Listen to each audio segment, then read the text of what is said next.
Through the gloomy and damp dungeon, a crowd of people fought desperately, accompanying the wounded warriors. One of the fighters, exhausted by his severe wounds, suddenly collapsed onto the damp stone floor. The unconscious fighter was not the first whose strength had abandoned him on this journey.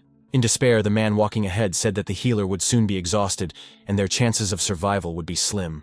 However, the one who had just fallen rose with unexpected joy and declared that the Empire's hope was still alive. His gaze was fixed on the hero walking with them, the legendary Bern.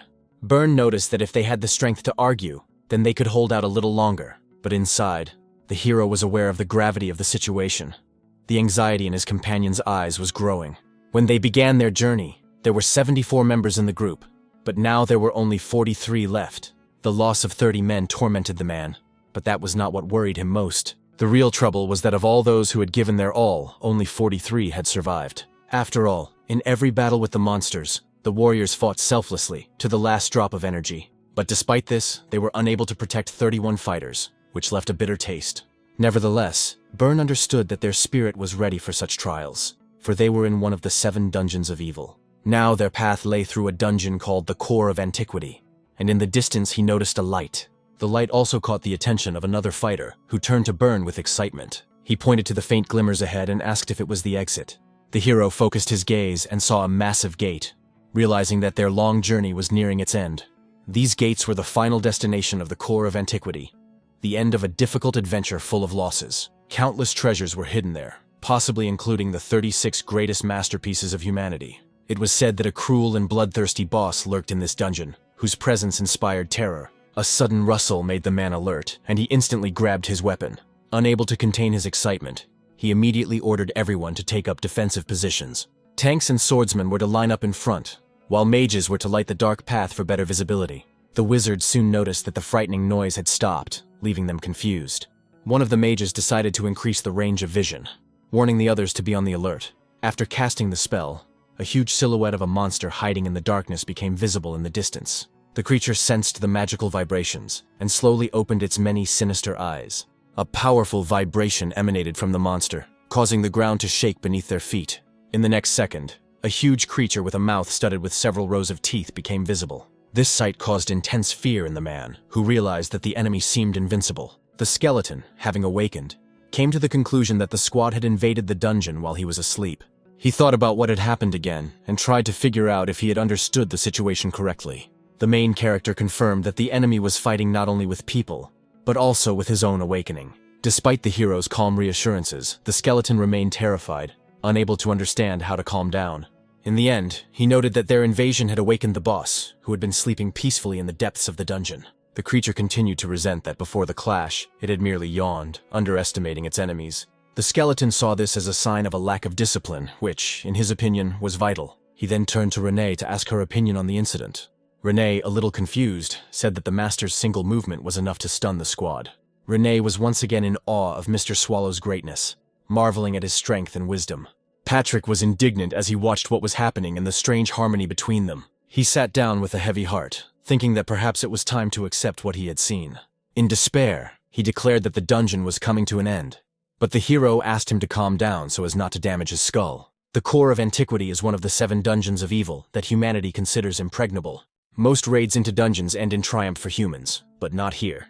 The monsters, who were supposed to be on guard, protecting their territories, considered this situation unfair. After all, with each new expedition, the dungeon grew weaker, despite endless wars and threats. The exception was those dungeons that humanity could not subdue, no matter how hard it tried. The 7 dungeons of evil, including the Core of Antiquity, were considered to be such impregnable places. Among these legendary 7, the Core of Antiquity was known as the most difficult and ruthless. It was guarded by dozens of non-humans and guards blocking 3 key paths. On the left path stood Renee, a maid with a blade, who was a homunculus guarding the red route. In the center stretched the blue path, guarded by a death knight, a skeleton named Patrick. The right path, about which little is known, was covered with tentacles whose nature remains a mystery. At the center of all this power stood a primordial monster from imperial myths, embodying ancient terror. This creature was called Swallow, a huge and incomprehensibly powerful guardian. Renee closed the book and noticed that all the information was taken from the legends recorded on its pages. It was precisely because of such books, which had spread among the people, that the desire to explore the dungeons only grew stronger. The hero was glad that the dungeon had to be managed with cunning, because excessive mystery scared people away. Revealing only part of the truth created the illusion that people understood the structure of the dungeon. Seeing books describing its laws, even if they were half-fictional, people were drawn to them like moths to a flame. However, even the hero himself did not expect to attract such a crowd of adventure seekers here. He remembered that at the beginning of their journey there were 74 people, but now only a small fraction remained. Most of their equipment had melted in the battle with the 116 black tentacles, leaving them virtually defenseless. Renee confidently stated that she could defeat the enemies without harming either the dungeon or the treasures. The hero thought for a moment, and his body began to transform into a dark substance, hinting at the awakening of an ancient power. Instead of the monster's massive body, a human hand appeared, thin but powerful. In his new form, the hero, now a young man, gently praised Renee, stroking her head. The girl smiled happily, delighted by her master's praise and attention. Patrick was annoyed by what was happening, believing that the time for the meeting was being wasted. He grumbled that their sweet couple would soon give him cavities, despite his lack of teeth. And that could be a problem, as the decay would affect not only his teeth but also his skull. Patrick noted that the hero's transformation left much to be desired, as the six-fingered hand looked clumsy. However, progress was evident, as this time the hero had fewer oddities than before. The Death Knight reflected that he was tired of his job as a gatekeeper, and that it was time to retire. Renee reminded him that it was time to move on to discussing important issues and not get distracted. It became known that people had begun an active invasion through the right path, which required action. The problem was the serious damage inflicted on the gentleman by 116 black tentacles. The hero assured everyone that the tentacles would regenerate quickly, but in case the situation worsened, they would look for replacements. Patrick, seizing on the idea, suggested finding two at once, as he dreamed of his retirement, but he was reminded of his lifetime contract. Everyone came to the conclusion that now the main threat would be concentrated on the right path. A subordinate suggested that people were already forming a new raid for the next invasion. Renee added that the people's communication magic was accelerating the spread of information, which required a quick response. Swallow slammed his fist on the table and decisively proposed revising the strategy and changing positions. Now Renee had to defend the right path to create the illusion of an easy passage. The girl enthusiastically assured that she would stop any number of people who dared to invade. The hero declared that the left path, previously defended by Renee, would now be under Patrick's command. He explained that enemies who knew about the supposedly weak left path would encounter equally serious defenses there. If everything went according to plan, the dungeon would be able to successfully repel 2 waves of invasion at once. Patrick paused for a moment in thought before asking what would happen if people decided to invade through the central blue path. After his words, the room was filled with an awkward silence. None of those present knew how to respond. Finally, Swallow said with a sly smile that the attackers would have a date with him personally, which puzzled everyone. Patrick irritably remarked that this was a completely reckless approach, while Renee, as always, looked at her master with admiration, which further enraged the skeleton. Pulling herself together, the girl decided to bring the conversation back to current affairs, reminding everyone that they needed to decide the fate of the sword found on the raid leader. Swallow, slightly confused, asked which weapon they were talking about, and Patrick explained that it was the blade used by the leader of the enemy squad. During the battle, it became clear that the enemies were truly strong, since they were able to wield this sword.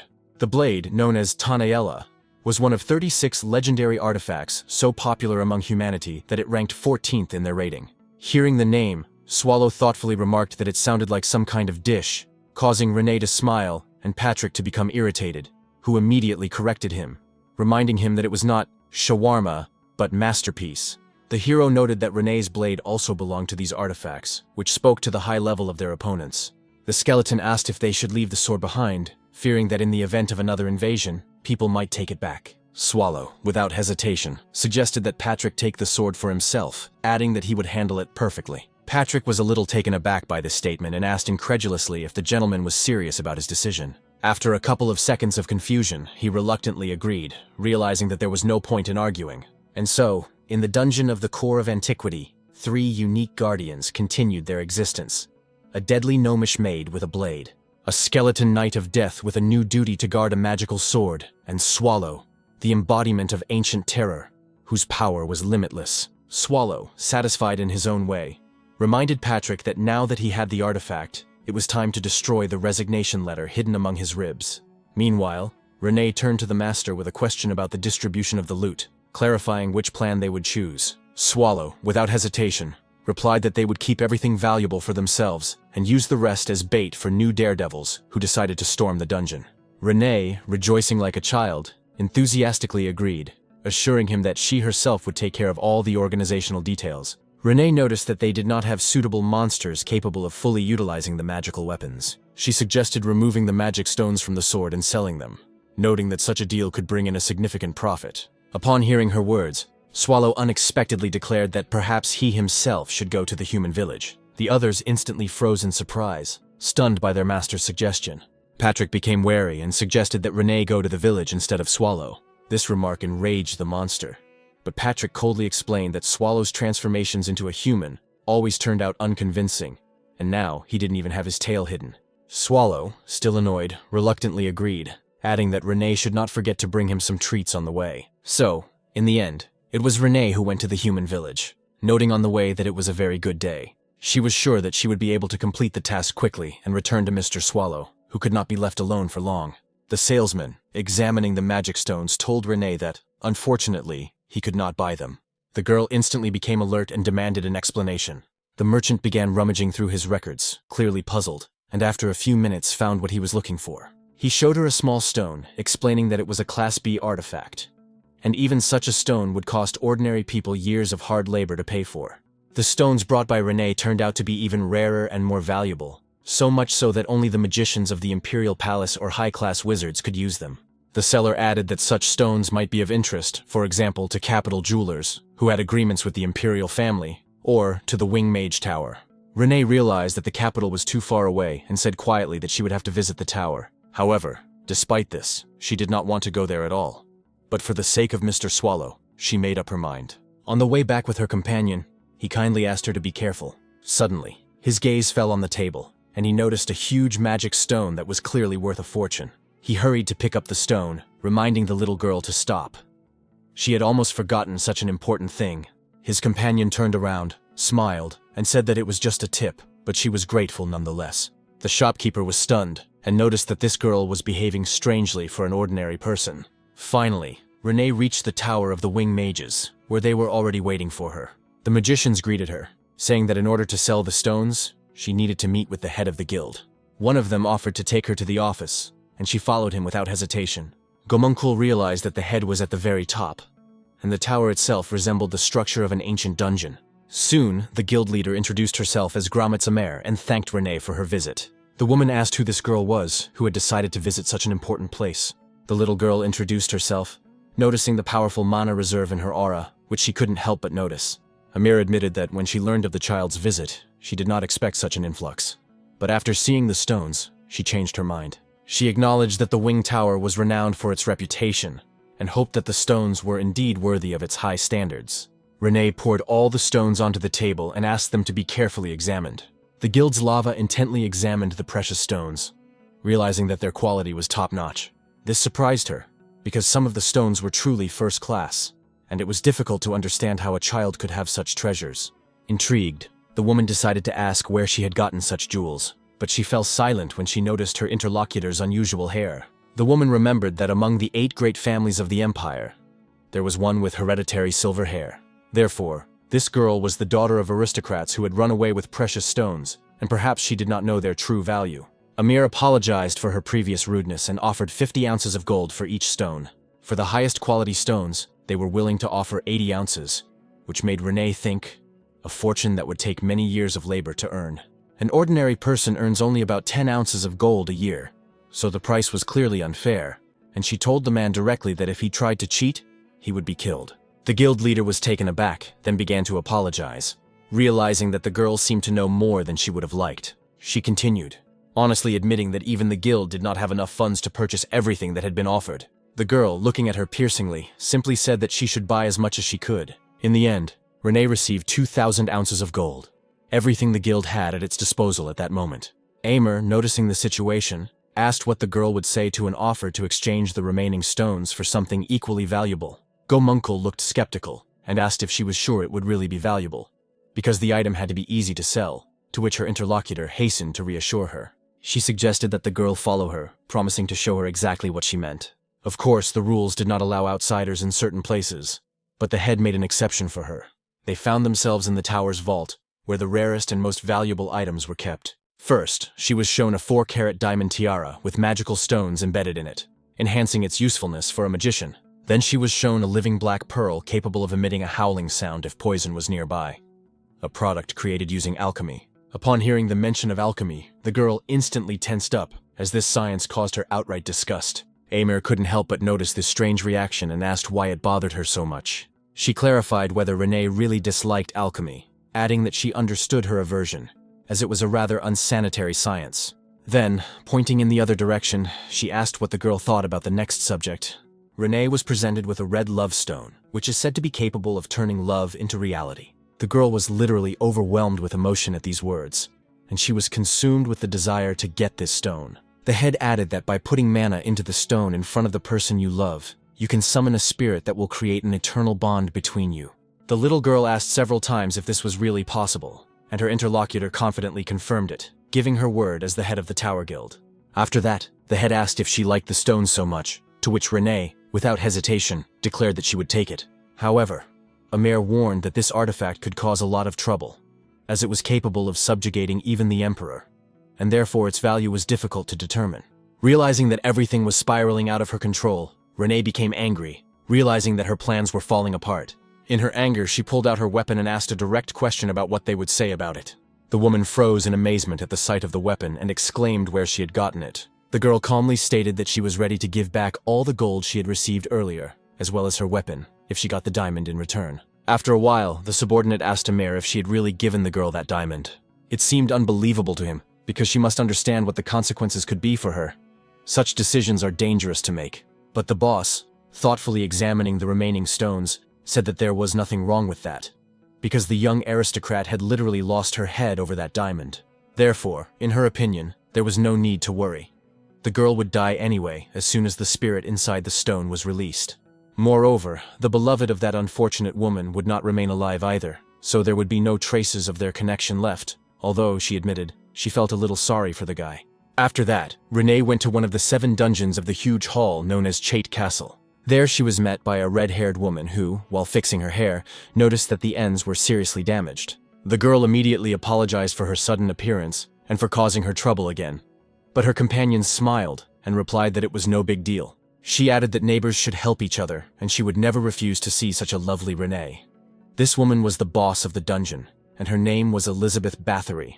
Elizabeth, better known as the Blood Countess, noted that no matter how hard the girl tried, she always looked gorgeous. Sometimes she even envied her, because as a homunculus, she herself was deprived of natural beauty. But, she added, being a homunculus has its advantages. Her face will never age, which is a remarkable feature in itself. Renee was embarrassed, but still replied that Elizabeth also looked gorgeous, and her skin was even clearer and softer than hers. In response, Elizabeth said with a slight smile that it wasn't worth discussing, because she used so much blood to maintain her appearance. Suddenly, Renee stunned her with a question about how she saw her from the outside. Without hesitation, Elizabeth replied that the girl was simply gorgeous and stood out among everyone she had seen recently. She assured Renee that no one could resist such a charming girl. During the conversation, she smiled and asked who Renee was trying so hard and dressing up for. It was obvious that her curiosity was linked to the assumption that Renee was perhaps going to confess his feelings to someone. Clutching the precious stone in her hands, the girl joyfully exclaimed that everything was true. She was ready to confess. Elizabeth, stunned by such an emotional response, was taken aback and looked shocked. She asked if the girl was serious, because in her opinion, she was just joking. Then, with undisguised interest, Elizabeth asked who exactly Renee wanted to confess to. At that moment, the girl, lost in her dreams, quietly said that she was going to confess to Mr. Swallow. Elizabeth could not contain her surprise any longer and, smiling in amazement, remarked that Renee had a great sense of humor, perhaps because she was a homunculus. The girl replied indignantly that it was no joke at all, because she was determined to confess her feelings to Mr. Swallow today. Recalling the appearance of this huge monster, Elizabeth sincerely wondered what could be attractive about him, because in her opinion, there was nothing to hold on to. Renee replied without embarrassment that he had many good qualities, first and foremost his reliability, to which Elizabeth replied with obvious sarcasm that he was undoubtedly excellent at that. She explained that she knew very well how lazy he was, a quality that completely negated his reliability. The girl continued, adding with a smile that Swallow was indeed lazy, huge, ate obscenely large amounts, slept constantly, and snored, and often slowed down and had even recently started going bald. Elizabeth narrowed her eyes and asked if Renee really knew all this, but her heart still yearned for this creature. The girl nodded confidently, saying that it was exactly so. Despite all his flaws, she liked him very much. Elizabeth sighed and wished her luck, although she added that Renee clearly deserved someone better. She also offered her help and support in case the gentleman did indeed reject the girl. Renee thanked her for her kindness, but firmly stated that she would handle everything on her own. Meanwhile, in the imperial capital of Riaz, a meeting was held at the Joint Command Center to discuss the raids into the dungeons. One of the men reported that, according to intelligence data, the detachment of the hero Bern was most likely destroyed. Another immediately slammed his fist on the table, asking irritably what this all meant. He recalled that it had previously been claimed that this squad had easily defeated the gatekeeper of the dungeon. Moreover, the heroes' bodies had not been found, so it was unclear where such certainty about such a tragic outcome came from. Another participant in the meeting supported this opinion, stating that Bern simply could not have died at the hands of some monsters. The man, who had been listening silently to the conversation, understood that they were wrong, because the core of antiquity was not an ordinary small dungeon. He reminded them that such a place should be traversed in a single day. But there had been no news from the detachment for 2 days now. Based on this, he concluded that Bern had most likely perished and said so aloud. Then he turned to the man who had reported this information and asked what had happened to the Hishthal family sword. The man replied that after the squad entered the core of the Ancient, all contact with them was lost. Consequently, until they sent a new squad into the dungeon, it would be impossible to retrieve Tannibel's 14th masterpiece. The meeting participants realized that this was very bad news and agreed that the weapons must be returned as soon as possible. However, one of those present stood up abruptly and declared that this was impossible. If even Bern's squad had been unable to pass through the core of the Ancient, there was no point in sacrificing even more people. In response, they pointed out that they couldn't just give up, because if Bern had fought the boss, it was likely that he had suffered serious injuries. Even as they discussed this, the boss paused its recovery, but the dungeon would soon come back to life, so they had to act quickly before it regenerated. As they continued to argue, the old man thought that the imperial family had probably already lost their beloved hero and one of the 36 legendary artifacts. He added that if the second raid ended in failure, they would lose their heads, because leaving everything as it was would mean incurring the wrath of the imperial family. But what if Bern couldn't even scratch the ancient monster, and the dungeon was pretty much untouched by their raid? Then no matter how many attempts they made, success would be unattainable. Someone suddenly said that it was simply impossible to pass through this ancient dungeon. Hearing these words, everyone present stared at the old man in bewilderment, not understanding what could have led him to such a conclusion. At that moment, the door opened and another person entered, saying that his opinion was interesting. But what were such conclusions based on? He emphasized that he considered the task feasible, even if it seemed incredibly difficult. Hearing this, the man asked in surprise what the Imperial magical community thought about it. The new guest reminded him that everyone knew who they took orders from, because the Imperial community, called the Third Eye, was their leaders. The old man sighed heavily, realizing that the situation had worsened since the Emperor himself had begun to interfere in their affairs. The representative of the mages stated that their presence indicated that the time had come to pay for their mistakes and failures. He reminded them that they had destroyed a valuable hero and left a masterpiece, which he had reported to the Emperor, right in the enemy's lair. The others remained silent, acknowledging that their actions had indeed been disastrous. The mage continued, noting that they had failed. But if everyone died, who would then command the Empire's punitive forces? Therefore, he proposed a solution that could save their fates and avoid complete collapse. This solution was to return to the core of antiquity and finish what they had started. The old man asked doubtfully how they could succeed when even the hero Bern had failed. The mage, without losing his confidence, declared that they intended to use Nifrim. Those who heard him immediately began whispering, unable to believe that he had actually uttered the name of that creature. The old man asked for clarification, reminding them that Nifrim had already led to failure once and carried too many potential problems. His interlocutor objected that this could not be considered a failure, since some success had been achieved at that time. However, the question remains as to why Bern and his squad were unable to survive in the core. Perhaps their powers had been weakened, although he was not inclined to believe this, because even in this scenario, everything remained a mystery. However, the hero and his team had one obvious flaw, which became their main and perhaps fatal mistake. It could be said that Bern lacked what Nifrim had in abundance, so the new raid has every chance of being successful for the team. Meanwhile, the main character tried his best to take human form, but it was not so easy. After a failed attempt, he noticed that he had a strange premonition, as if something truly terrible was looming over them. Then he suddenly sneezed, turning back into a monster, and wondered if some strange infection was spreading in the dungeon. Remaining in human form, he lay there bored, realizing that he didn't know when the little people would appear, and there was no time to relax. He also remembered that if he delayed his patrol, Patrick would scold him again, even though he was just a skeleton that inspired fear. The guy smiled, thinking that even bones could be scary, but decided not to add to his problems. Last time, people had made their way through the contaminated path, and he decided to start his inspection from there. The main character headed for the gatekeeper of the core of antiquity, known as Lord 116 Tentacles. Looking at this creature, he realized that it was powerless to help and could only wait patiently for an attack. Then he headed for the next creature, the ruler of the 5th room of Anthropophagus. He remembered that this creature was capable of regenerating itself if its main body was supplied with nutrients. An examination showed that the body was in perfect order, and the hero decided that no intervention in the recovery process was necessary. The Anthropophagus instantly closed its core, and the hero calmly moved on. After that, he jumped down and headed for the 4th room, which turned out to be destroyed, just like the first one. He thought about discussing all this with Patrick, but decided that he would start lecturing him again. The hero decided to put off the rest of his business for now, and rest a little to think about his next steps. He considered inspecting the contaminated path and the 5th room to be a good result for the day. Patrick will understand, he thought, when suddenly something flew past his head and stuck into the wall. The hero heard a familiar voice declaring that the humans were desecrating the dungeon again and would not leave it alive. But when Renee looked closer, she realized that it was Mr. Swallow himself standing in front of her. The girl began to apologize, saying that at first she had mistaken him for one of the vile humans, and the hero finally recognized her. As she continued to apologize, the hero assured her that nothing terrible had happened, but he was still a little scared. Then he noticed her appearance and remarked that she had obviously dressed up for something important. The girl perked up at his comment and asked happily if he liked her new look. Swallow tensed up and asked if it was something important, because she had taken off her maid's uniform, and he was afraid that she had decided to quit before Patrick. The girl confirmed that it was indeed an important event, although not what he might have assumed. Then she asked for some time, and Swallow was completely confused, believing even more strongly in the possibility of her resignation. In the end, Renee led him to a secret room, which she called her special place, and invited him to sit down while she made tea. As he walked to his seat, all he could think about was that Renee would not quit after all. When she served tea, she smiled and remarked that previously only she knew about this place, but now her master did too. She wanted to add something but hesitated, while Swallow repeated only one thing to himself. Just don't let her leave.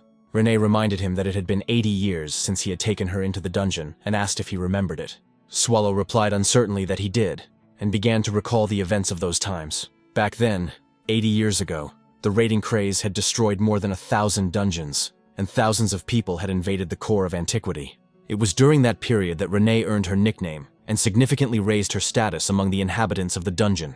Swallow said admiringly that she had been through a lot back then and asked about her eye, glad that she wasn't quitting.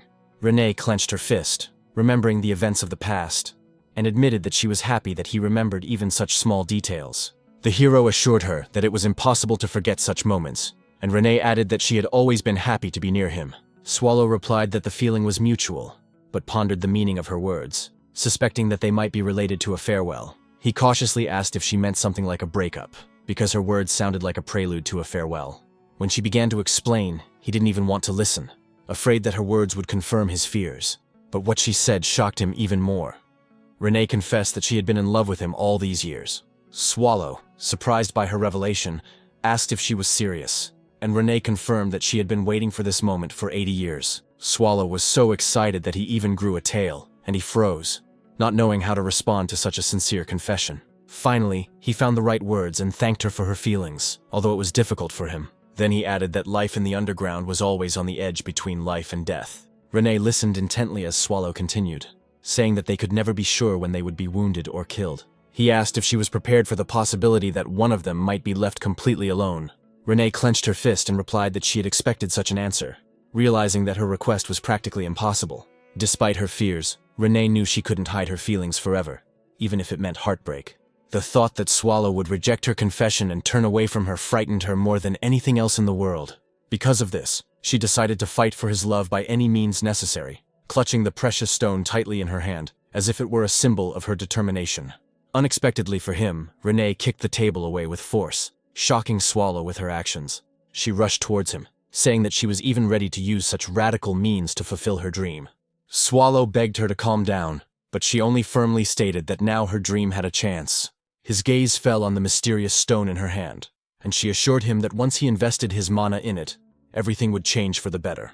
But meanwhile, dark energy began to surround Swallow, and his body was increasingly turning into a monster. Although his body remained partially human, his head was severely deformed, and he asked in horror if she was trying to kill him.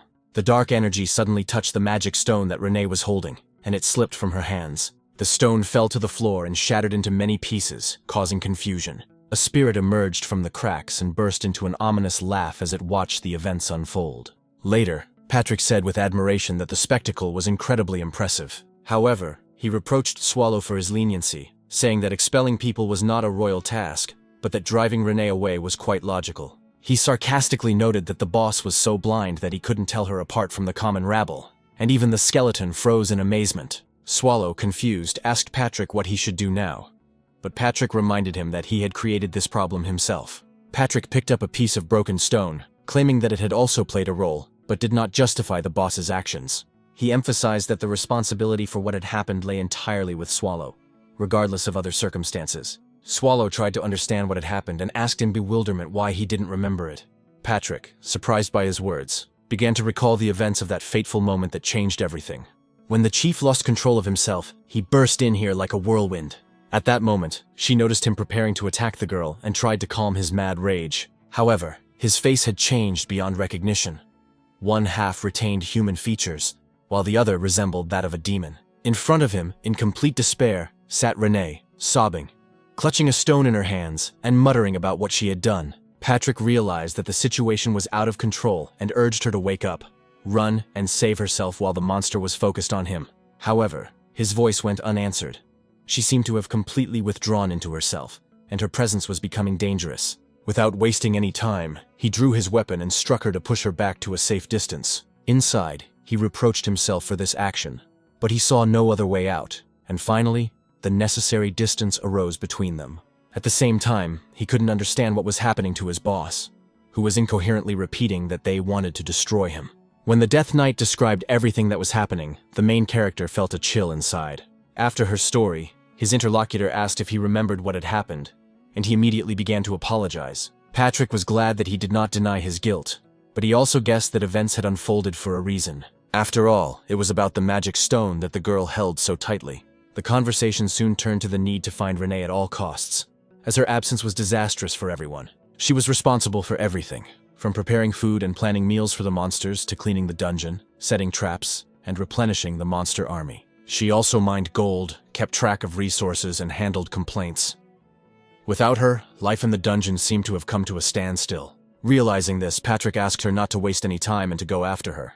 She had to be brought back before it was too late. He even offered to humiliate himself before her, kneeling, weeping, or showering her with kisses, just so she would return.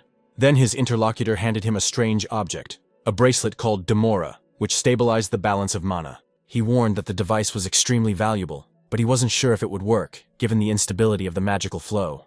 Even if it was only of limited use, the bracelet could at least help bring him closer to human form. Swallow remarked with a smirk that the skeleton annoyed him, as if he had planned everything and found this item in advance, to which the skeleton calmly replied that he had simply picked it up along the way. After that, he insisted that the bracelet be handled with care, as it was very fragile and required careful use. However, the guy completely ignored the warnings and said that now they would see how it worked, and immediately put on the bracelet. Before leaving, he carelessly remarked that he would try not to break it, and at the same time instructed the skeleton to keep an eye on everything, as if he were just going out for a walk, which elicited a sarcastic smirk from Patrick. In fact, he promised to return within 5 days, because the attack was about to begin. The boss clarified whether this meant that he had to return before the raid began. The Death Knight confirmed that he understood correctly, because if they couldn't hold out without him, disaster was inevitable, especially if they reached that very place. That's why he only had 5 days to find Renee, and he had to remember that. The main character nodded in agreement, promising to return with the girl no later than the specified deadline. Finally, his interlocutor warned him that if he found himself near a human village, he should behave as calmly as possible. Otherwise, the consequences could be catastrophic. Swallow assured him with a smirk that he understood everything, but if something went wrong, he would simply wipe the village off the face of the earth. Patrick, of course, scolded him for such recklessness, but when he left, he realized that everything was much more complicated than it seemed at first glance. The whole mess started when Renee got hold of Dando's teeth somewhere, brought a magic stone with a demon inside with her, and almost died at the hands of the boss because of her audacity. The consequences were obvious. If the boss found out about this, disaster would be inevitable, and everything would go awry. Now was definitely not the time for such decisions, because the destruction of humanity would be the worst idea at this stage. Thinking about all this, Patrick didn't even notice the newspaper in his hands. But when he glanced at it, he was truly shocked. The headline screamed that the Joint Raid Command Center was going to reach the core of antiquity in just 3 days. Patrick instantly remembered that the boss had been ordered to return in 5 days, while the attack would begin in 3. This was the worst possible turn of events, especially considering that the guy was lying in some ravine at that moment, completely unprepared for such a turn of events. He could barely contain his anger, realizing that he had once again ended up in the wrong place, having been transported there for the second time. His subordinate calmly remarked that his magic was unstable, and that it would be better not to use it unless absolutely necessary. The hero thought that all this was probably due to the imperfection of his magic, but decided not to give up and try again. This time, he chose to teleport to the village of Haston, the very place where Renee always went to sell their magic stones. A moment later, the young man's body dissolved into thin air, and he disappeared, rushing to a new place. Meanwhile, in another dungeon, Melzu said with a smirk that the humans had gone too far, but today she would grant them a glorious death. However, one of her opponents mockingly said that her words sounded ridiculous, and asked where the demon got such confidence. After all, standing before her was the 32nd Elite Punitive Squad of the entire Empire. Their group was called the Mercenaries of the Golden Tiger of Dawn, and their reputation was known far beyond the Empire. He advised the demon to remember that name well, because it was they who were going to overthrow her and go down in history as heroes. Hearing this, the girl burst into a rage and loudly declared that they were pathetic nobodies, while she was the queen of demons and the 17th generation heir to Asmodeus. Her name is Melzu de Rimfagrea, and people should be proud to have learned her name before facing their inevitable death. The mercenary who heard her speech rushed into attack, shouting that he would make this queen answer for her words right now. But his blow was easily deflected by her protective magic, as if he posed no threat at all. One of the fighters in the squad noted irritably that her defense was impenetrable even to magic arrows. At that moment, their wizard joined the fray, telling the leader that he would provide magical support for the entire group. Melzu was furious when she saw that she was surrounded on all sides, and contemptuously remarked that these pathetic little people did not know their place. She then invoked her dark magic, commanding her enemies to burn alive immediately. The mercenary leader managed to avoid the direct hit, but his squad suffered heavy losses from the powerful attack. The attack did not spare his partner, but he managed to defend himself using debris and his own weapon as a shield. When this happened, he was surprised to see tiny ice crystals in the air, twinkling like stardust. Looking up, he saw that the demon was already finishing creating a new ice spell, and he couldn't believe his eyes. Without wasting any time, the mercenary grabbed a piece of debris and threw it at the demon, sarcastically stating that she apparently thought he had nothing to counter her with. While the shard flew toward Melzu, the guy also rushed into the attack, hoping to catch her off guard. The demon instantly noticed his approach, and mockingly said that he must want a quick death, since he was acting so foolishly. However, when her ice spell rushed towards her opponent, he suddenly put up a shield in front of him, which surprised her to the core. This confused her because she had already destroyed their mage. So who had created this shield? When the dust settled a little, Melzu noticed that some members of the squad, including the mage, had survived and were now supporting their leader. Seeing no other way out, the demon rushed into close combat, intending to fight the mercenary with her own hands. But just as their blows were about to meet, a massive limb suddenly appeared, and their bodies were thrown aside. Both the demon and her opponent were confused, not understanding where this mysterious third force had come from. A thick wall of dust rose at the sight of the explosion, through which a small silhouette was barely visible. The subordinates rushed to their leader, trying to help him up. He assured them that he was fine, but expressed confusion. Who could this be, since he had not heard anything about the arrival of another squad? Melzu was also struck by the thought that this might be reinforcements for the humans, and if they had enough strength to destroy her castle, it would spell disaster. The mysterious silhouette remained unclear, and no one could understand who this third party was that had intervened in the battle. When the dust finally cleared, the main character emerged and casually asked if they knew where the village of Haston was. The mercenaries and the demon were stunned by his sudden appearance, for he had appeared out of nowhere and, in their opinion, was talking nonsense. One of the men irritably suggested that he was human, and advised him to stay away from the demon queen if he wanted to live. Melzu smiled and said that one more pathetic fool would not change the situation, and the hero wondered with curiosity if she really was the demon queen. If that was indeed the case, then perhaps her ancestors looked different, and it was a matter of generations. But the girl shouted furiously that they would all pay for destroying her castle. While the argument continued, one of the subordinates informed the leader of the mercenaries that reinforcements had arrived and suggested joining forces with them to finally destroy the Demon Queen. The hero, for his part, just wanted to ask where he needed to go, but couldn't get a word in. Meanwhile, the mercenaries continued to argue with the demon, claiming that her wonderful magic would not be able to defeat them. The reinforcements finally arrived, and they were urged to fight with all their might, without fear of the enemy. As the battle raged on, the main character calmly sat down to the side, waiting for the commotion to end. He thought that all this chatter and endless fighting had tired him out, because he needed to find Renee urgently. Besides, the situation was clearly reaching a dead end, and he knew that if he was late, Patrick would be extremely unhappy. While Swallow was thinking, several mercenaries mockingly suggested that he was afraid, and therefore not getting involved. Hearing this, the hero flew into a rage, began to transform into a monster, and barked at them to shut up. Before them appeared a huge, vicious creature that radiated a threatening dark energy. The mercenaries tried to flee, but he mercilessly destroyed them, demonstrating his incredible power. When it was over, he calmly returned to human form and walked over to the demon girl. Melju froze in place, unable to move, trying to comprehend what had just happened. The hero remained completely calm, and the girl finally asked what it was and who he was. The situation surprised her, because she realized that he was incredibly strong, and perhaps even surpassed her in mana reserves. Fascinated, she admitted that she wanted to know more about him. As her interest in him only grew, she began to circle around the hero, bombarding him with questions about who he was, what his name was, and what the secret of his strength was. However, Swallow only gave her a cold look full of disgust, which genuinely surprised the girl. After that, she gathered herself and politely introduced herself, stating that she was the Great Demon Queen, a descendant of the 17th generation of Asmodeus, Melju de Rimph Agrea. After that, the Demon Queen, genuinely intrigued, asked his name. However, the hero found the whole ceremony of communication unpleasant, as it only irritated him. Despite this, his desire for information prevailed, and he began to introduce himself. But as soon as he started, he stopped, realizing that if he revealed his real name, rumors would spread too quickly. Besides, Patrick had warned him to be careful, so there was no point in revealing his identity. In the end, he decided to introduce himself as Swald Rooney, since he was only here to find Renee. This name, it seemed to him, was perfect for a man with a good-natured smile and origins in some quiet town. True, he quickly realized that the name sounded rather silly, but he couldn't think of anything better at that moment. The Demon Queen repeated his name aloud and asked if she could just call him Swald, to which he replied that she could do whatever she wanted. Melju, pleased, noted that she would first like to thank him for his help, even though he had destroyed half of her castle. She admitted that without his intervention she would certainly have suffered much more, but the hero coldly replied that he hadn't particularly wanted to help her.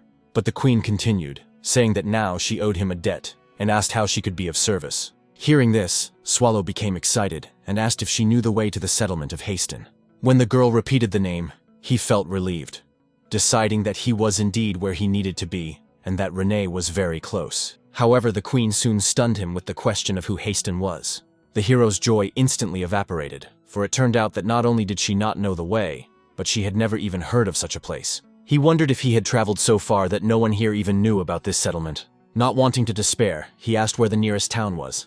Melju thought for a moment and said that, in her opinion, the closest city was Riaz. The hero remembered the name of this city and realized that it was the capital of the empire. He remembered the map of the empire and realized that, according to her calculations, it would take 2 whole months to reach Haston on horseback, which clearly did not please him.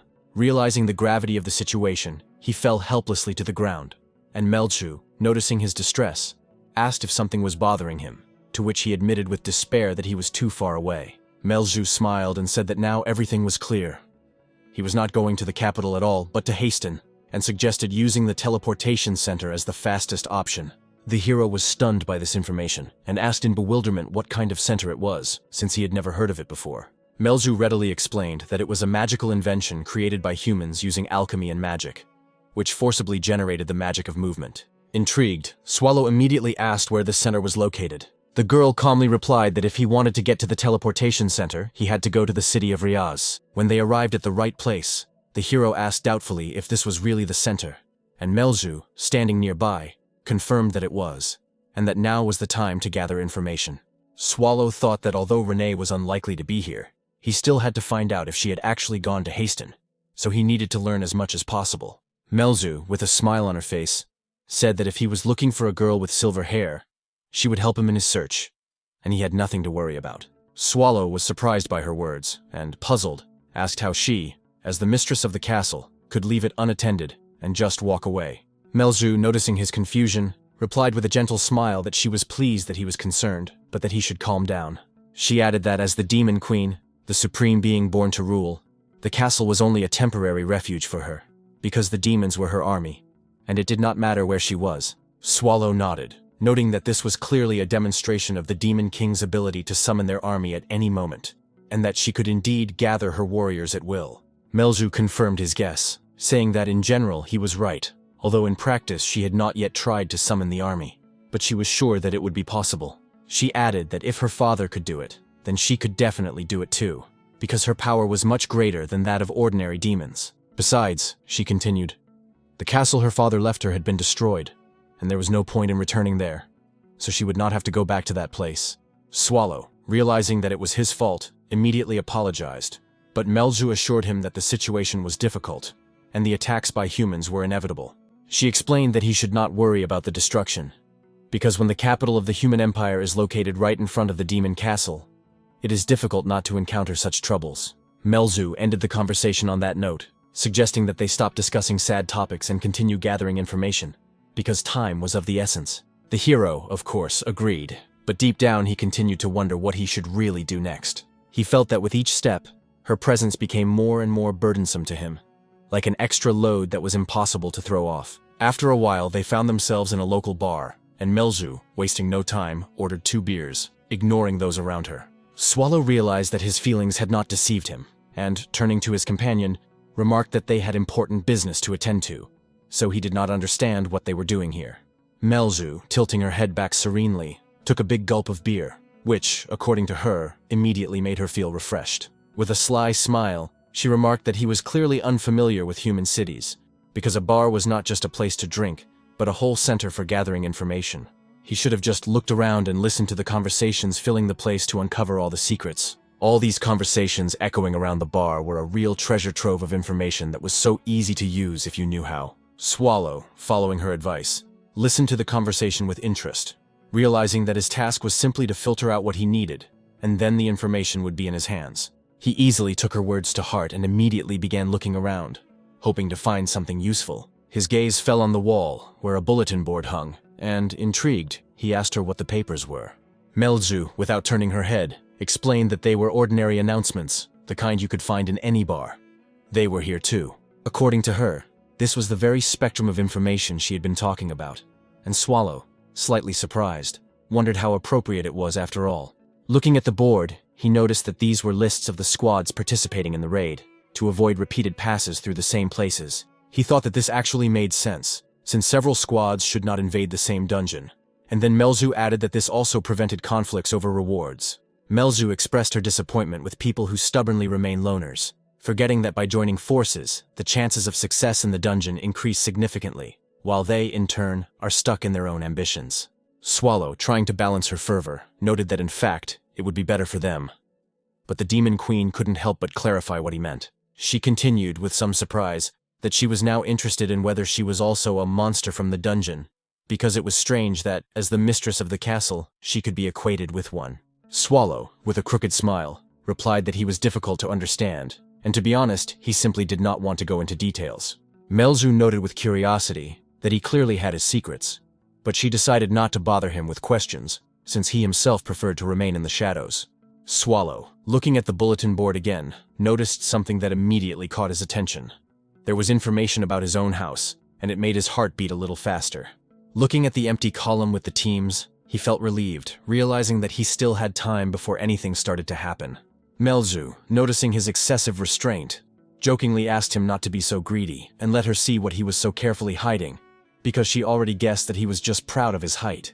Unable to withstand her persistence, he finally showed her the announcement, and after examining it carefully, she could not hide her admiration for what she saw. It was something significant, because she saw a mention of 7 dungeons hiding a great evil, and one of them, the core of antiquity, had caught her attention even before the wedding. Swallow, a little stunned, couldn't help but ask if she really knew about it, to which Melzu replied, as if nothing had happened, that of course she did. These 7 dungeons were known as the abodes of the greatest evil, and the core of antiquity was considered the most powerful of them, its power admired even by people she called fools. Happily adding that this dungeon was the goal of all monsters, she continued that her dream was to become stronger than everyone else. After all, as she had said earlier, it was the most powerful of all the dungeons, and she was ready to challenge its forces. She also mentioned that at the top of this realm stood the Lord of all creation, God's guardian, whose power could punish even the most terrifying ancient monsters. This mystical ruler, according to her, is known as Lord Swallow, which made her literally glow with admiration, and Swallow himself was surprised. He, in turn, thought about it, considering himself simply the master, not the one who rules this kingdom, not understanding why she attaches such strong titles to him. While Swallow pondered, she continued to talk enthusiastically about the core of antiquity, considering it her favorite dungeon and dreaming of becoming even stronger to prove it to her lord. She dreamed of improving her abilities to become even more powerful, because this would open up the opportunity for her to see the true power of her master, as she believed him to be. Swallow, feeling slightly uneasy, realized that she was probably not just talking about some abstract character at the moment, but was looking directly at the one she was talking about. He couldn't help but ask if being so powerful was really that great, to which she proudly replied that she wanted to become just as strong, despite all the obstacles. Although her father was great and powerful, a worthy king of demons, she believed that there were people far more powerful than he had ever been. One such person was a young hero named Bern, whom she considered a worthy opponent for anyone. Swallow, speaking with confidence, noted that he himself had defeated the Demon King and would not want to face Bern, although he may not have realized that he had swallowed this hero in one easy motion. Melzu, with a slight hint of sadness in her voice, added that she did not want to spend her life ruling the dungeon like her father and dreamed of something more. After some thought, she realized that she wanted the monsters attracted by her power to create their own dungeons where they could develop freely. She believed that she was getting stronger with every step she took, and asked with sincere interest if her desire for this was admirable. The hero, smiling in response, noted that it was indeed impressive, reflecting on how good youth was when its zeal was still full of strength. He himself had once been like that, although he had long forgotten when exactly that was, remembering the days when he led an army capable of subjugating the whole world. In those years, he sought to master the world's knowledge, which made him feel as if he were smarter than everyone else, and at times he would argue with people he considered unworthy. But life led him to give up everything, following his emotions, and he soon realized that such actions did not lead to anything good. Now his only goal was to find peace and quiet in the embrace of sleep.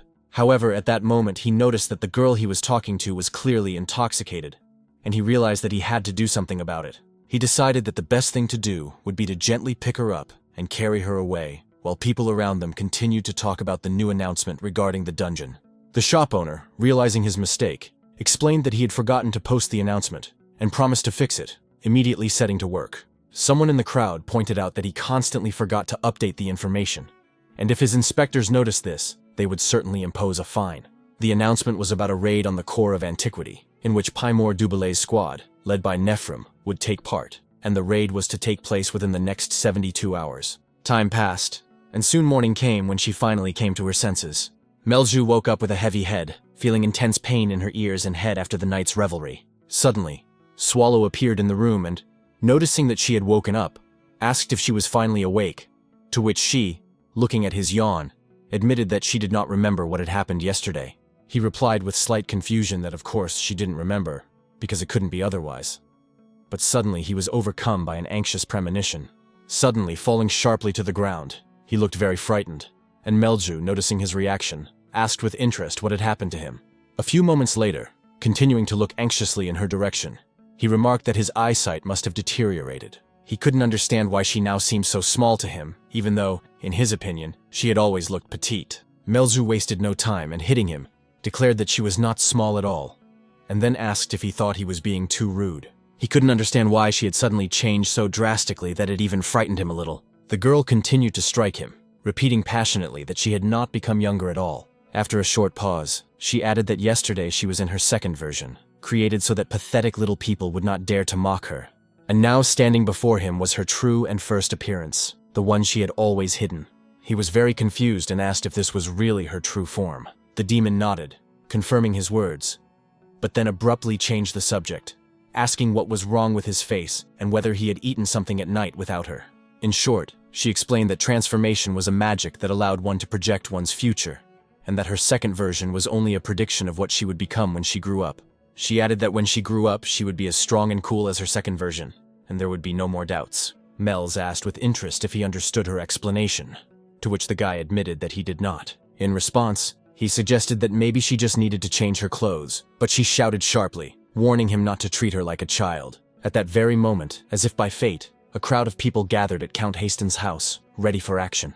The leader of this group, striding confidently ahead of everyone else, ordered the guards to immediately open the gates and welcome the punitive detachment. These people had come from Riaz, and their goal was clear: to conquer the ancient dungeon. The Count, who was in his room, asked in bewilderment who had sent this document, and his subordinate reported that it had arrived yesterday on behalf of the Third Eye. Hearing the name of the sender, the man flew into a rage, realizing that these were the Emperor's servants, his enemies, for he was the ruler of Hastin, Count Edark.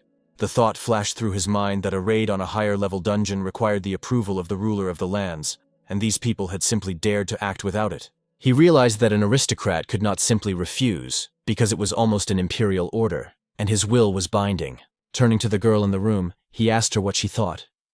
Would they be able to pass through the core of antiquity? His subordinate just shook her head in refusal, and the man noted that she also considered them too weak for this dungeon. He had never heard of the leader of the Nifrim group, and could not understand what the Third Eye was thinking when it sent such a squad.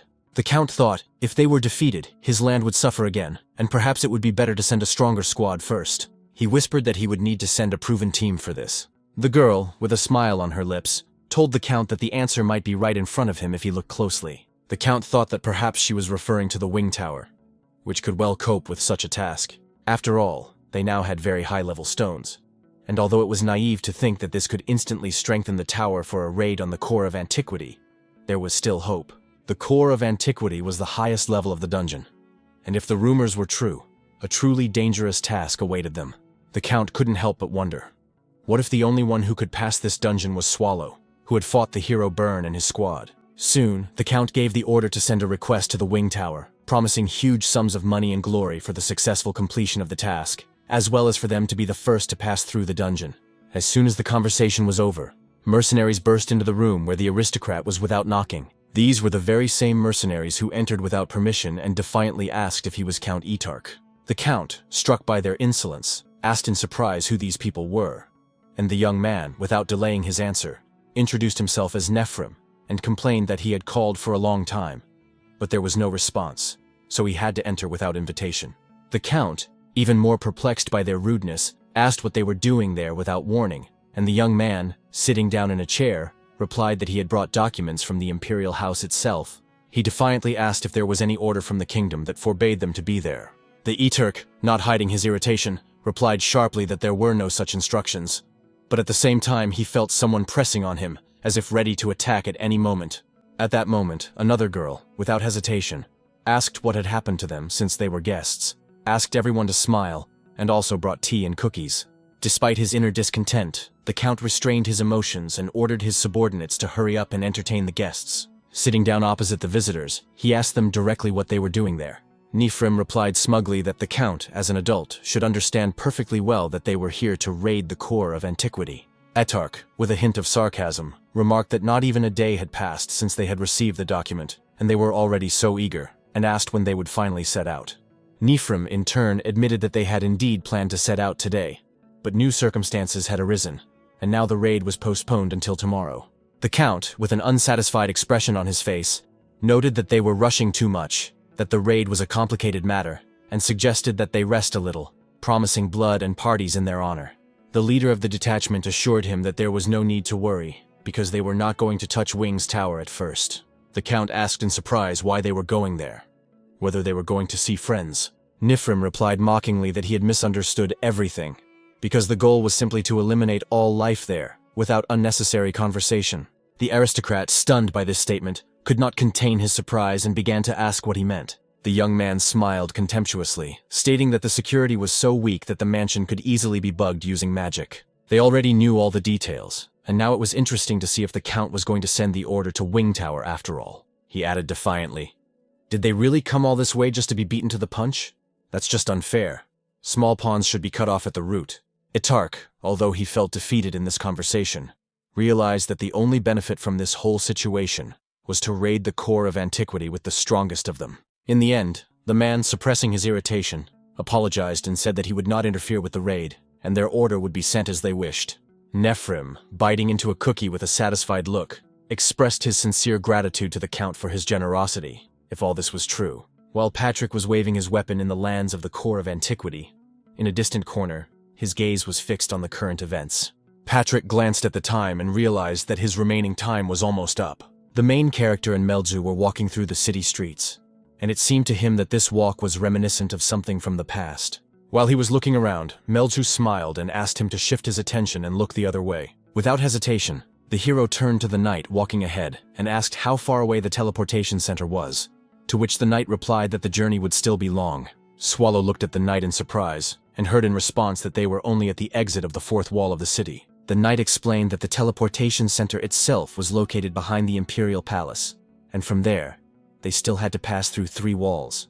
The hero, unable to hide his curiosity, asked how long such a journey would take, and the knight replied that if they walked, it would take them a week. Melju and the hero were very surprised by this information, as they certainly did not expect such a long journey. Swallow, realizing that the journey would take too long, thought that Renee and Patrick might have already gone ahead. At that moment, the demon whispered in his ear, suggesting that he use flight magic, but he soon realized that this was not the best choice. He thought that if they started using mana, people would notice immediately, and no one knew what that might lead to. While they were discussing this, a strange man approached them, laughed, and remarked that they clearly had problems. Apologizing for eavesdropping, he asked with interest if they were heading to the teleportation center. The girl, slightly surprised, confirmed that they were, but immediately asked who this man was, to which the old man replied that he was a coachman named Cheonma Belvir. The girl asked if he was sure he was right, and he confirmed that it was true, explaining that he was a homunculus created through alchemy. The old man pointed to the creature next to him and said that it was Chonik, an abandoned 4th-generation homunculus, the result of a project to create artificial angels carried out by the Empire. The main character was stunned, while the girl frowned, not even wanting to look at the creature, which she found terrifying. The man added that this creature was quite strong, resilient, and even able to fly, but it had been abandoned because it had failed to fulfill its main task, to destroy the church. The demon smiled with interest and asked if this really meant the end of homunculus research. In response, the old man said that this was not entirely true, because the Empire could not abandon such a labor force, and there were rumors that homunculi were being mass-produced through large-scale processes. Swallow thought for a moment and remarked that if it was indeed a large-scale process, then surely they were being grown in giant flasks. Kucher smiled and said that he must be joking, as this method had been used to create the first generation of homunculi 150 years ago. The hero realized that it had been quite a long time and assumed that a lot of time had passed since then. Perhaps as many years as had passed since Renee's birth. Melju looked at the carriage and noticed that it looked quite sturdy. So the old man was not lying, and she wondered how long it would take them to get to the teleportation center. The man replied that the journey would take about 4 hours, although they would have to undergo a check each time they passed through a wall. The hero thought for a moment, and asked how much such a service would cost, and the old man happily replied that it would be 8 ounces of gold for both of them. The girl looked at the old man in horror, because yesterday they had paid only 8 ounces of silver, and this was 100 times more than they had expected. Melju was upset and said she didn't have that much money, and the main character asked in surprise if she thought he had that kind of money. Rummaging through his pockets, the gentleman suddenly heard a soft rustling sound that made him freeze with curiosity. He pulled out a bundle of coins and a neatly folded note in which Patrick promised to thank him for his help one day. Very soon, they were already flying through the sky on a winged homunculus, which was confidently controlled by their strange coachman. The demon, peering intently at the lands far below, asked Swallow where he had gotten such a generous sum of money. He yawned so loudly that it seemed as if he wanted to swallow the whole sky, and lazily replied that the money had been given to him by an old acquaintance from the underground. Her eyes widened in surprise, and she remarked incredulously that she did not understand how a monster from the dungeon could roam freely in these lands. The hero shrugged casually and explained that he had been expelled, adding that this answer should satisfy her. The girl asked if those he was looking for had suffered the same fate, and heard a confident yes. Melju admitted with a slight sadness that she envied his companions, because even after their expulsion, they continued to care for each other. She quietly added that she would never give up such a life, because she wanted so much to have someone close to her. In her opinion, this was the meaning of life, when people or creatures cared for each other sincerely and selflessly. After several hours of travel, their homunculus carriage finally landed on the sparkling street of Survey Rose, steeped in wealth and pleasure. The hero glanced at the majestic buildings and asked if the teleportation center was really unavailable at the moment. The center employee, bowing his head apologetically, confirmed that this was true and apologized for the inconvenience. Melzu sighed disappointedly and said she hadn't expected such a turn of events, and the employee suggested they return tomorrow at 8 in the morning. He explained that the center was temporarily closed due to an auction, but immediately after it, teleportation would be available for honored guests. The hero asked in surprise why the entire center had to be closed because of some auction, to which he received an answer about a rare artifact being put up for sale. The employee explained that it was Dandu's teeth, a lost masterpiece, for which increased security measures had been taken. Melza looked curiously at the poster depicting the artifact, praising the drawing, while the hero thought about it, because this item was vaguely familiar to him. He was about to say that he had seen it at Renee's, but changed his mind at the last moment and muttered that his friend had used it. The employee looked at the artifact with suspicion, but Swallow firmly stated that it was the very thing that, when empowered, turned into a giant blade. His interlocutor admitted that his knowledge of the artifact was superficial, but Dando's teeth were definitely unique and had no analogs. These words finally confirmed to the hero that the weapon put up for auction had once belonged to his Renee. Swallow's thoughts began to get confused when he imagined that perhaps people had dared to kill her, even though it seemed impossible. He couldn't wrap his head around the idea that some pathetic mortals could have harmed Renee, because she wasn't nicknamed the Maid with the Blade for nothing. The hero kept thinking about the blade, and wondering if Renee had it with her when she ran away from him. He remembered her outfit, too elegant to hide a weapon, and she had thrown one dagger at him, deciding that he was an enemy. But he was tormented by the question. How many blades did she still have left? If even in battles with enemies, Renee always had at least 5. Patrick could defeat anyone with his sword, but even he would wonder how powerful the girl was if she were deprived of her blades. The Queen of Demons sensed that something strange was happening to Swallow, and tried to reach his mind. However, he was too consumed by rage, convincing himself that Renee had fallen at the hands of despicable mortals. The center employee, seeing the hero's face change, recoiled in horror and collapsed helplessly to his knees. He begged for mercy, calling Swallow a monster, and tried to crawl away, but fear paralyzed his movements. The hero merely touched him, and in an instant, the frightened man's body went limp and fell to the ground. Mad with rage, Swallow shouted that he would destroy everyone to the last to avenge Renee. Melju, frightened by his state, grabbed his arm tightly and asked him to explain what had happened, begging him to calm down. The hero looked at her and coldly said that he would ask only one question about Dando's teeth. It was important for him to know if they were truly unique in the world, as the previous owner had claimed. The girl hesitated, but replied that, as far as she knew, this was indeed the case. She couldn't understand why Swallow was so angry, but he briefly explained that this artifact belonged to his long-lost friend. The hero firmly stated that he needed to return the artifact, thanked the demon for her help, and suggested that she go on her way. Melju did not hide her confusion, but Swallow noted that he had already found a way to infiltrate Haston and handle the situation on his own. He strongly recommended that she leave this place as soon as possible, and preferably to the safest distance possible. However, the girl, ignoring his words, suddenly asked if she was the one he was so desperately looking for. Her question concerned the monster from the dungeon with silver hair who possessed Dandu's teeth, one of the 36 masterpieces. Hearing that she was called the Maid with the Blade and that her name was Renee, the hero felt his madness growing stronger. Melju watched his reaction closely and said with a smile that her guesses were correct. But Swallow told her not to test his patience. Then he asked her calmly what else she wanted to know about him and that mysterious girl.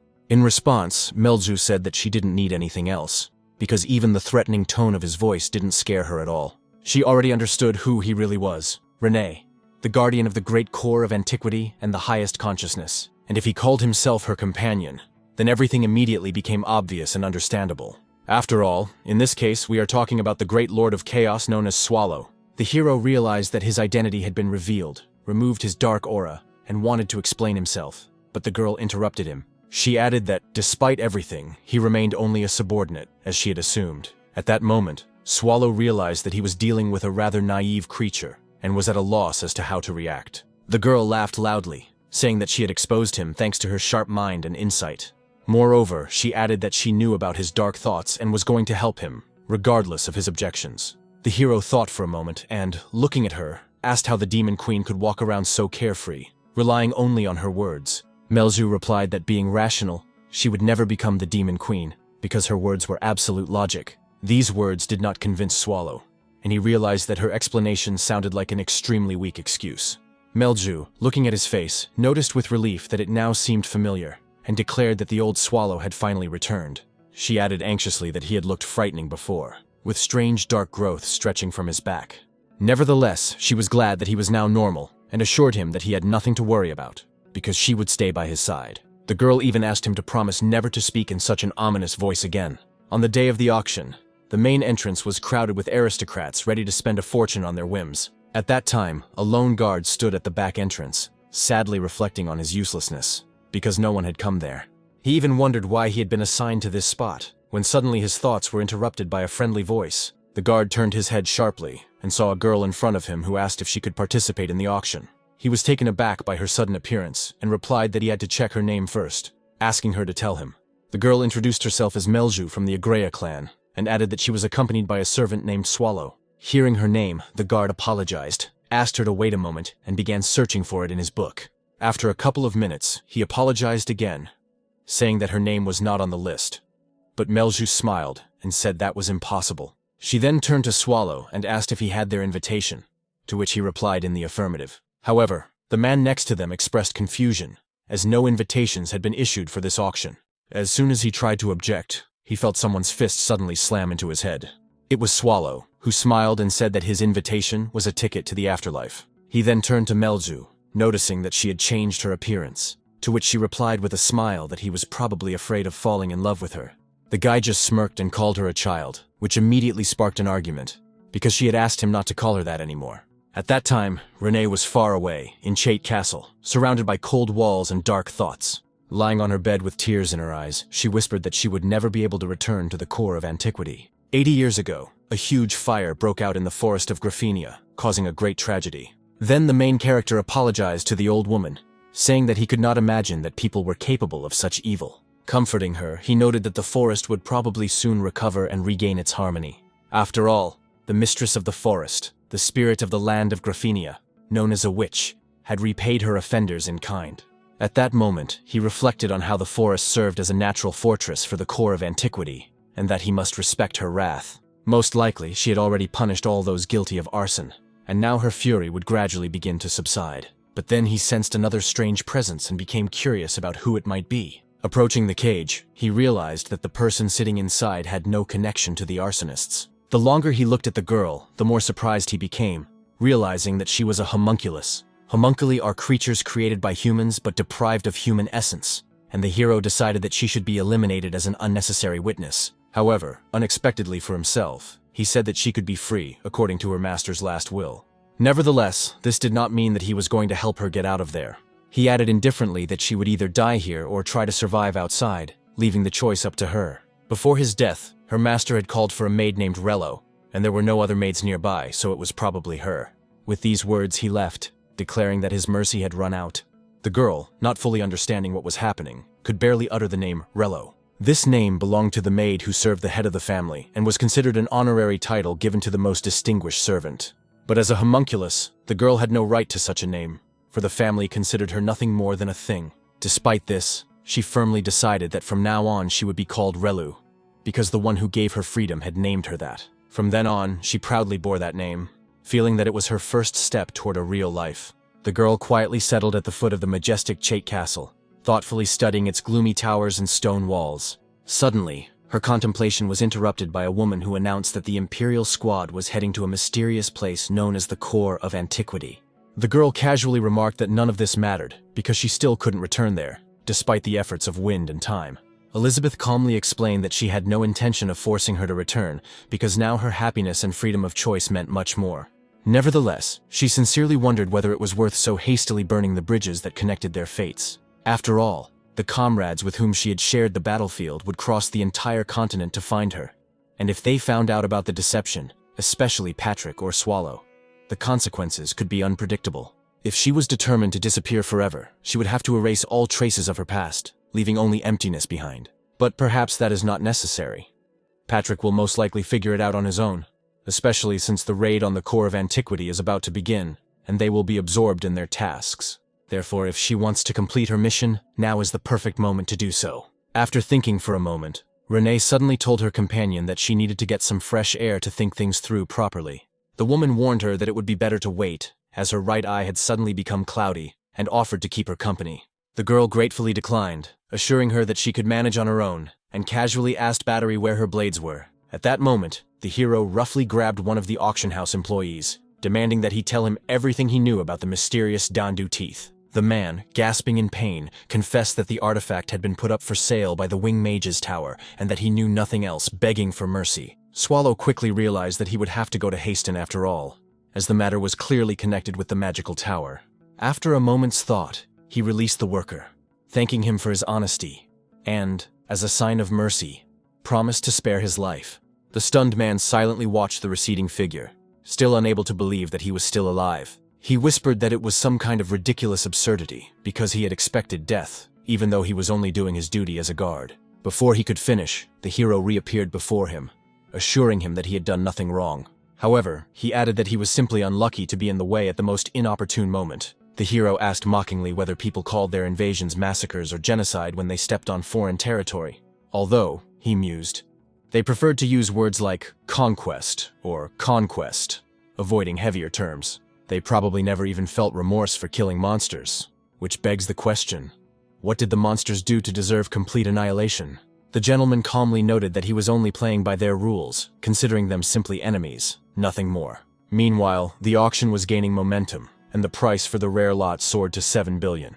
The auctioneer excitedly asked those present if anyone was willing to offer more. One of the girls, yawning with boredom, wondered whether to place a bid for fun, but her companion sternly reminded her that they were there for security. Win Historia, a knight of the Order of the Black Wolf, smirked, realizing that she was not someone to be trifled with. Her partner, the tracker Garrote, dryly reminded her not to forget the mission they were here for.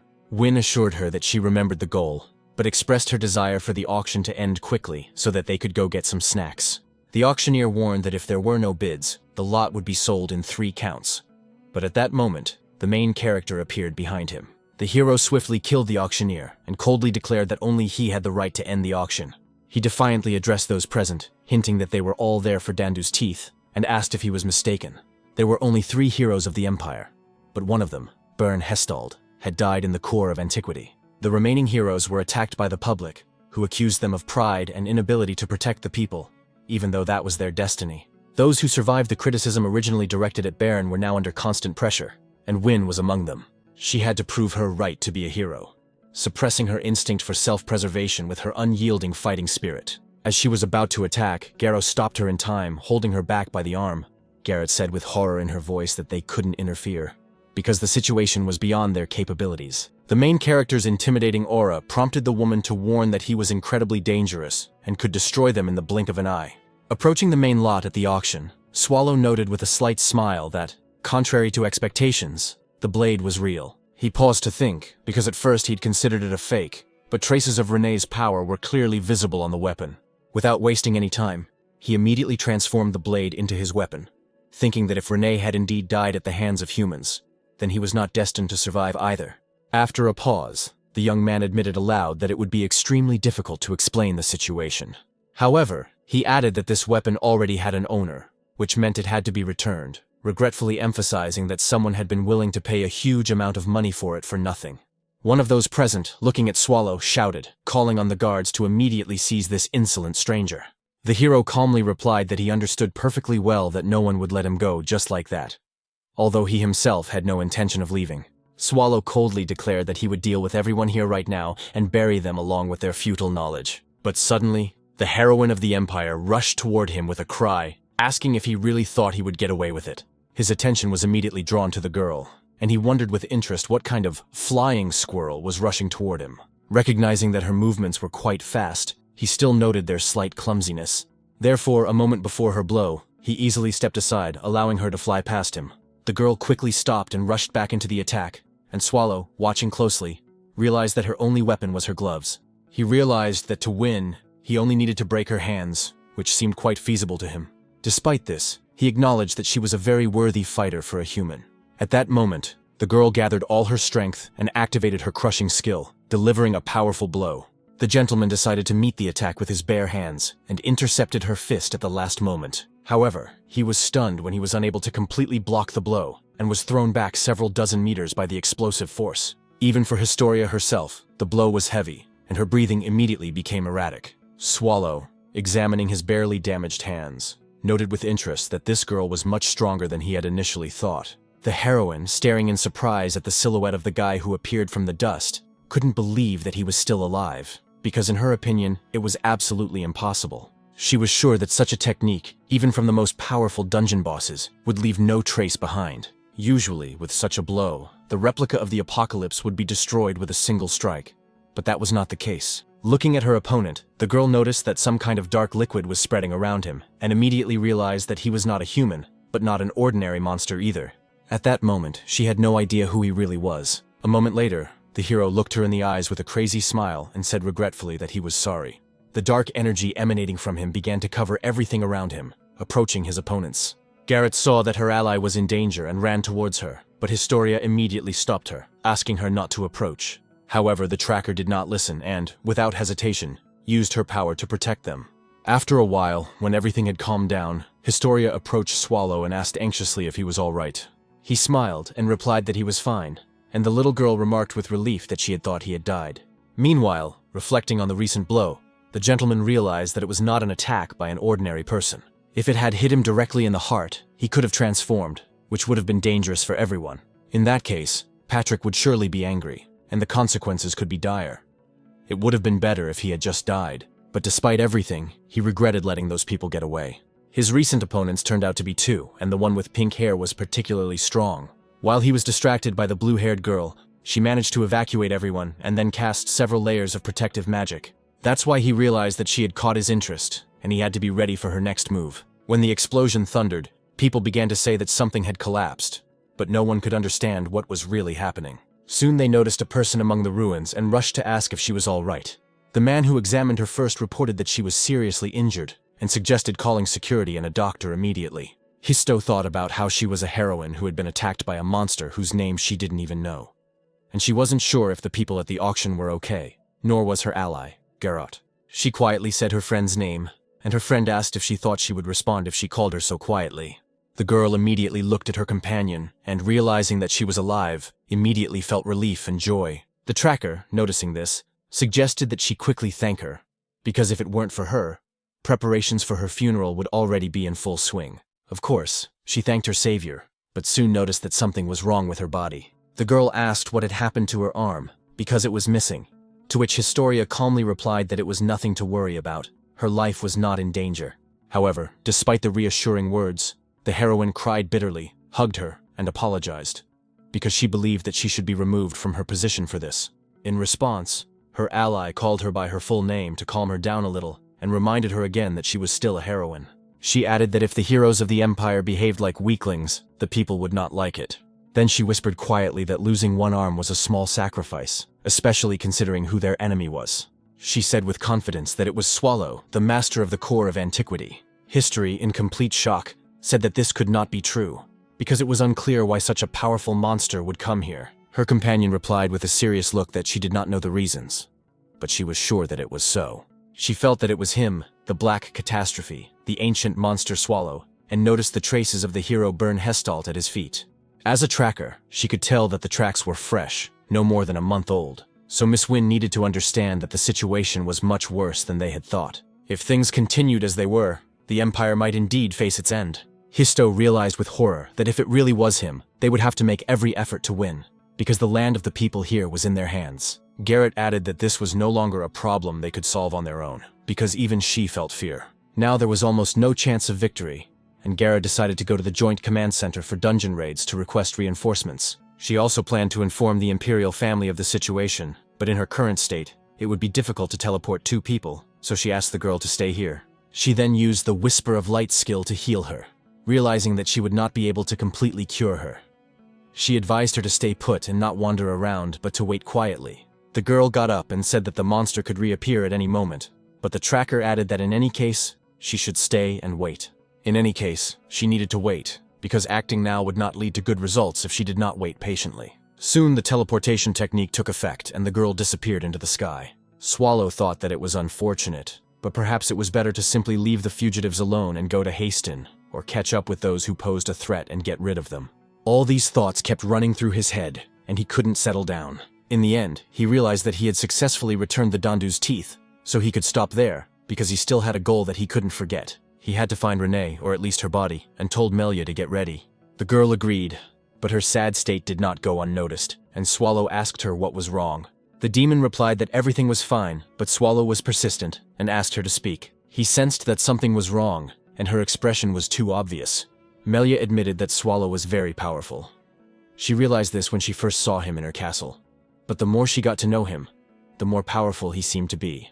He exceeded all her expectations, and although he called himself Comrade Renee, she realized that he was much more powerful than she was, and began to doubt the accuracy of her feelings. Or maybe she just doesn't understand if Renee could be much stronger than she thought.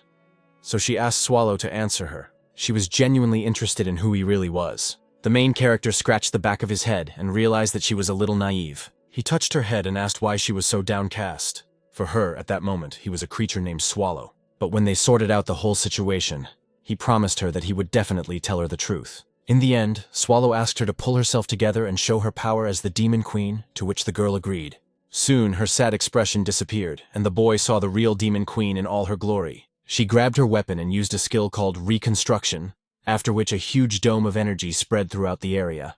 A few seconds later, there was a powerful explosion that spread over a long distance with a deafening noise. People who were near the epicenter of the explosion were terrified and asked what it was. Histo also heard the explosion and realized with horror that there was an auction taking place at that location. To do such a thing in the very center of the capital was madness. She thought that such people were simply scoundrels, because there were so many people in the capital.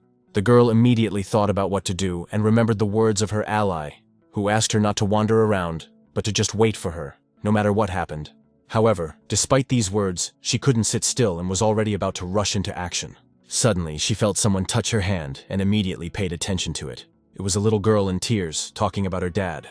The heroine immediately stood up and reassured the people around her, saying that everything was fine and they should not worry. She introduced herself as the heroine Win History and assured everyone that she would handle the situation, thinking to herself that she would definitely not lose to some monster.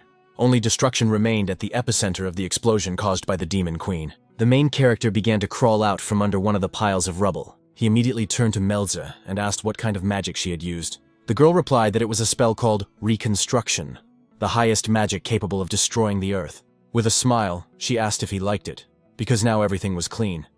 But the hero asked in horror if she really didn't have a more suitable spell for this occasion. The Demon Queen replied that she was not to blame, since at his request to tidy up, she could not use the most powerful spell. She added that he should have explained more clearly what he expected, and now he shouldn't complain. Swallow replied that he understood her decision. Swallow noticed the destruction around him, and realized that the situation was only getting worse. He asked the girl if she remembered the way to the teleport, to which she replied that she remembered it perfectly. Swallow remarked that if that was the case, she should go, and he would protect her, because after what had happened, he was sure that other people would soon rush here. He also told her to prepare everything necessary, because they would leave for Haston as soon as he arrived. The girl agreed, but asked where Haston was located. Swallow asked if she at least knew the coordinates of the core of antiquity. She replied that of course she did, because as she had said earlier, it was her favorite dungeon. Swallow interrupted her, saying that it was the closest village to their dungeon. Melzu hesitated and admitted that she only knew about the core of antiquity from books. Swallow said he understood and invited her to come in. The Demon Queen set off, promising to protect the teleport. Swallow headed in the other direction and said that he would also try to finish as quickly as possible. Soon he noticed that people had already approached and asked how many of them there were. The people replied that they belonged to one of the 9 empires and were called the Blue Crane Punitive Squad of the Ranjiro clan. The leader of this squad was named Casper, and he introduced himself, then asked who his opponent was. The main character realized that they were all dressed to the nines, but couldn't understand why they were like that. He became a little agitated when he sensed a strange number of people around the auction house, probably soldiers belonging to someone present. So he said that if they wanted to know who he was, he didn't have to answer. Then he began to transform into his demonic form and said that he was their enemy. At that time, in the core of antiquity, Niframu was told that of all those who had gone into this cave, no one had ever returned alive, and that if one died here, one's soul would be corrupted and wander the world until the end of time. His companion asked if perhaps they should turn back, as it was already frightening. The guy asked Sylvia not to joke around. The girl was indignant and said that she would do what she wanted because he was too boring. She wondered if he thought this place was shrouded in some strange, oppressive mystery. After all, in the first room, which they had passed through without any particular difficulty, there had been mountains of corpses, but here it was strikingly clean. With a look of utter bewilderment, Nifrim turned to his comrades and asked what they thought about this anomaly. The warriors began to discuss how such cleanliness seemed suspicious, since Hishalt's squad would hardly have engaged in cleaning during a dangerous expedition, so perhaps there was a monster with a mind behind it. However, considering that this dungeon should have been cleared beyond the fifth room, excluding only the boss room, there could be no monsters capable of cleaning up left here. Moreover, it is difficult to understand why monsters would waste their energy cleaning up the corpses of their comrades. The leader of the squad suddenly sensed someone's presence and shouted at his companion to stop joking around, because the enemy was trying to confuse them. A voice rang out from the thick darkness, mockingly remarking that the leader was shouting so loudly that it made his bones tremble. The voice confidently stated that he was not trying to deceive anyone, but had simply cleaned up because he could not stand to see dirty rooms. He added that he didn't want the guests to start grumbling about his unattractive place, and at that moment, Nifrim demanded that Sylvia create light. The girl immediately activated the magic spell, and the room was illuminated with bright light. Those present saw Patrick, who complained about the brightness of the light, and noted that he had not invited the guests, but acknowledged their abilities, since they had managed to reach such a well-guarded place. The leader was surprised to realize that they were standing before none other than the Knight of Death named Patrick, and asked him directly about his identity. Patrick replied with a hint of annoyance that he had tried his best to make a grand entrance, but everything had gone wrong, and his efforts to present himself in a dignified manner had been in vain. He complained that his guests were too aggressive, and suggested that they relax, lay down their weapons, the mages lower their staffs, and the warriors put away their fists. But before he could finish his proposal, Nifrim rushed into the attack, interrupting the monologue with words about it being time to end this empty conversation. The Death Knight, without losing his composure, easily repelled the attack, and sarcastically remarked that the attacker's manners left much to be desired, not even giving him time to catch his breath. Suddenly, someone cast the Ice Rain spell, and the room was filled with sharp ice spikes. A cold wave engulfed both opponents, creating an even more tense atmosphere. A moment later, Patrick sighed heavily and said that he felt this way every time. Fighting alone against a crowd was really unpleasant. Despite everything that was happening, Patrick was sure that he would emerge victorious in any case. But as soon as his hand reached for his sword, an invisible force threw the weapon aside. Realizing that the situation had taken an unexpected turn, he admiringly acknowledged that for an ordinary person, this was an impressive achievement. Meanwhile, the mages of the squad wasted no time in activating their spells, enhancing their leader's combat abilities. The Death Knight remarked mockingly that these magical enhancements looked impressive, but they were short-lived, and soon everything would return to normal. He only had to hold out for one more minute, and then the forces would be equal again. But events did not go according to plan. Suddenly, his opponent used a stun spell, paralyzing his movements and confusing him. Nifrim appeared behind him, and mockingly asked him to repeat who had spoken of victory. The skeleton bitterly admitted that magic was much more cunning than he could have imagined. The members of the squad whispered among themselves, suggesting that perhaps the core of antiquity was not as scary as the legends said. Patrick stared at Sylvia and asked mockingly if he should have gotten rid of this green-haired sorceress from the very beginning. The leader, unable to contain his anger, struck him and barked at him to shut his mouth. With fury, he put all his strength into his blow, pointing his weapon at his opponent and ordering him to die on the spot. But Patrick easily stopped the blade with his hand, laughed, and admitted that this time, he was really enjoying his acting performance. He apologized for his pranks, explaining that the last few years had been extremely boring for him, and he just wanted to try his hand at acting. He gratefully acknowledged that the squad had played along perfectly, bringing a little joy to his dreary existence. Suddenly, something frightening happened, and Nifrim collapsed with a loud cry, losing consciousness. When he came to some time later, he got up and asked in confusion what had happened. From the darkness came Patrick's voice, which sarcastically asked if his opponent had finally come to his senses. It turned out that everything had been decided in the few seconds while Nifrim was unconscious, leaving him feeling completely confused. The skeleton lazily pointed his hand to the side and suggested that Nifrim see for himself that his words were true. It turned out that so far, none of those who had encountered the Death Knight Patrick had returned alive. However, since Nifrim knew his name, according to the skeleton, he too would not escape this fate. Although it seemed that Patrick was slightly mistaken in this. Patrick threw Sylvia's lifeless body to the ground and noted with a smirk that dealing with this green-haired sorceress had not been easy. Who would have thought that she possessed sacred magic? His bones still ached from the effects of her spells. The Knight of Death wondered if his name was really Nifrim, because that was the name Sylvia had shouted in her last moments. Repeating the name Nifrim several times, Patrick tried to anger him even more adding that the girl had called him with despair in her voice. But to the skeleton's disappointment, the expected violent reaction did not follow, prompting him to sarcastically declare that Sir Nifrim seemed to be completely heartless. Nevertheless, it was time to question the survivor, because even someone as dim-witted as Pymore would never have sent 30 men to their certain death. Although Patrick had no doubt about his superiority, he noted that Nifrim's squad was far from top-notch and demanded to know what they were hiding here. Calling himself a kind and polite skeleton, he offered a choice. Raise your right hand if you will answer, or your left if you will not. Nifrim instantly raised his right hand, and Patrick, pleased, called it a wise decision, adding that if he told everything, his death would be painless.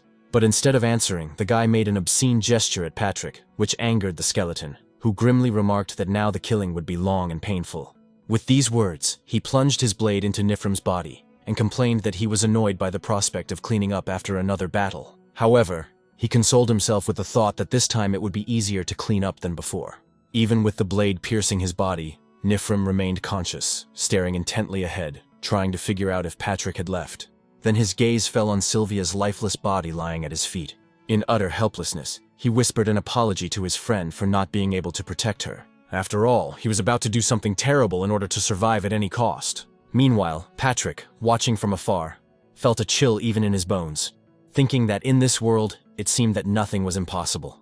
The skeleton noticed that the guy he had left alive was devouring corpses, clearly regaining his strength and becoming stronger each time, which puzzled him.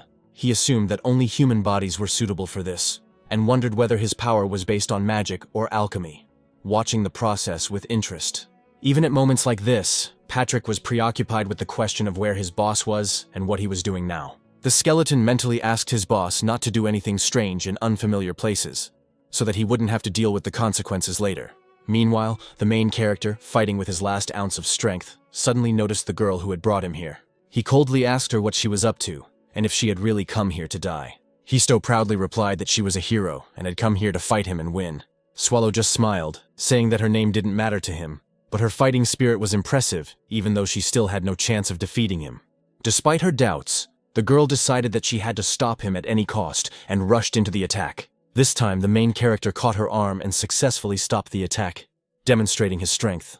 He apologized to her and added that now he would not allow even a single blow to be directed at him.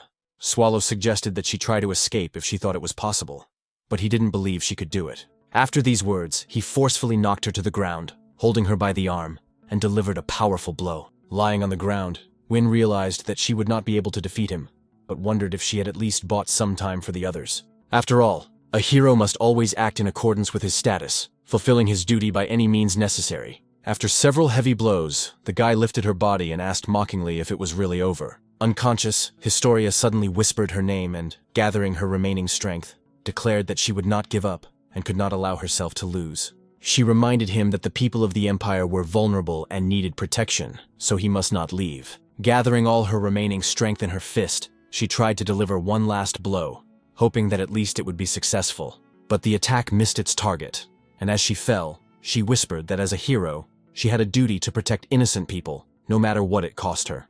Swallow confidently parried the girl's attack, sarcastically congratulating her on not dying in vain. He added that he would even remember her name, Wynne Historia, although he wasn't sure for how long. Out of respect for her persistence, he decided to kill her quickly and painlessly. But just as he was about to deliver the fatal blow, he felt a sudden attack. He turned to the attackers, surprised by their presence, and asked why they were appearing one by one instead of all at once. The men explained that they had been forced to take extreme measures to save Wynne, and apologized for their rudeness. Swallow remarked with a smirk that throwing a punch at the back of someone's head was clearly not the best tactic if you were going to ask for forgiveness afterwards. However, he was interrupted by an introduction. One of the knights announced himself, Our Edelbrais Gal Riviston, a member of the Edelbrais Order of Knights, known as the Black Wolf, and requested an audience with the Great Swallow. The main character was surprised at how he knew his name and asked him directly. Gull explained that he had a man under his command with a special ability that allowed him to recognize him. Swallow frowned and remarked that the knight was too self-confident, reminding him that he was in a bad mood. He told them not to waste his time. If they wanted to attack, they should do so immediately. However, Gull hastened to explain that they did not plan to fight, but had come to offer a deal. Swallow sarcastically asked if he looked like he was missing something to be interested in a deal. He warned Gull that mocking him would lead to a painful death. But the knight remained calm, realizing that this was a risky venture for the sake of saving the entire empire. To lighten the mood a little, Gaul mentioned that the owner of the legendary weapon, the Danda, was fortunately still alive. He expressed confidence that Swallow had taken the weapon not simply for the sake of possessing a unique item, and offered any assistance in exchange for cooperation. Swallow replied contemptuously that he didn't need anything. He added that if he had taken the magical weapon, it was only out of boredom, because his true goal had always been to destroy people. Swallow approached the knight and asked what they were going to do if his words about destruction were indeed true. The knight calmly replied that if he wanted to destroy everything, he should try. And Swallow noted that he was not opposed to avoiding unnecessary casualties. He offered a compromise. Let them tell him right away where the true owner of the Dandu teeth was. The knight agreed and turned to Garrot for help. The girl approached, and Swallow recognized her, realizing that they had already met. The tracker explained that in order to determine the location, she needed to examine the tracks and asked for permission to examine the Dandu teeth. Swallow drew his weapon and warned her that any foolishness could cost her her hand. Garrot calmly agreed, showing that she understood the seriousness of the situation. After examining the weapon, she said she could sense the tracks of one person, but the distance was too great to determine the location accurately. However, she was able to indicate the direction, west of the Imperial Palace of Riaz. Swallow immediately realized that she was talking about Haston, and noted that this was enough. The image of Renee flashed before his eyes, and he realized that she was alive. This realization made him laugh, which alarmed those present. Before leaving, he said that he now owed them a debt and promised to remember the knight and Garrot. The knight replied that it had been an honor to help them. Swallow, passing through the crowd of knights, ordered them to step aside to avoid trouble. He headed for the teleportation center, where he met the Demon Queen, who told him he was late. There, he saw many corpses killed by this girl. Melzu, bleeding profusely, pointed to the dead and said weakly that she had kept her promise, using all her strength to protect the teleport. Her strength was fading, and she asked if it was enough to repay him. Swallow used his power to support her and assured her that it was more than enough. He praised her for her brilliant performance and expressed his gratitude. Swallow approached the strange device, feeling it and frowning, like an engineer who had never seen a magical machine before and was at a loss as to which buttons to press. He figured that the first thing to do was to set the coordinates for Haston, and then direct the flow of mana into the mechanism, hoping that everything would work. As soon as the hero completed the process, the device's reservoir shattered into pieces with a loud splash, like a glass vessel that could not withstand the pressure of water. Swallow wondered what could have gone wrong, since he had stabilized his mana, and the transformation, as he believed, had long been under control. His thoughts returned to the bracelet on his wrist that suppressed mana, and he wondered incredulously why it had not worked in tandem with the teleport. Realizing that he couldn't move forward without revealing his true nature, he hesitated, knowing that his transformation would expose all his secrets. Looking at the consequences of his actions, Swallow realized that he had caused chaos, and could already imagine Patrick grumbling, calling it a classic fiasco. Sighing with bitter regret, he threw away the bracelet, apologizing to the Knight of Death, and allowed the monster inside him to break free. As his body began to transform, the power bursting forth crushed the building like a house of cards unable to withstand a hurricane. The enormous beast he had become stood in all its terrifying glory, embodying the true essence of Swallow. He wasted no time and headed straight for the Wing Mage's tower, where he believed Haston was hiding. Meanwhile, a girl was walking toward the same tower, confidently making her way through the unknown. The gatekeeper greeted her politely, explaining that to enter the tower, she would need to confirm her origin and identity. The girl interrupted him irritably, calling him human, and unceremoniously asked if she could use the magic of teleportation. The man shook his head, explaining that the tower's barrier made this impossible until her identity was confirmed. Hearing his refusal, she coolly took out her weapon and declared that now he would not go anywhere, hinting at a quick end. After dealing with the gatekeeper, she examined the tower, which reminded her of a dark dungeon inhabited by weak creatures incapable of serious resistance. Her thoughts were only reinforced when she decided that the Tower of Magicians was actually no different from the dungeons, except that instead of monsters, people lived here. Destroying everyone who got in her way, she walked toward her goal, thinking contemptuously about how insignificant these little people were. Reaching the top floor, the girl realized that only one final obstacle remained: the head of the tower, who seemed to be waiting for her arrival. At the top, the girl was met by the head of the tower, who, with mixed feelings of pride and wariness, admitted that she had been preparing to meet someone powerful, but did not expect to see the very same little girl who had come a few days ago. The woman looked at the girl intently and concluded that she was clearly not an ordinary person, but something much more unusual. The homunculus did not deign to give her a direct answer, and instead calmly asked where the Dandu's teeth were. Amir arrogantly declared that they were her property and did not deem it necessary to answer, hinting that she also had questions. She wondered why the girl, who should have disappeared from the face of the earth long ago, was still alive. Gomunkul silently ignored her attack and, without saying a word, took up a fighting stance, preparing for battle. Seeing this, the head of the tower smiled and remarked that such a cute creature did not look good holding a weapon. She added contemptuously that the girl's pathetic knives were no match for her magic and activated a protective barrier spell. The woman barely had time to utter another taunt when something flew by so fast that it silenced her mid-sentence. Her eyes widened in horror when she realized that the protective spell had been destroyed with a single blow, as if it were a glass shell. Glancing at her opponent, she realized that she was facing a creature of incredible power, a true monster whose abilities she could not predict. However, the tower, built above a powerful magical source, could give her an advantage if she could use the energy correctly. Gomunkul, on the other hand, did not even try to regain her strength, coldly demanding to know where her weapon was. Amir just shrugged and admitted with a smirk that she had long since sent it to auction, then activated the spell, Magic Kingdom. A giant eye appeared above the battlefield, radiating powerful energy, which seemed to be watching every movement of the opponents. Pointing at the little girl, the woman said that she really did look extraordinarily powerful. The head of the magic tower, holding back no power, used Longinus's spear to strike down the enemy. Then spells followed one after another, changing accelerations, pursuing, and transforming attributes into destructive light damage. All this power instantly descended upon the girl, and she had to urgently dodge the attack. A few moments later, a powerful explosion rang out across the city, striking the magic tower. Renee was pierced by blades, and the head of the magic tower declared that this is what happens to those who pretend to be human but are actually monsters. Amir thought that this magic belonged to the highest level, which even most dungeon bosses could not resist, which made the girl too vulnerable. As soon as the woman thought about it, she felt as if her hands had been cut off just before the attack. Renee, who survived the blow, surprised everyone by continuing to fight.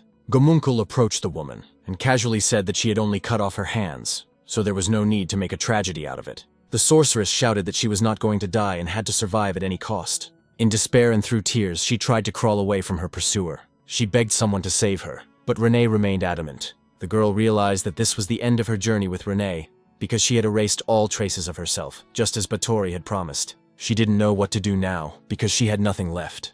At that moment, Renee felt extremely tired and realized that if she fell asleep, she would never wake up. Suddenly, she heard a man's voice asking the chief what had happened, and discovered that it was his subordinate, Haim, who had come to help. The woman said that she was in incredible pain, and he asked her to hold on a little longer. The guild leader first ordered him to heal her, but then changed her mind and made him kill the girl as a priority. The guy just stared intently at Renee, but did nothing, and only told his companion to calm down, as she had lost too much blood. Then he showed her the stone and asked if she would follow him, to which the woman replied that she couldn't see. Chaim explained that she was looking at a high-grade magic stone that could help them escape, but he didn't have enough mana to activate it. Therefore, he did not ask her to help him with this, so that she could survive herself. The maid noticed that this stone had the same energy as the one she had given her, as if reminding her of the terrible consequences inside. The head of the magic tower, following her subordinate's orders, poured in mana and expressed gratitude for being able to live. However, what happened was not what she expected, as a monster was released from the stone. The guy who did this said that she had made too many enemies, otherwise why would Renee come here to take revenge? Her family, the Graumits, also ordered her to be eliminated if they noticed anything suspicious. Then he turned to the girl and thanked her for doing the job for him, but he warned that if she continued, it might come after him. So what had just happened would serve as insurance, giving him a little time to escape, saying goodbye. Soon, Renee noticed that nothing remained of the former Amer. A monster had been unleashed. She also felt her right eye go completely blind, realizing that this was not an enemy she could defeat with her wounded body and without proper weapons, but right in front of her was something she couldn't leave behind. And so she was ready to pay with her life here, erasing her traces forever. Even in this situation, the girl did not want this creature to destroy the scent of Mr. Swallow. Therefore, full of determination, she launched a furious attack on her new enemy, declaring that if they were destined to die, they would do so together, as one. In the end, this insidious creature used one of its terrifying limbs to mercilessly throw the girl away. Then a thought flashed through her mind. When Mr. Swallow learned of her death, would he feel even a drop of sadness? At that very moment, as if by fate, a huge monster appeared right on the magic tower, which was the embodiment of the main character himself. He instantly picked up the girl and, with warmth in his voice, asked if she was okay, and the little girl felt that it reminded her of the very day when he first saved her. When she was on the verge of despair, deprived of the meaning of life, Mr. Swallow suddenly appeared before her, like hope returning from oblivion. Renee couldn't contain her surprise at seeing the hero and exclaimed, "Is it really him?"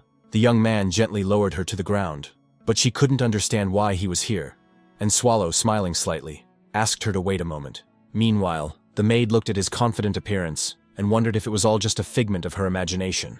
The gentleman, in turn, approached the monster and stated firmly that he had shown unprecedented courage, although he obviously did not understand who he was dealing with. At that moment, he was overcome with rage and, using his incredible strength, launched a lightning-fast attack on the monster. With ease, with one powerful blow of his hand, he crushed his enemy and coldly told him to know his place. The opponent, though badly damaged, made strange, frightening sounds, as if he had no intention of giving up. But after a few moments, his mutilated body began to regenerate, which immediately caught the hero's attention. He immediately grabbed the monster, lifted it high into the air, and delivered another series of powerful blows. These blows were so deadly that any ordinary creature would not have survived for a moment. But even after turning into a shapeless mass, the monster survived and reached for the hero with its tiny, vile limbs. This sight made Swallow even angrier, as he realized how disgusting and exhausting it was at the same time. He delivered several more devastating blows, and finally it became clear to him what was going on. He had not understood before why the creature kept coming back to life, but now he guessed. It was all because of the magical mana that fueled its life. He sensed that an incredible amount of mana had accumulated under this enormous tower, like a seething whirlpool of power. But if that was the case, this discovery made his path to victory much easier and clearer. As soon as the monster tried to attack him, the main character, transforming into a giant creature, immediately devoured not only his opponent, but also the entire tower beneath him. After that, the battle was finally over, but the guy only felt an unpleasant taste of something nasty in his mouth. Then he approached Renee, who was sitting in the distance, her back turned, lost in her own sad thoughts. He sat down next to her, leaning his back against hers, and with a slight smile admitted that he had wanted to say a lot to her when they met, but now it all seemed to have been erased from his memory. "Maybe I should have written it all down on a piece of paper," he muttered thoughtfully, and then asked if she had met a man with green hair, because he had killed him on his way here and wanted to know if it had caused any problems. The girl remained silent, and a heavy silence hung between them, stretching on endlessly. Then the gentleman broke the silence, apologizing for what had happened a few days ago, as if trying to lift a weight from her soul. Gomunkul replied that apologies were unnecessary, because she, Renee, did not even deserve a glance from the gentleman. But the hero objected that the core of antiquity needed a guardian like her. He added that she was important not only to the dungeon, but also to him. Incredibly important. The girl immediately asked if he really did not hold a grudge against her and did not hate her. Without hesitation, the young man assured her that there was no resentment or anger in his heart, then got up and said that he had prepared something for her.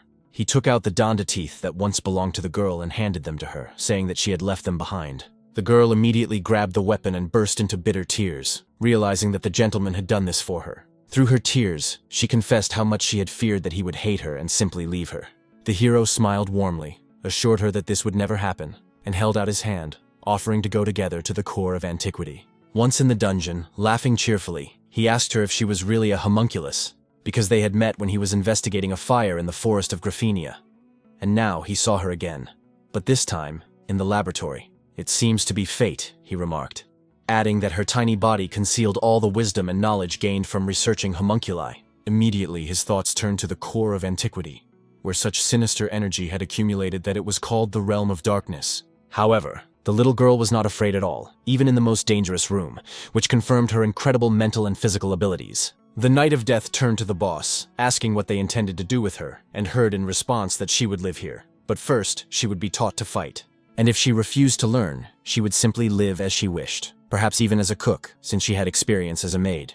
Patrick was surprised and asked if he was serious, because it was unclear who would be responsible for her training. The gentleman pointed to his subordinate and stated categorically that it would be his task. Ordering him not to argue, he added that he had nothing else to do anyway. But Patrick was far from enthusiastic about the idea. He thought that although Renee was a homunculus, her physical abilities might be outstanding. But somewhere in her subconscious, she might harbor hatred for people. He then asked his boss what the girl's name was, but Swallow couldn't remember the name he had been given when they met. Suddenly, the little girl spoke up, saying her name was Relu. The skeleton immediately asked if that was her full name, and added that perhaps the boss, as her master, could give her a new, more suitable name.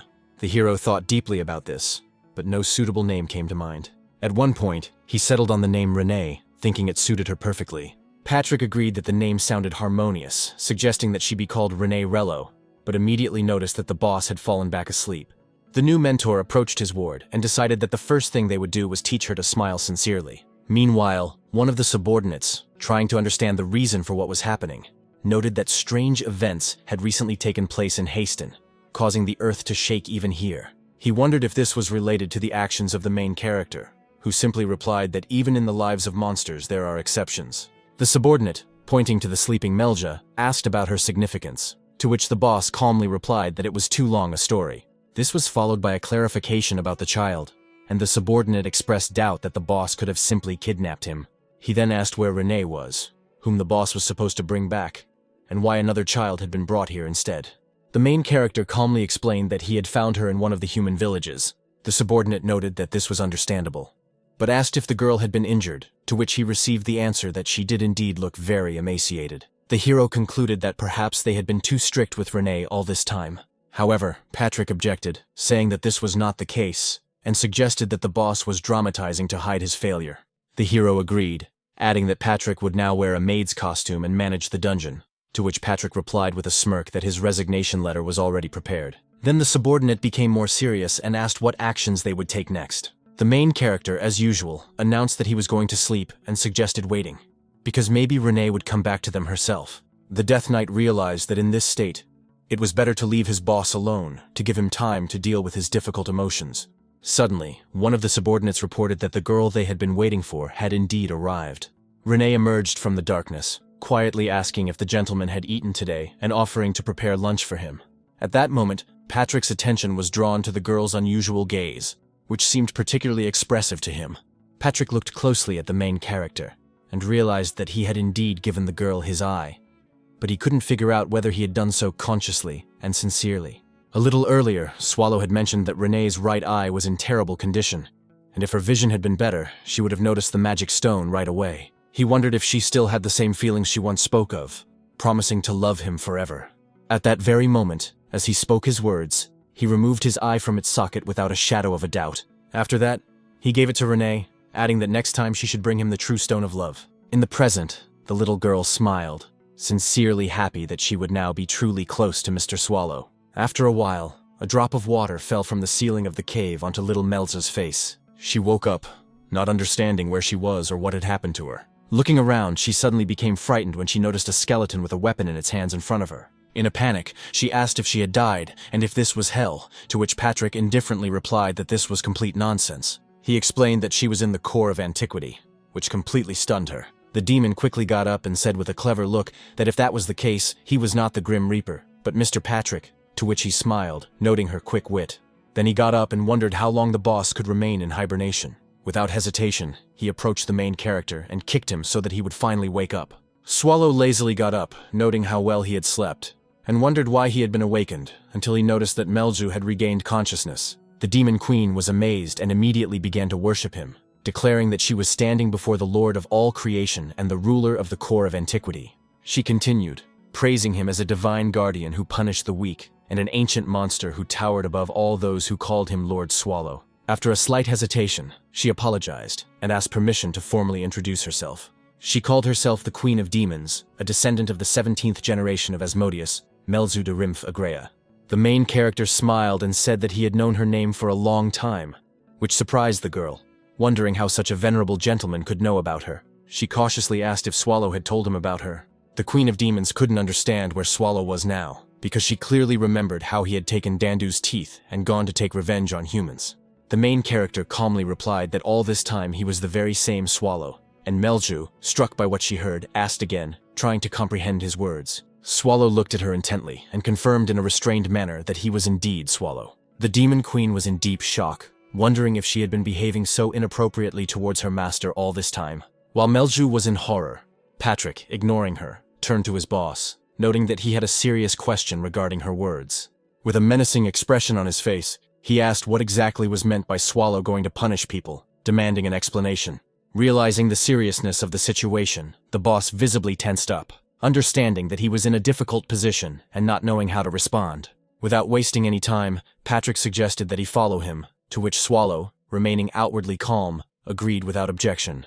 At the same time, a girl was making her way through the dense forest of Graphinia, on the border of Hastina, breaking the ban on coming here. She reflected that nothing bad had happened, even though the forest was full of the herbs and mushrooms she had been told about. Walking along her usual route, the girl suddenly heard something heavy fall to the ground nearby. She quickly realized that it was a person, and, deciding to help, asked anxiously if he was all right. Trying to help, she held out some medicinal herbs, assuring him that they would help. But as soon as she brought the herbs to him, the man suddenly attacked her and brutally killed her. Meanwhile, another traveler heading for the fortress stubbornly pushed his way through the thick undergrowth, repeating that he must reach his goal. He reflected on the rules of survival, knowing that every dungeon was a battlefield where the key was to minimize tension. At that moment, Renee angrily told Melju that since she was the queen of demons, she had to be quieter, reminding her that Mr. Swallow's room should always be silent. The little girl, boiling with anger, refused to give in, declaring that she was a free monster of the dungeon and owed nothing to anyone. At the moment, she is not just the queen of demons, but also the master's guest, and according to her, she needs to talk to him, which has caused a dispute between them. The demon quietly remarked that while Swallow was asleep, he needed her presence, and she was going to snuggle up to him to give him warmth. Meanwhile, Renee showed her usual stubbornness, behaving as if she were much older than she actually was. The girl, struck by these words, asked in surprise if she had just been called an old woman.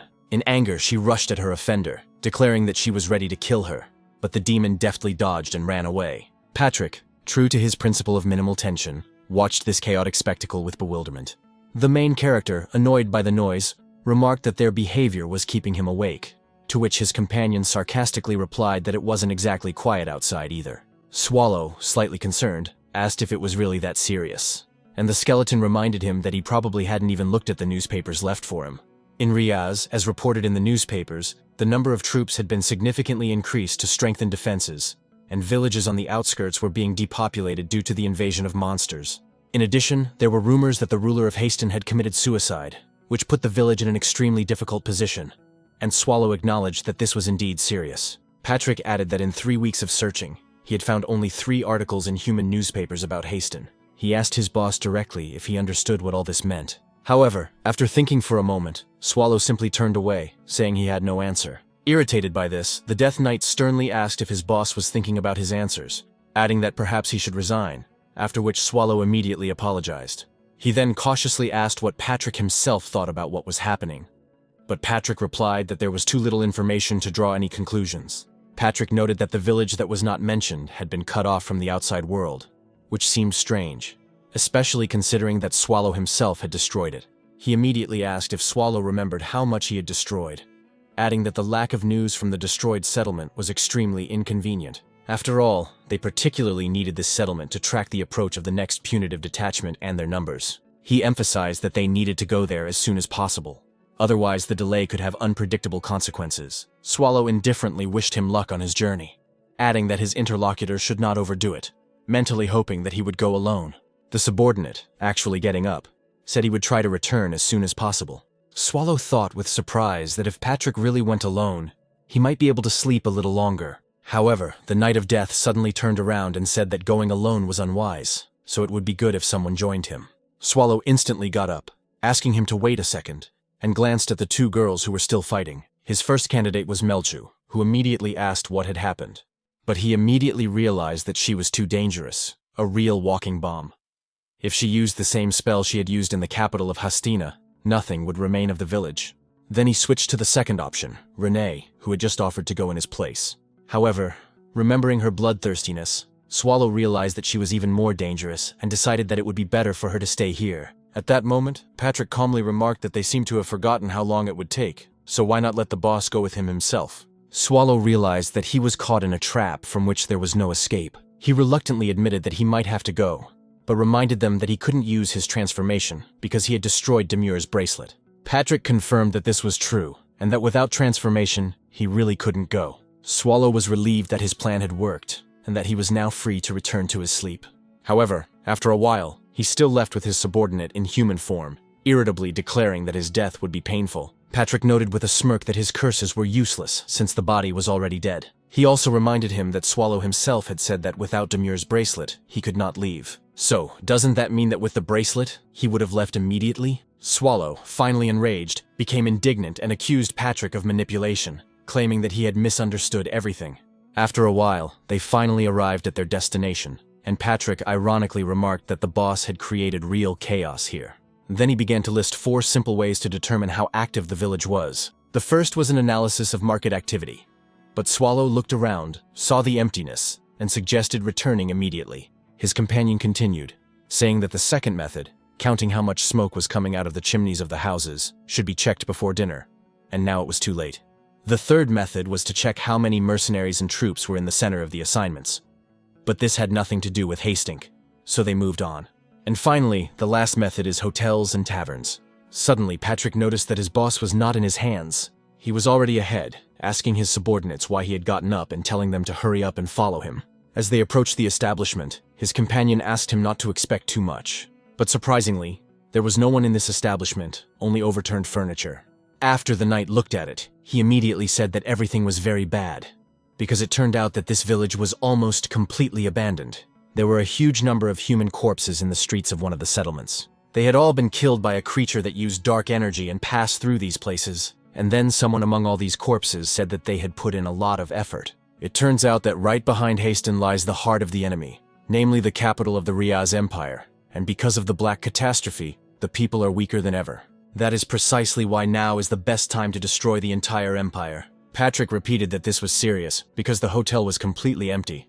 Apparently Hastings had truly been completely abandoned by everyone. Suddenly, he felt that someone was present and asked who he was. It was a man who said he was the owner of this place. He had a weapon in his hands, and his hands were shaking. He asked what business they had there. The knight replied that he was a knight from the Pitarian Punitive Detachment, the black dogs who had come from Netranza, and realized that the man thought they might be invaders. So he said that they would like to spend the night and have something to eat here, and the respected man said that they were guests, so he apologized for his behavior. However, he had no food for them, and it was unlikely that they would be able to find any even in the whole village. Patrick asked if all this had happened because of the Black Disaster, and his interlocutor replied that if he knew what he meant, then he should understand him. He apologized, but there were no rooms available for them to stay in either. The knight thought that in such a situation, even the price of water would be more expensive than lodging. That's why he threw money at him, and the man, of course, caught it right away. It was a single gold coin, so Patrick asked what they thought now. Surely there were still no rooms available. Of course, the owner became much softer, and immediately pointed upstairs for them to go up. The man ended up asking the knight who the person next to him was. In response, the knight told him that he was his slave, but despite being a slave, he helped him a lot, so he treated his slave accordingly. Therefore, the slave had to sleep with him in the same room, so that he could not accidentally tell them where their room was. After a while, they arrived at their lodgings, and the main character said that it wasn't so bad. First of all, he took the bed and said that it would belong to him, and that it was much better than the one in Riaz. The skeleton noted that he was right, it was a good room, and the guy asked if it was necessary to call him a slave. Patrick said that it was necessary because it was comfortable for him to walk in these clothes.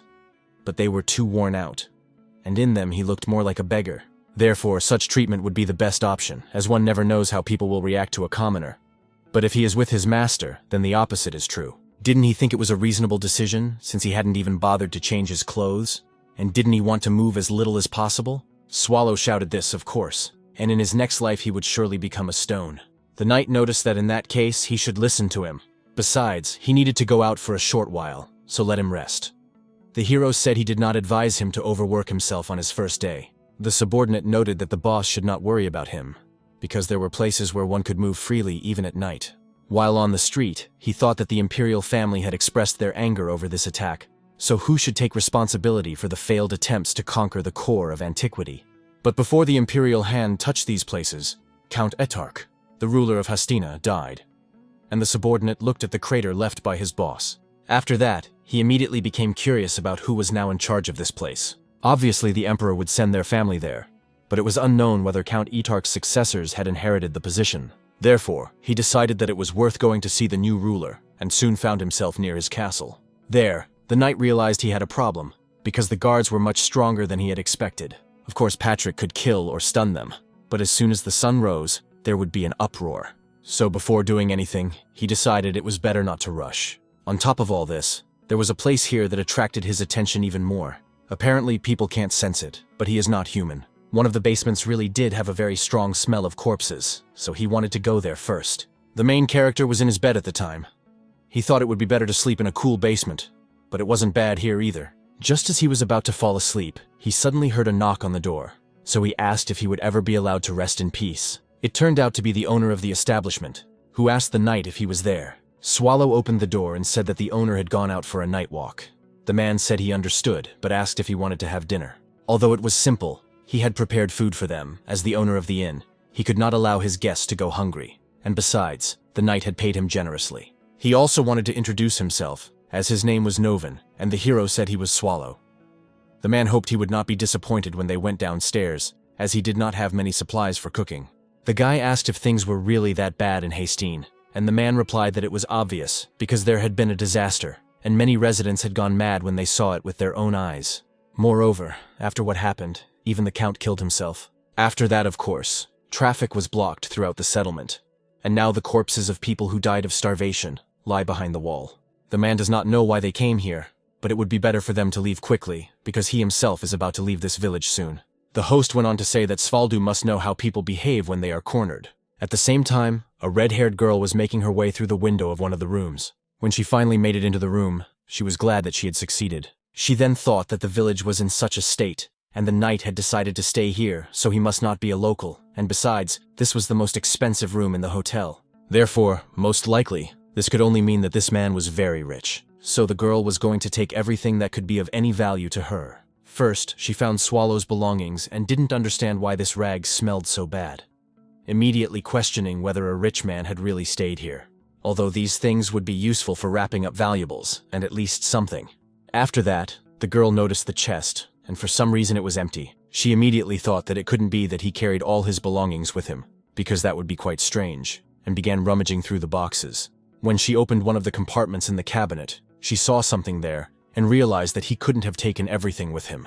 But that thing was very strange, in her opinion, and she didn't understand what it was. After a while, Patrick returned and said that he had gone to visit the ruler's castle, and asked what he was doing. He wanted to see the new ruler, but the guards were stronger than he expected, so he decided to return, meaning that today's efforts were fruitless. He then asked if the boss knew anything, and the hero asked if he understood who he was asking this question to which Patrick replied that he had asked out of politeness.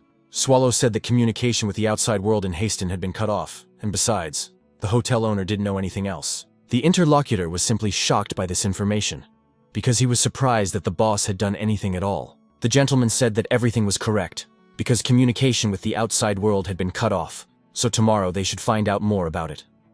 The young man was not happy about this prospect, and said that he would take care of it himself. Patrick then told the gentleman to try to keep the windows closed, because he had only opened one window, and now both were wide open and they could be robbed. The main character immediately asked in surprise what he was talking about, because he hadn't opened the windows either, to which his subordinate replied that he shouldn't joke like that to justify himself. The window doesn't open by itself, or did a ghost do it? Swallow replied that he didn't know, maybe it was a thief, or maybe a ghost. At that moment, they both realized that they had been robbed, so the guy rushed to look for his cloak and realized that it was gone, even though Renee had sewn it. Patrick also looked in the locker and said that he didn't have it either, then asked if the gentleman had seen the thing he had put in the dresser. The main character realized that this item was valuable, and asked what had been stolen from him. The subordinate hesitated a little, then replied that it was his ribs. At about the same time, the girl was running around the outskirts of the village, trying to carry away her loot. Soon she was finally able to stop, because it seemed that no one was chasing her. But a few moments later, in one of the alleys, she met a man who called her by the name Rosalina. It turned out to be a man who immediately asked her where she was wandering in the middle of the night. After all, he had recently told her not to wander around after dark. The girl immediately replied that she had gone out for a reason, for their sake. Her interlocutor asked what she meant by "for them," because why waste her energy when she wanted to eat even more? Suddenly, another person joined their conversation and asked Tot not to pressure her. People immediately turned their attention there and realized that the boss had woken up. The man dragged a chair behind him and said that thieves should not be afraid of the dark, and that he was not angry with her for that reason. It turns out that the mistake the little girl made was that she left without telling anyone. It turns out that it does what it wants in an already difficult situation. So before acting, let it think about the harm it causes to others. This is no longer the house where she would have been welcomed with open arms, but a completely different place. Rosalina replied that she would be more careful in the future.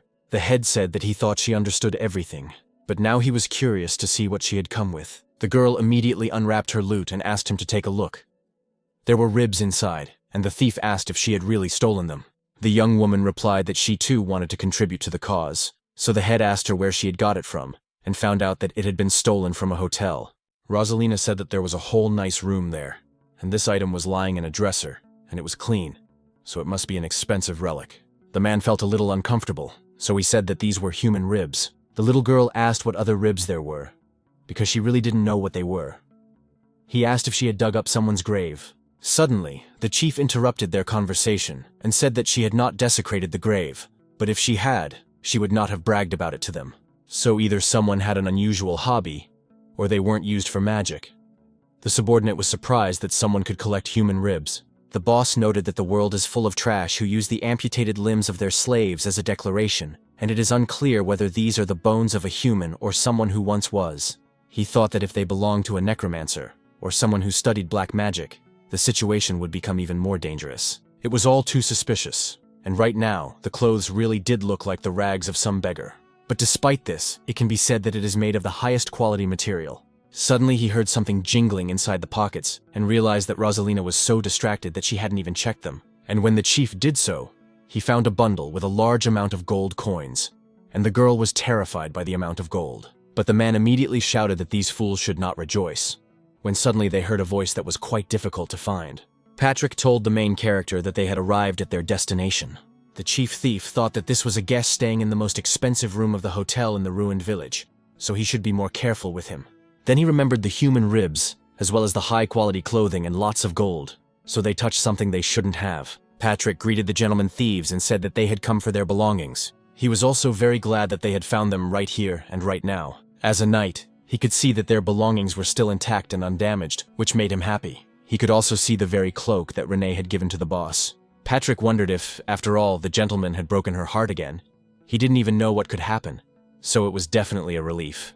The leader of the thieves immediately ordered everyone to stay put and stand behind them. The Knight of Death asked if he was their leader, and the man asked how they found them. The interlocutor did not want to answer, and said that it was possible that the thing itself desperately wanted to find its master, and the heroes already wanted to return as soon as possible. Therefore, the subordinates thought that this time he would put up with his boss's complaints, but only because he had run enough for today. He then told the leader of the thieves that he had chosen the wrong things to steal and was not going to return them. His interlocutor asked where the guarantee was that they would leave if they returned the things.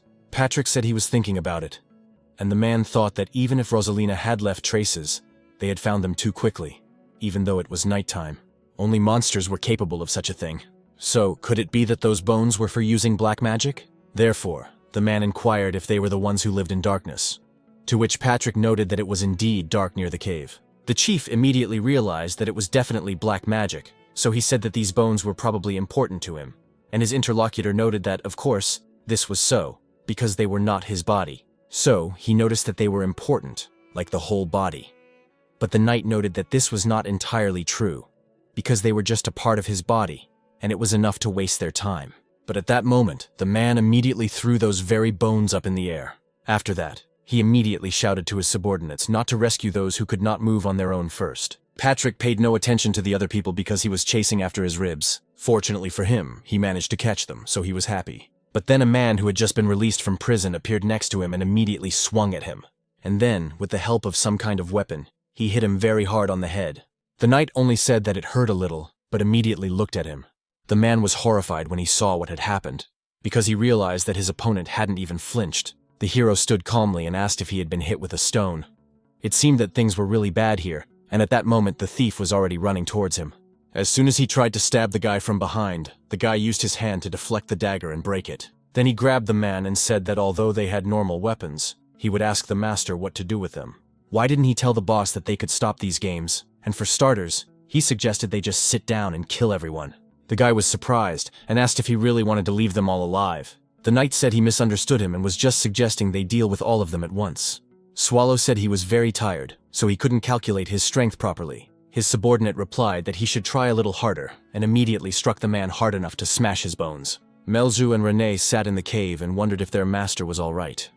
They were worried because it had been half a day since he left. The maid asked if anything had happened to the master, because she didn't even know if he could just enjoy his rest like that. Maybe he was starving there. The demon queen told her not to worry, that it was impossible for such a great creature to miss a meal, and she didn't understand why she kept harping on the subject. Her companion said that she was probably right, but she was worried, because the master and Patrick could have gotten into trouble in the human village. In fact, everything was fine with them. They had already sorted things out with words, although it took some effort. The knight said it was surprising, but the man had managed to distract him even if only for a moment, and he thought they would have a map of the settlement since they were thieves. But that wasn't the case. They needed to clean up everything here as quickly as possible because there was no time to waste, so he turned to the boss. Not wanting him to just lie there, the hero told him to lie down too, because it was more comfortable than it looked. Suddenly, Rosalina approached him, apologizing for stealing.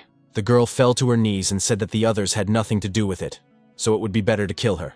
Then the one who had asked her to get up approached her, because did they really think they would leave her alone? They wouldn't let them go just like that. Swallow looked at them and asked if they finally understood. He then ordered Patrick to deal with them, and Patrick said it would be done. Patrick immediately became alert and pointed his weapon at the knight, then shouted that if he came any closer, he would kill him, and that he meant it. The little girl, in turn, took out a small object and held it out in front of her. It looked like a cross, and right in front of Patrick appeared the face of a woman who looked like this girl. So as soon as he noticed this, he immediately rushed towards Rosalina. Then he immediately asked her where she got it. It turns out that this cross in the shape of an inverted phoenix, as well as the mana emanating from it, is tracking mana. The little girl immediately became wary and did not know what to say, while the knight did not understand why someone would use magic to track the poor. So he returned to his boss and said that someone was watching the residents of Haston. When the girl began to pray and tracking mana seeped from the cross, it meant that it was only activated in certain situations. Therefore, if you find out the conditions, you can figure out what the person who gave her this cross is plotting. The Lord noticed that these settlements are not famous for their magic. Last time there was a magic stone, and now there is some strange cross with mana. Patrick said that first they needed to win these people over to their side, so he asked the boss for help. The hero didn't understand why and how he was going to do that. The subordinate replied that it would be quite easy to do, because he had a brilliant plan in mind. Soon the thieves came to their senses, and he apologized to him and said that they did not do it because these people stole things. The fact is that they were following the Emperor's order not to leave any traces of the fight behind. Therefore, they were actually members of a secret organization that reported directly to the Emperor, and they were called the Knights of the Mist of Runo. He and the girl exchanged glances and were surprised by what she was saying. Patrick noted that they could be sure of this, because now they did not want to harm them, and the people asked what the knights had forgotten in Hastin. Their interlocutor replied that they had come here for Togo to save this village. That was why they had spared their lives, disobeying the Emperor's orders, and right now, they only needed information. All this was to quickly understand the situation and request material support for the settlement. He then asked what they thought about this, whether they wanted to work together to rebuild the village, because the knights also needed their strength. Of course, those present began to whisper that they obeyed the Emperor, which meant that they had come to save Haston and His Majesty had not forgotten about them. Therefore, there were loud cries that they should help the knight and that their life would finally come to an end. Patrick said that the boss thought he had convinced the people, so they were easy to manipulate, as few were as tolerant of self-justification as the lower class. Swallow asked if they could return now, and his interlocutor replied that this was only the beginning. With every passing minute, he noticed more and more suspicious things. The hero wondered if he appreciated his efforts, but the work only increased, so it was unclear if he really didn't care. He then noticed what it meant when they said that the enemy was always behind you, and the skeleton didn't understand what he had just said or why. So in the end, he added that the boss should get up. Since the situation had turned out this way, he would also have to work here. The gentleman said that he was so inspired today that he might do everything himself. Patrick said that right now he would keep an eye on the leader of the people who still distrusted them, but the boss should try to get closer to the people. The guy was surprised by this, and didn't understand how he could get closer to the people. The knight noted that there was nothing to be done about it. If you took a knight in armor and a boss who looked like a beggar, who, in their opinion, looked closer to ordinary people. Just as an example, the boss should make friends with them before Patrick returns, so just try to act like a normal person. The hero thought about it, and if we're talking about this, then first of all, they don't just sleep most of the day. Even those who are awake still walk around sleepy, and in most cases, they shirk their duties. It turns out that they never feel like doing anything, which means that he will just have to behave as usual. His subordinates said that it was not so simple, and that he should not forget to find out about the church that gave the girl the cross. He needed to extract every bit of information from them. If he finishes quickly, he will return home sooner, and just in case, he should tell them that people are cautious, so he should be more patient, because it is not so easy to get close to them. After a while, people asked if he was really a knight from the mist, which meant he served the emperor and had come here from the capital. Many people pestered the hero with questions of all kinds. So he sat there in horror, and they didn't leave him alone for a second so he could rest peacefully. Swallow realized that they had annoyed him so much that they wouldn't even let him catch his breath. That's why he wanted to just devour them all and be done with it. But his subordinate asked him to befriend them. So he decided that all he needed to do was get closer to them. So he turned to the boy next to him and asked him what he was interested in. The boy asked if he had ever met Sir Bern and Miss Wynne, and the gentleman replied that he did not know them and did not understand who they were, although he had heard their names somewhere. After a while, his conversation with the boy was interrupted by a girl. It was Rosalind, who apologized for stealing his things. The main character replied that it was no big deal, since they had already returned everything. Then a man joined the conversation and said that his name was Tot, that he was in charge here in the absence of the leader, and that he would help the young man in any way he could. He asked if they had indeed come to save the settlements, and the gentleman replied that this was correct. Then the man said that since they wanted to know about the situation in the settlement, it would be easier to see everything for themselves. If he doesn't mind, the man can show him around right now, but Swallow didn't want that at all and didn't understand why right now. Although if he stayed here, he would be bombarded with questions again, so it was easier to leave. To do this, he got up and said that it was a reasonable suggestion, so they should go. The man noticed that she wasn't looking at the residential buildings, and the hero asked where all the people were, since the streets were completely empty, to which the man replied that when he opened this very door, the guy would understand everything. A few moments later, he opened the door, and a chill and the smell of death wafted out. Inside the building, the main character saw several people who appeared to be a married couple who had died of starvation. The man said that there was no food left in the area to steal, and the survivors did not know when they would die of starvation. Swallow realized that they had all died of starvation, and from the very beginning he wondered when, in settlements where there is not enough food, the inhabitants turn their anger on the ruler. Enraged, they took up arms, as if it were a black catastrophe during a period of famine. But it was still completely unclear to him why the inhabitants of this settlement were dying so helplessly from lack of food. The deputy head said that it had been about a month since the black disaster had struck them. He went on to say that questions might arise as to why the village was so quiet and why they had not taken up their pitchforks and hoes. So, wouldn't the knight be curious to find out why this was really the case? At about the same time, Renee and Melzu were sitting in the dungeon of the ancient core. The demon said that she really wanted to go to the settlements with the gentleman, and that the dungeon was so boring. Her companion noted that she didn't think that was a valid argument, since the boss had entrusted them with the protection of the dungeon. So what could be more important than that? This was proof that the master trusted him, but in reality, she thought that he trusted her, not this girl. Melzu noted that all this was true, and that she didn't understand how she hadn't immediately understood the boss's plan. Renee added that, based on this, they really had to stay alert all the time, because you never knew when these people might invade. The Demon Queen said not to worry because she checks on intruders whenever possible. She had already checked before, but since she had spoken, she would check again. To check, the girl sent a medium-level spell near the observer, and suddenly she said that Lady Renee was easy to find.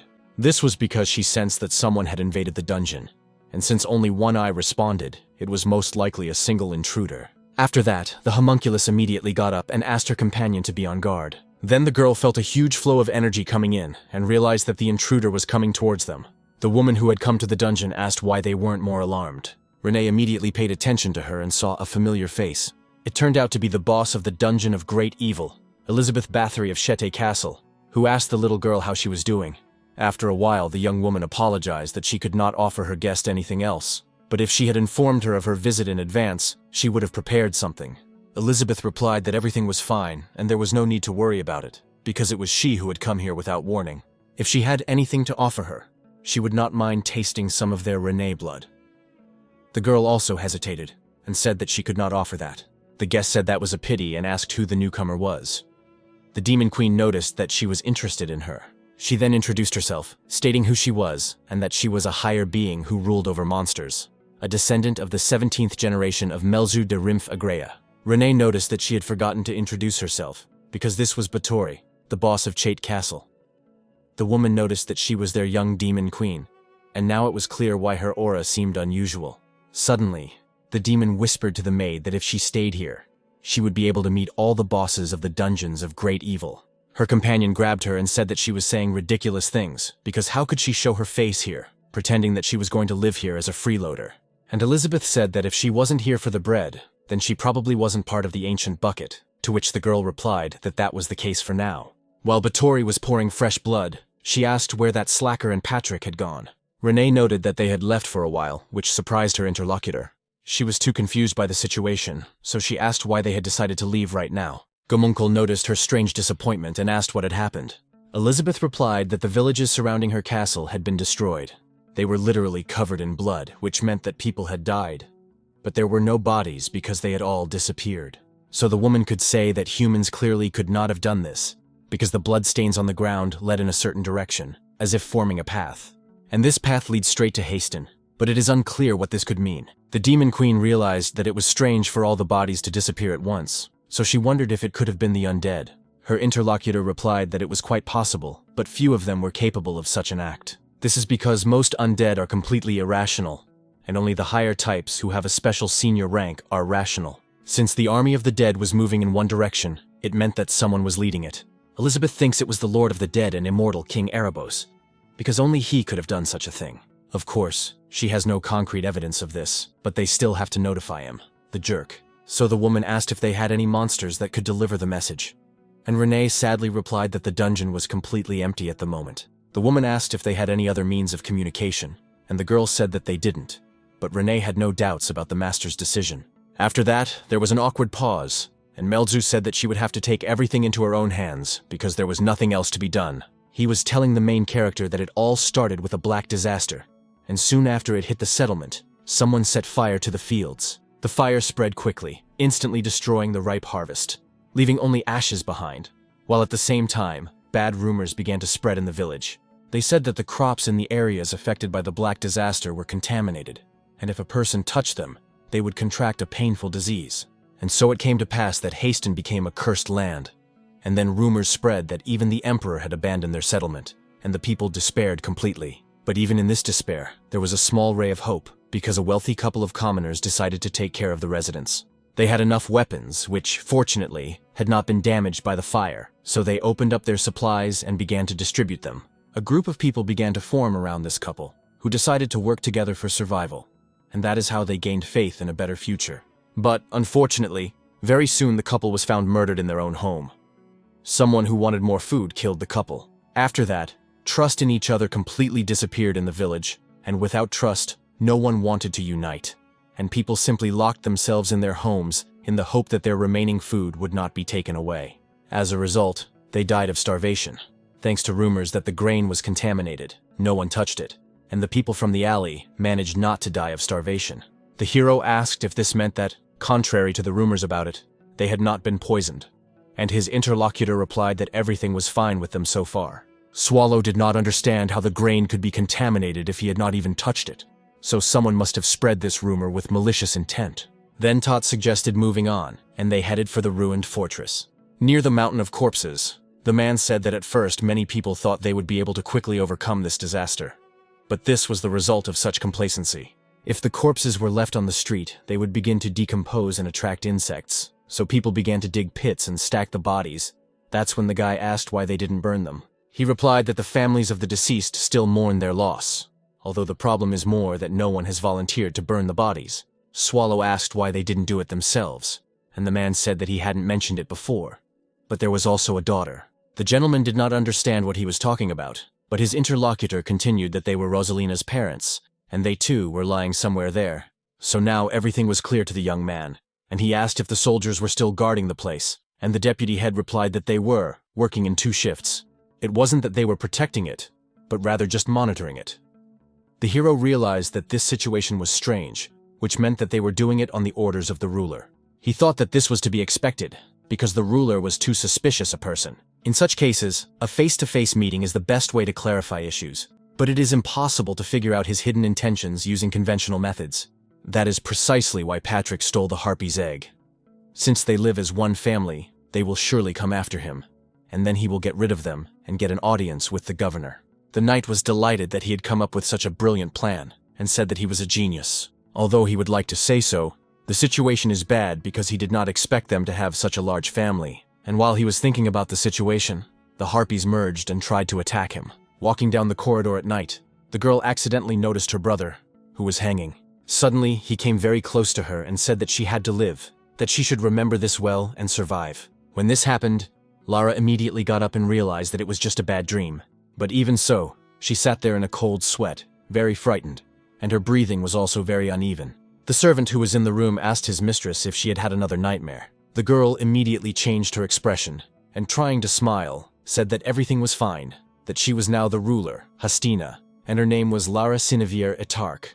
The servant asked if she was not going to sleep yet, and the girl replied that she would get some fresh air for a while. Then she immediately went out onto the balcony and realized that several weeks had passed since she had inherited this position. But she still clearly remembered the day her brother died. The family fled with all their possessions, but the settlement still cannot recover.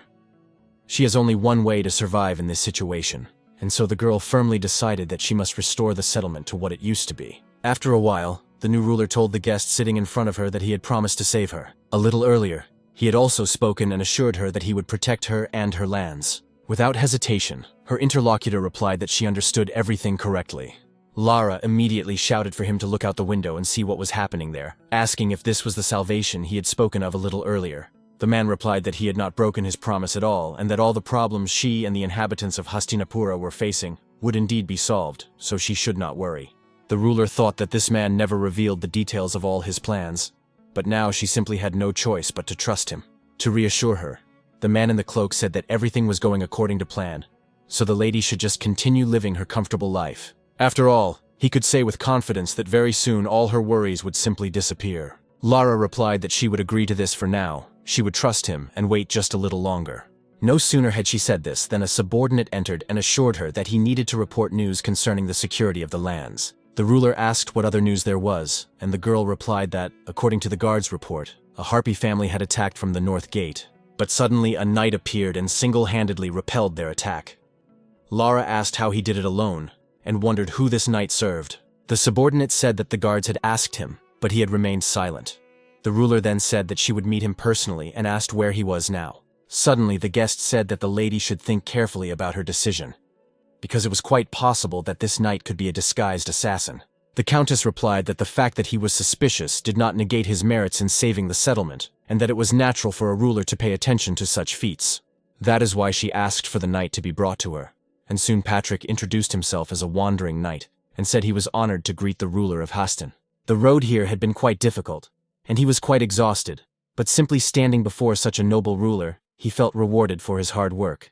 At the same time, the lady said that he had defended Hastin with his bravery and valor, so on behalf of the entire village, she would like to express her gratitude to him. The interlocutor noted that this was a great honor for him, and thought that she did not seem to be the ruler, but judging by her age, he could assume that she was the younger sister of the former ruler. Suddenly the girl asked which family this man served. After that, an awkward pause hung in the room, and Patrick did not respond. The next question the ruler asked was what his name was, but the knight replied that unfortunately, he could not give his name, and asked her to understand. The countess noted that if this was the case, he had something to hide, so if she asked him to remove his helmet, he would also refuse. Patrick noted that his face was not covered with battle scars, but half of his skin was completely torn off, creating a rather unpleasant appearance. But if the ruler wished it, he would still obey her. Lara told him to forget about it, even though she could not offer much, but she wanted to pay him what she could. So she asked what he wanted, and the knight replied that he would like to receive food, thinking that the most valuable thing in the city right now was food. So, depending on his answer, she would be able to understand the current state of the castle. The girl replied that she was ready to provide for him, and asked her subordinate to prepare everything. Patrick thanked her for this, and realized that she had answered without hesitation, which meant that there was plenty of food in the castle. Then he couldn't understand why the ruler had allowed the village to reach such a state. Because the man was undead, he could sense a strange energy. The man in the room was strange because he felt a closeness to him. Patrick asked the ruler if he could ask him just one question. After all, something had been bothering him quite a bit for some time. Turning his attention to the man in the cloak, he asked who he was. After a while, the subordinates told Mr. Swallow everything that had happened. He said that he thought she would not just stand by and watch, but the knight replied that when he said he was asking out of pure curiosity, she let him go. The guy said that he got off easy and felt a certain closeness, which meant that she was undead. But why did she let him go? Patrick asked what else he could have done. The fact that he felt a sense of kinship with him did not mean that he was undead. Necromancers and black magicians sometimes radiate such an aura, but it all depends on how much they have absorbed. The boss asked when he was going to check everything, as he should have done so already, and his interlocutor replied that they were here to deal with what he had done, not to make things worse. He then asked what the gentleman had found out, and he replied that the locals believed that all the grain grown there was infected with some kind of disease. He was curious as to why the village was so quiet, and it turned out that people refused to eat the poisoned food, but nothing could be done about the girl because she kept running away. Patrick said it would be great to have my mind control, and maybe he should have brought Melzu with him. But the hero didn't understand why he had brought him here then. Then his companion said that this did not mean that they had no other options, and asked him to just look at the food that the ruler had given him. The guy was delighted, and said that now he wouldn't have to think on an empty stomach, but his charges pointed out that this was to win Rosalind's favor, not his. After a while, the little girl looked at the guy with great fear. The hero in turn tried with all his might to feed her, and did not understand why she was so frightened. He then offered her the cookies, because he simply wanted to share them with her. The girl immediately looked up, and did not understand if this was true. But then she happily took it and said that it was prosphora, given by the bishop. Swallow didn't understand what she was talking about, because Patrick had given it to him. So, in order to better understand the situation, he asked what a bishop was. Soon, the little girl was walking somewhere with him, and asked if he believed in him. He replied indistinctly, and she said she was glad to have someone as faithful as her by her side, because all the people around her did not believe in him. But wasn't it strange that they were so foolish, since they were simply being offered salvation, and all that was required of them was sincere faith? After this story, the little girl asked the knight if he really agreed, and he replied positively again. As a result, they came to some kind of cave, and Rosalina said that it was strange, because whenever she came here, she felt somehow creepy. In addition, as they descended, she asked her companion not to stumble, because it was quite dark there. And then the bishop said that the disaster that had befallen Haston was a test given to people for their misdeeds, and that he was an almighty being capable of dealing with these trials. All those who had found faith in him were chosen and noble people. The girl led the main character to the place and asked him to sit down, to which he, of course, agreed. The preacher said not to always remember the gifts they had received from the loud believers, because today, he was going to share the daily bread that he had sent down to them. The main character thought that there was nothing unusual about this, because it seemed like ordinary brainwashing. Suddenly, everyone present seemed to rise at once, and the guy was surprised by this. Rozvalina immediately began to laugh, and said that they had come at the wrong time, because it was now the time for the Eucharistic liturgy. The young man immediately asked what that was. His companion replied that it was when the bishop distributed communion wafers. Swallow realized that this was probably what Patrick had received from the ruler himself, but then he couldn't understand why it was right there in the castle. At that moment, the girl decided that she would tell him about it very soon, when he saved the settlements and all those who sincerely believed in him would find eternal happiness. In reality, they would become closer to him and immediately receive a more noble gift, because that is what the bishop told them. Swallow asked what other gift there could be. The little girl looked at him in surprise and said that she did not know, but it would probably be something better than prosphora, perhaps meat. And before she could finish, the preacher suddenly approached and said that Rosalina had also come today. He then held out the prosphora and said that it was today's gift, telling her to take it carefully. The young girl took it and thanked the bishop for his kindness. After that, the bishop held out the prosphora to the main character and said that he was meeting him for the first time, but hoped that he would continue to come here. The young man took it and noticed that there was no one else around. His interlocutor smiled and said that he was sure he would be glad to see a believer. Suddenly, Swallow's expression changed, and he asked the scoundrel what that was all about. The prosphora that the man had tried to give him immediately fell to the ground and broke. The guy grabbed the preacher and asked if he was trying to test him, because this manna might not be visible to other people, but it was definitely visible to him. That's why he didn't care what he did to these people, because when they prayed, he clearly saw the traces that this man spread around to others. Then the gentleman said that he should not even dare to stick his nose into his body, and his interlocutor immediately hesitated and said that the guy was not a human being. The main character did not answer, but said that although he had a bad memory, he would remember him. Rosalina was also surprised, so she asked the knight what had happened. He said that everything was fine, thanked him wholeheartedly for the food, and said it was time to leave. After a while, they arrived at the settlement with the little girl and said goodbye. In the end, the guy realized that after everything he had seen, he didn't even need any further proof, because a strange bishop had appeared in the isolated settlement.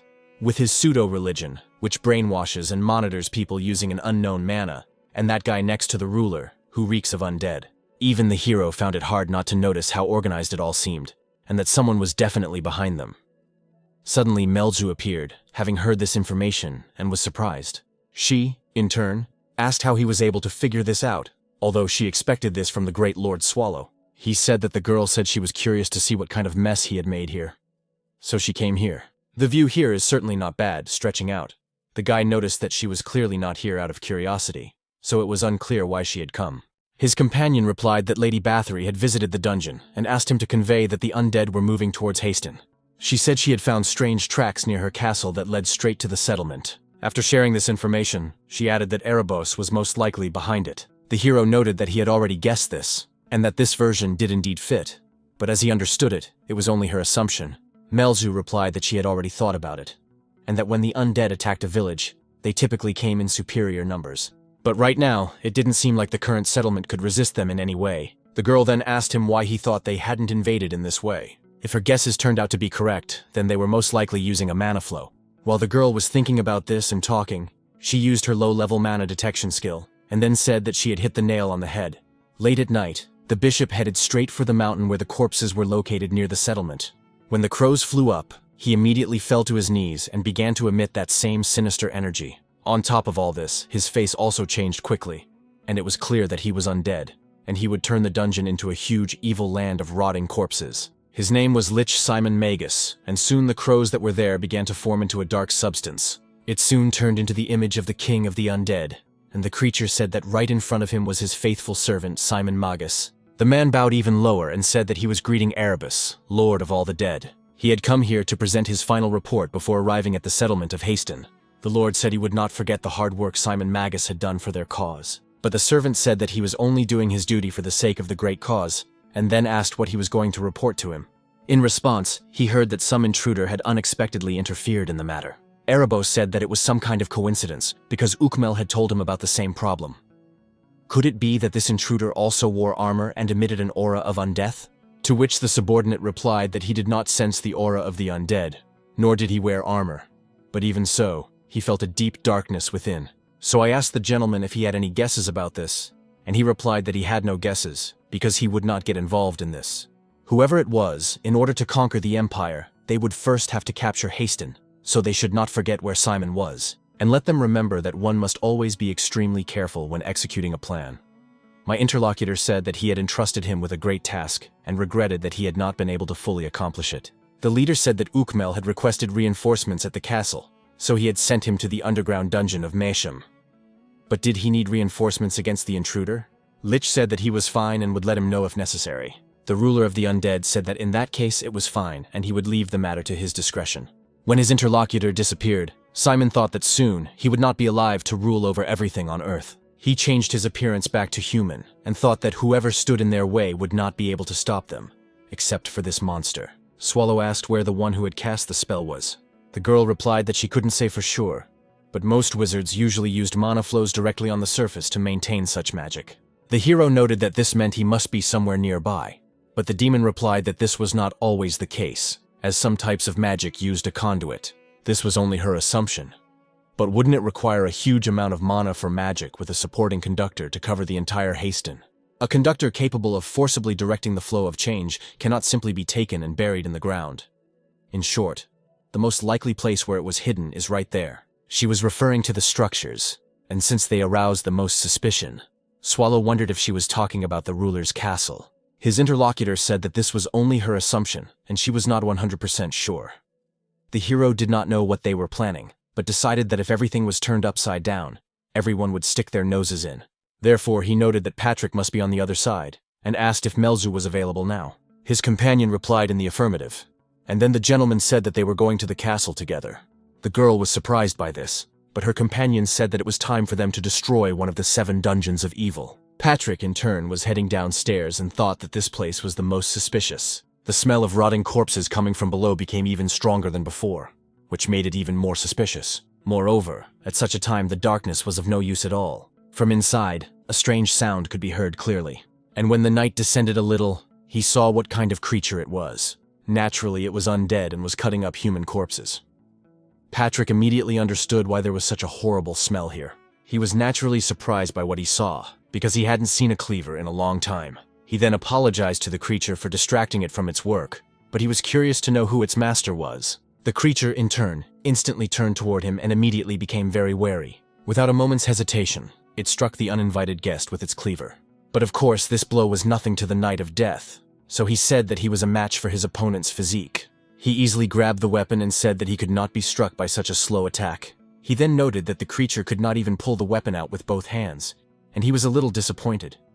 It was strange that he was so openly engaged in such activities in the castle dungeon. After all, this could only mean one thing, that the ruler and that strange man were in cahoots. But in the end, no matter what, he no longer had any reason to act secretly. Because now that he was convinced of everything about his opponent, he could get rid of him. And after saying such pompous words, he immediately tore him into several pieces. Suddenly, the knight felt her rushing at him, a weapon on her back. Unfortunately, he only noticed this attack at the very end, and his helmet was knocked off. When Patrick saw his new opponent, he was very surprised and said that he did not understand what they were up to, since Dullahan himself was here. Then he turned to the creature in front of him and asked who had ordered him to guard this place. But of course, it did not answer him and only prepared to attack. Then he immediately rushed forward, and the skeleton was only able to stop him with his hand. Then he realized that the sword of evil was right in front of him. And again, he was very surprised by this because it corrodes the enemy's weapon, which makes the fight quite difficult. Although his opponent was quite strong himself, so it wasn't quite like Dullahan. A few moments later, Patrick suggested talking peacefully, as if he were not one of the undead. But of course, no one was going to listen to him, and the spirit immediately rushed to attack. The knight realized that the intelligent elder undead refused to engage in dialogue. But even so, he needed to find out why it was here, so he declared that the ruler surely knew the answers to all these questions. So he used an acrobatic trick to return, and used the low magic of the sliding panel. The blade Patrick picked up was pretty bad, but that was what he needed, because he used the weak ball skill to make a powerful cut. After that, he said that since the creature was not fond of chatting, there was no need to drag out the fight, so they would get straight to the point. Then the skeleton said that he would lend him his sword for a short time, since he wasn't using it anyway. After that, he made a fairly strong cut and called it the perfect axis, so that his opponent was cut into several pieces diagonally. At that time, Lara was somewhere in her chambers. She got out of bed because she was cold. As soon as she did so, an unfamiliar voice asked her if she had slept well. The girl instantly looked up and saw a large, dark silhouette, so she asked in horror how he had gotten in. She didn't understand what it was, because it was completely disrespectful to burst in on her in the middle of the night. But Patrick assured her that he had come for an important reason. It turned out that recently, when they had an audience, she had said her name was Lara. So he pointed his weapon at her and said he would give her exactly 5 minutes, during which time she should bring the man who had been with her earlier. Of course, the ruler had no choice but to obey him. Patrick apologized for calling them at such a late hour, but during his walk, he had picked this up. He then threw the thing he was talking about, and it turned out to be a helmet. The Countess was surprised when she looked at it and asked what it was, and the knight asked if she really did not know it. After all, it was a helmet, and it presumably belonged to Dullahan. That is why Patrick called her full name again and asked why she was conspiring with the undead. The girl was very surprised and asked what undead he was talking about, to which her interlocutor replied that he was disappointed because she was pretending until the very end. And if she wasn't pretending, then she really didn't know who she was dealing with, and was simply an incompetent ruler who didn't know what was going on in her own land. Ukmal then joined the conversation and told the lady that she should not listen to him anymore. But Patrick interrupted him and said that he personally killed this Dullahan in an underground dungeon. After that, the ruler immediately asked if he was talking about the dungeon under her castle. The knight said that it was indeed her underground prison, which was littered with corpses, so he asked her to allow him to tell her something else. After all, this so-called man standing next to her was also undead. Of course, the Countess was greatly indignant and shouted that she did not believe a word he said, because he had appeared suddenly and thought she would believe his nonsense. This man, whom he accuses of something, promised her to save Haston. That is why, when he accuses him, he threatens the safety of the entire settlement. Patrick, of course, smiled after that and asked if she wanted to say that she knew who was threatening his safety. The girl immediately calmed down a little and began to listen to him attentively. Umul joined the conversation again and asked them both to calm down. The knight had said earlier that it was Dullahan's helmet, but they were not the kind of undead that could be easily encountered. Patrick said that he was also surprised by this, and did not expect to see such high-level undead in a place like this, especially since this creature was a little strange. Although it was an elder undead creature that should have had its own personality, it was surprisingly silent, and it fought in a very unnatural way. So after Patrick destroyed its soul, he did a little research. As a result, he saw that a magical mind control circle was engraved on the inside of the armor. There was also the name of the armor's owner, Dullahan Masham, who was the deputy leader of the Masham and Hard Brothers punitive squad. The squad was formed 30 years ago to suppress the evil undead that attacked human villages. It was said that he was a very skilled knight, but after the raid, this man suddenly disappeared, And now the question is, who exactly was that evil undead they were going to suppress? The ruler asked who he was talking about, and the interlocutor replied that he would ask again. It would be wonderful if he went north, and this interlocutor would answer him personally. He pointed his weapon at Ukmal and asked where the evil undead Erebos was. Lara was surprised, so she said that she didn't understand at all. Wasn't that the name of the boss of one of the dungeons of evil? After these words, the undead, who had been standing next to her all this time, began to laugh very loudly. The Countess realized what had happened, so she burst out saying that he had told her he would save her lands. Her companion continued to smile and replied that this was indeed the case. However, the plan had changed slightly, but there was nothing she could do about it now. Unfortunately, it would no longer be possible for her to achieve everything peacefully.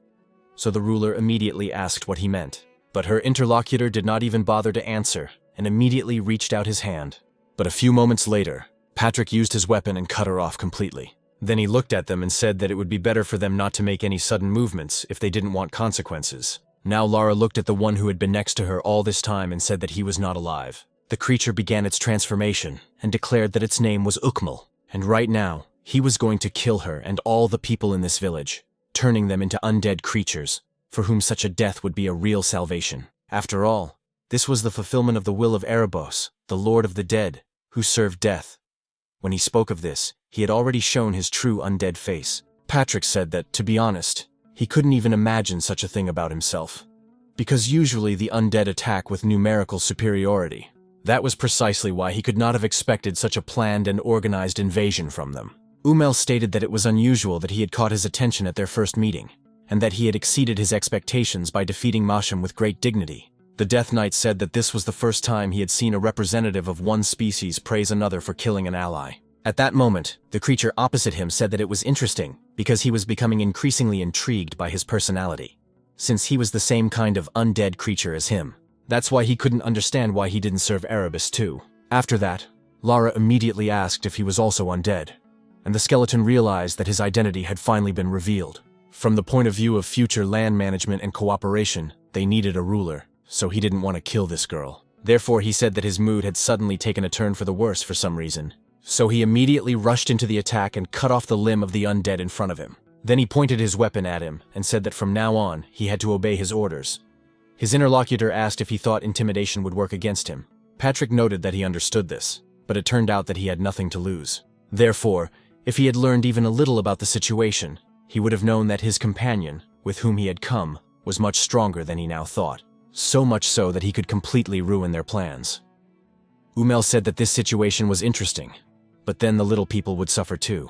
Patrick said he didn't want to upset him, but he wasn't on the side of the people either, so he shouldn't waste time on empty talk and just explain what they were doing here. And of course, let him tell him what his top boss had in mind. There was an awkward pause in the florist's room for a while, and after a moment, his interlocutor said he would answer his questions. So, first of all, he asked if the party knew how senior undead were created. He replied that you simply left him without unnecessary questions, and told him everything as it was. Umel said that for a normal person or fairy to become an elder undead, an exceptional supernatural event or a great deal of hatred is necessary. A creature whose power is sufficient to single-handedly defeat dozens or hundreds of zombies is called an elder undead. Erebos is an almighty creature capable of creating such undead with his magic alone. The knight understood everything and said, that's why they isolated the settlements and created a religion. His tribesmen noted that he had understood correctly, because to create a senior undead, you need a person whose body is still alive, but whose soul is very weak. That is why Haston is the ideal place to gather various test subjects. Through isolation, they brought people to even greater hunger. In doing so, of course, they crushed their spirit, but in order to break them completely, they created religion. Patrick then said that he thought he understood everything, but then asked why they were teaching the dash in the underground dungeon. His interlocutor replied that it was necessary for the mass production of senior undead. All this was done because they were going to destroy the entire empire. Patrick thought that this was, of course, not good, because if the empire fell and most of the people became undead, everything would be bad. After all, in the end, this creature would gain excessive power and its next target would be the dungeons of great evil. Finally, Ukmal simply said that the truth always comes out sooner or later. Then he began to recite a spell of supreme magic and created a spreading black curse. Therefore, the dark energy that radiated from there began to destroy everything and almost touched Lara. At the same time, the opponent asked Patrick if he thought that he would not be able to use magic with his carved hands, but that was silly. The skeleton noticed that he was really good. Because he could only cast spells with words, his tribesmen then asked if he really hoped that he would reveal everything to him. After all, there was no creature that could go against Lord Erebos. The only one capable of doing so was an ancient monster who had been immersed in sleep for many years after wandering.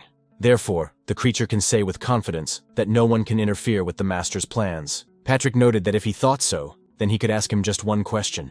And Umel was horrified when he saw what had happened, for his opponent had broken his chains with his bare hands. The skeleton then said that if everything was summed up, then it turned out that everything was clear to them. In that case, no matter how grand their plans were, if the ancient monster appeared, it would spell the end for him and Erebus. At that moment he took off his member and showed his true face, asking if he was right. His interlocutor shouted that he was talking nonsense and immediately rushed to attack him. But a few moments later, he noticed that the roof had collapsed and someone was attacking him from above. A few dozen meters away, a blow to the center of the castle was also visible. In the end, Patrick said that Mr. Swallow had indeed arrived at the perfect time. The ruler was nearby at the time and heard someone hit their head hard. It turned out to be the Demon Queen, who later said that the building was somehow fragile. Patrick told the gentleman that he had indeed arrived at the right moment.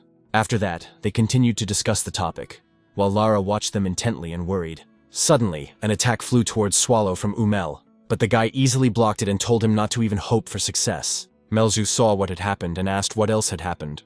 At the same time, the boss used his dark power and directed it straight at his opponent. So, because of her, he was blocked and did not understand how such a powerful force had quickly restrained him. On top of all this, he sensed her immense power and realized that this simply couldn't be. At that moment, Patrick remembered telling his companion a little earlier that his companion was much stronger than he thought, and the main character asked him who else it could be. But the gatekeeper of the undead thought it was just nonsense, because according to his information, there shouldn't be any ancient monsters here, but it's unclear where he came from. But that's not the only thing that scared him, because he couldn't sense the energy of the crystal, which should have been upstairs right now. The girl who came with the ancient monster, judging by all appearances, is the Queen of Demons, as she has a huge amount of mana. Therefore, the creature realized that he needed to buy some time before he could pass this information on to Lord Erebos. So it turns to the main character and asks what the ancient monster is doing here. He was sure he had heard that it had disappeared after invading Riaze. Of course, no one was going to answer him, so a few moments later, he saw a powerful stream of energy flying towards him. And once again, the fortress they were in succumbed to destruction on a massive scale. Due to the sudden attack, it did not react in any way, so it succumbed to it. But he was persistent, because he sensed his master's approach. So he said that they were already too late. Melzu in turn attacked him with her next attack and said that he was talking too much. The master looked at him laughing and said that he was quite persistent, and that was probably because he was undead. But Ukmel, even on the verge of death, spoke to you, did not bow down, because their master had already arrived on this land. Patrick also reported this information to the boss, but he said that he could already see everything. But Erebus really tried hard to make a spectacular appearance in this place. At that moment, the people sitting on the street wondered if it seemed strange. One of them didn't understand what they were talking about. So he looked up at the sky, and it was indeed very dark and gloomy. While a gloomy wind blew through the neighborhood, Rosalina was running there. Suddenly, someone stopped her in one of the alleys, called her by her full name, and the girl immediately became frightened. It was him, so she asked why he wasn't sleeping, and the man said that he should be asking her that because she was always running away at night and no one knew where she was. The little girl noticed that she was feeling uneasy, so she went out to get some fresh air and walked around Jabet Square. As soon as she said this, she realized that it was an infected area, so no one goes there. So her interlocutor would get very angry again, and she immediately began to apologize to him. Her companion, in turn, said that she was truly incorrigible, and the little girl did not understand why he was not angry. Then Tot said that her leader and the others had discussed it and made a decision, so tomorrow evening they would all leave the settlement. Of course, he doesn't know that the girl is thinking about the knights who have arrived, but the head doesn't trust them either. For now, she would follow him, and he would explain everything along the way. And soon they arrived at the Mountain of Corpses, where the man had led the main character. Upon arrival, he thought that Rosalind's parents were at the very bottom. So he told the girl that if she left this settlement, she would not be able to return here anytime soon. Of course, she had the right to do as she wished, but she should just listen to her heart, and that was all. His companion said that she did not quite understand why the chief wanted to leave the village so badly, since Haston would be saved. And couldn't they just wait a little longer? He noted that he had nothing against her religion, and that it was entirely her choice. But did she want to wait for a salvation that might not come while her parents were imprisoned in this dark place? She could be saved not only by the God she believed in, but also by her own actions. The girl thought about these words and finally gathered all her willpower. Then she looked at the deputy head and realized that he was indeed right. The man then handed her a lit torch and asked if she could do it, to which the young girl replied in the affirmative. She looked at the corpses for a long time and thought about the situation, and in the end, she was about to drop the torch. But before she made her final decision, someone stopped her by the arm and said that he had been wondering who was wandering around at this hour. It turned out to be a preacher, but he didn't understand where he had come from. Moreover, it was not clear to him what he was doing in such a place at such a late hour. The little girl became suspicious and asked what the bishop was doing there. He, in turn, deliberately tried to stop her from burning all the corpses. As a result, the girl noticed that his clothes were on fire and told him about it. At that moment, the deputy head also addressed him and told him that he had better let her go. Suddenly, the man sensed a strange odor emanating from this individual, which he could detect from a couple of corpses. Rosalina begged the bishop to put out the fire because it was starting to burn fiercely. Of course, he did not answer her, but he pushed her hard enough that she flew to the side. Fortunately, there was a man there who successfully caught her, but they both fell to the ground. Then he looked at the priest and said that he was simply a scoundrel because he was doing something ridiculous. But his interlocutor continued to talk and did not intend to extinguish the fire until his clothes were completely burned. In a few moments, his human face changed into that of an undead creature, and it became clear that he was a servant of the undead. The people who saw this were very surprised, because they did not expect him to turn into such a creature. At that moment, Simon told them both to be quiet, because only silence was a song in honor of his arrival. The moment he said this, the corpses began to raise their hands and seemed to come to life. Their eyes began to glow red, and life returned to them, but now as undead creatures. The little girl was very frightened when she saw what was happening, but she didn't understand how it could have happened. The deputy head understood everything, so he asked her why she was frozen in place because they needed to escape as quickly as possible. But as soon as they tried to do so, the corpses immediately rushed at them, trying to catch up and kill them. Fortunately for the people, they managed to escape into a house and lock themselves inside, where the man said that the barricade should delay them for a while. Rosalina fell to the floor and said she simply couldn't walk anymore. Her companion noted that she would have to do it there, which was certainly better than on the street. But the first floor was unsafe, so they needed to go up to the second floor. In the end, the young woman agreed, but said that her legs were completely giving way, so the man helped her climb onto his back, because they had to hurry. They continued their way upstairs, and the girl thanked him for helping her, as she was also very tired. As they climbed the stairs through the window, they could see a large number of corpses lying in the streets. That's why he immediately wondered if they would both survive. And if they couldn't, then yes, things would indeed be very bad. The deputy head stopped immediately, and the girl asked what had happened. He noticed that he smelled a strong stench coming from ahead, and in the room where the strong smell was coming from, there were corpses. That's why they had come there. Once there, the little girl asked if they were safe now, but her companion replied that they were not. It was still dangerous here, so she should remain calm if she wanted to survive. The girl did not understand what he was talking about. The deputy chief walked over to the bodies and saw that one of them was holding a weapon, so he took off his scarf and began to use it as bait. Rosalina still didn't understand what he was doing, so she asked him about it. He stained his scarf with blood and prepared to do something else. Then he approached his young companion and immediately swung his dagger at her. The little girl was very frightened, thinking she was about to be killed, but then she opened her eyes and realized she was alive. The man who was standing nearby had only cut off her cross and said that he didn't talk about it every time, because seeing it made him feel uncomfortable. From now on, she should believe in what is truly trustworthy. And while they were discussing this, they heard someone break into the house on the first floor. They were corpses that were already heading upstairs. The girl immediately reported this and asked what they were going to do. The man grabbed his weapon and noted that there was nothing left to do but fight. Then his companion remarked that she also needed to find some kind of weapon. The deputy head did not listen to her and simply moved forward. Finally, he just smiled, knowing that they would never meet again. Rosalina, in turn, understood this too, so she immediately got up, despite the pain in her legs, and asked him to wait. But the man, of course, did not stop and only closed the door behind him so that no one could open it. He hung his blood-stained scarf on her doorknob, knowing that if he did so, they would be able to find the girl by the smell. The little girl immediately tried to open the door and asked what he was doing, begging him not to leave because the children were scared. He asked her how long she was going to live like this, relying on others, and told her to stop causing problems. The dead were getting closer, and he could hear them climbing slowly up to the second floor. Finally, the deputy head told the girl to listen to him carefully, and not to react in any way if she heard anything. She should also not make a sound or do anything foolish. Naturally, his interlocutor understood what sounds he was talking about. So, even though she was very scared, she immediately covered her mouth. He smiled and said that she had finally listened to him, which was great, and also thought that it would be better than if they both died. The dead had already appeared right before his eyes and were about to tear him to pieces. Finally, the man turned to the girl and apologized for being too strict with her, then immediately rushed into the attack. The little girl only heard screams and how his body was torn to pieces over the next few minutes. She cried bitterly at that moment, but tried not to make a sound, as the man had asked her to do shortly before. For a long time, corpses lingered in the room where the girl was, and the overturned cross lay on the ground.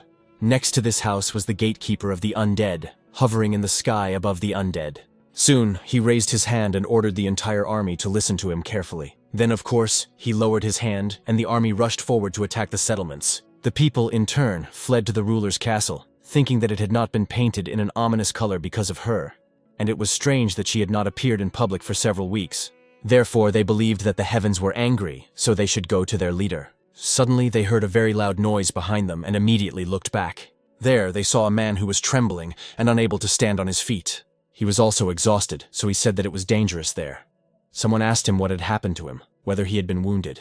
Another man rushed towards him and shouted that he should be examined immediately. It turned out that this man was an intern at the Wing Mage's tower. The wizard tried to heal his wounds but said that he was not bleeding, which was strange. But then it was unclear to those present where this blood, which did not belong to him, came from. Suddenly, someone said that something was coming from behind, and the man replied that everyone who was able to move had already gathered here long ago.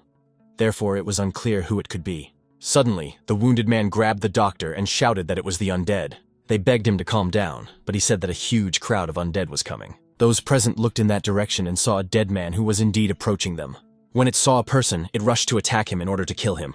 But he did not succeed because a knight on horseback arrived and killed him. He then stated that the undead were not as strong as they seemed at first glance. Therefore, they should choose immediately whether to flee or stay together and fight. Suddenly, several young men appeared and said they would fight.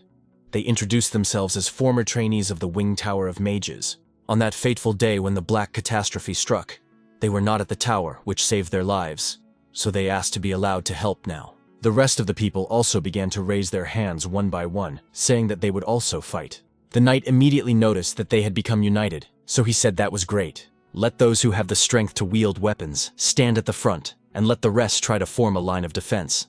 That is how they would defend Haston until the very end. Soon, their new leader announced that the dead had already arrived, so they should prepare themselves. He also ordered the battle mages at the rear to do the same. And when the dead began to attack the people, the leader ordered them to shoot. The bandit boss was in the settlement and heard the explosions, but did not understand what was happening. He looked for his deputy and Rosalina, and did not understand where they had gone at such a time. And then he saw that one of the doors had opened, and a little girl was sitting there. So he immediately began to call her by name, and the little girl woke up. Of course, his interlocutor noticed this, and asked what had happened to them. The girl replied, "He told me to stay here," and the interlocutor asked where he was. At that moment she cried and said that he had told her not to come out, but she had come here anyway because she was scared, and yet the man had died because of her. From her story, the interlocutor understood that the man had sacrificed himself to save her, so he asked her if she thought he would blame himself for her death. After all, he would never have done such a thing, so she should not say that it was because of her. But thanks to him that she was now alive. The girl then told the leader that there were undead creatures there that were unlike any others, so they needed help. The interlocutor was very surprised when he heard this information and asked what she was talking about. The girl continued to say that they needed the help of the knights they had recently met. He replied that they were most likely in the ruler's castle. Then he handed her a vial with some liquid and said that she probably had no strength left, so she should drink it and just go. Of course, the man understood that the castle must be safer than here, and he would not allow Gasolina to be put in danger again in exchange for Tota's life. Therefore, he said that he was the leader and could not leave his comrades while they were still fighting. That's why he asked the little girl to bring those knights, and they would hold back the evil for now. Patrick looked out into the street and told the leader that there was a lot of trouble there, so he should take a look, and Melzu added that a real battle was unfolding there. The hero, as usual, lay down and said that it didn't concern him, but the knight said that it did concern him, and didn't understand why he had this stupid habit of abandoning everything when the situation got complicated. He went on to say that, in his opinion, the people were winning and things were not going so badly for them.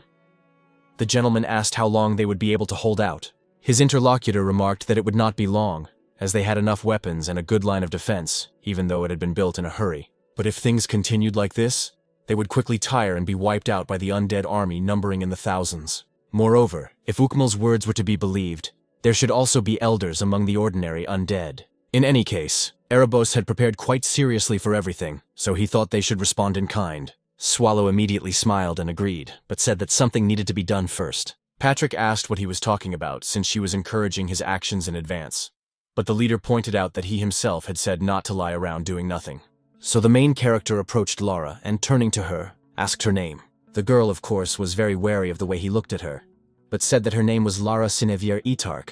The guy then sat down next to her and said indistinctly that he would remember that, and then stated that his name was Swallow. After that, he touched the girl's face and, looking at her maliciously, asked if she wanted to live. Patrick asked what he was talking about, because she had to be killed. The hero replied that he had intended to do so at first, but had changed his mind. His interlocutor asked what he wanted to do then, since Hasty was beyond saving. The gentleman told him to think about it, because it was because of the undead that they were now halfway to surrendering the settlement. Therefore, if all the undead in the village disappeared, and the ruler was at their disposal, they would not have to surrender the settlement. The interlocutor wanted to say that this was nonsense, but decided that it was worth considering. So he thought about using the ruler instead of killing her, which was actually a good idea. So he asked if people knew how to keep their mouths shut. Melzu joined the conversation and said that people who learned the truth would never keep it a secret, but the hero replied that he didn't think everyone was like that. Before that, the man seemed to have a reason to live on, and the very fact that she did not take her eyes off him, despite her fear, proved it. Even his true form had no effect on her, and perhaps she could be useful. Patrick said it was true. It was surprising that she was just an ordinary person, and the boss wondered if she might also have a special ability. All the heroes he had met were quite special by nature, possessing talents that could not be acquired through simple diligence. The ruler had such mental fortitude that she did not lose her mind even at the sight of him, and suddenly Lara said that she really had to live. After that, Swallow asked if such a person would refuse the opportunity to avoid death, and Patrick realized that he was going to trust this one thought. The gentleman added that he would also rely on his intuition, but the knights were perplexed and said it would be better for him to stick to logic. At the same time, he understood that it all sounded rather unreliable, but since the analysis had decided so, he could not object. Although if his plan suddenly went to hell, he would be on his own. Swallow said that they would see and noted to the girl that she probably already understood everything. If she simply asked to be saved, they wouldn't quite understand. So the ruler immediately asked what would happen after that. The hero said that it was simple. They would drive out the undead, and until Haston recovered, Patrick would try to help them in any way he could. When the knight heard this, he immediately asked the boss what kind of trap this was, but he ignored him. In the end, the countess agreed and asked what she would need to do in return. Swallow replied that she should choose something simple. In that case, she could give them everything she had. His companion was surprised by this and asked what he meant. The guy repeated that she should give them everything she had, and then the ruler did not fill in. If she refused, she would die either at the hands of these monsters or at the hands of the undead. On the other hand, if she agreed, she would survive, but lose everything. But if the black disaster had not happened, would her brother still be alive? If he had not died, perhaps she would not have become the ruler of Haston, and in that case, most likely, she would not have found herself in such a situation. Patrick noticed that it was time to finish up, and went to look for his sword. Suddenly, the main character felt that something was approaching them quite quickly and knocking on the door. So he asked what it was, not understanding who was rushing here. The demon queen asked if she should do something, because she could block the door with magic, but the guy asked her to just open it. After that, the girl said that she understood everything and immediately did what he asked. As a result, a little girl, who was Rosalind, immediately ran into the room. The little girl saw the knights and said that they were really here, so she asked them for help. The undead had invaded the village, and everyone was fighting with all their might, but there were too many of them, so they needed the knight's help. He was dead, and the chief said he would wait for her, so everyone was desperately holding on, which is why she asked for help. After all, he had just recently said that he would save Haston. Suddenly, the girl raised her head and was surprised to see a skeleton. Patrick looked at her closely and said that he was indeed a skeleton, and unfortunately, the right decision now lay in the hands of another person. Rosalina immediately turned her attention to the ruler and realized that it was her. The lady looked carefully at the other side and noticed that the inhabitants were indeed dying.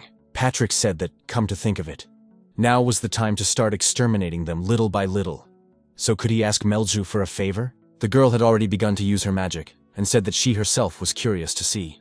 She ordered her monster not to stray from the path and to fly only straight ahead. So very soon her flying eye hovered over the settlement. And at that moment, everyone present saw a huge number of undead in the streets, killing people. The knight was surprised to see ghouls there, because he couldn't stand them. They smelled terrible. so it would be difficult for people to get out of there alive. Rosalina immediately remembered her gang, who played with her and raised her. And right now, the undead were attacking all these people and killing them mercilessly, devouring them. The sound of people begging to be killed could also be heard from the battlefield. So the girl turned to the knight and asked why he was doing nothing when he had the opportunity to fight back, since he was strong, and begged them to save them. After these words, she immediately turned her attention to the ruler. She told her that people were dying right now on the streets, and asked if she had done anything to save them. The woman tried to answer, but the girl said again that she was asking if she had done anything. Therefore, the countess had no choice but to turn to the main character and begin to beg him to save them. She sobbed like a child and begged him to save everyone who was still left in the settlement. After that, Swallow and the others headed towards the battlefield, and he replied that he would do everything. Of course, this was not particularly difficult for them, so in the end, they went to fight. The undead continued to attack the peaceful people in the settlement, and then one man also fell to the ground.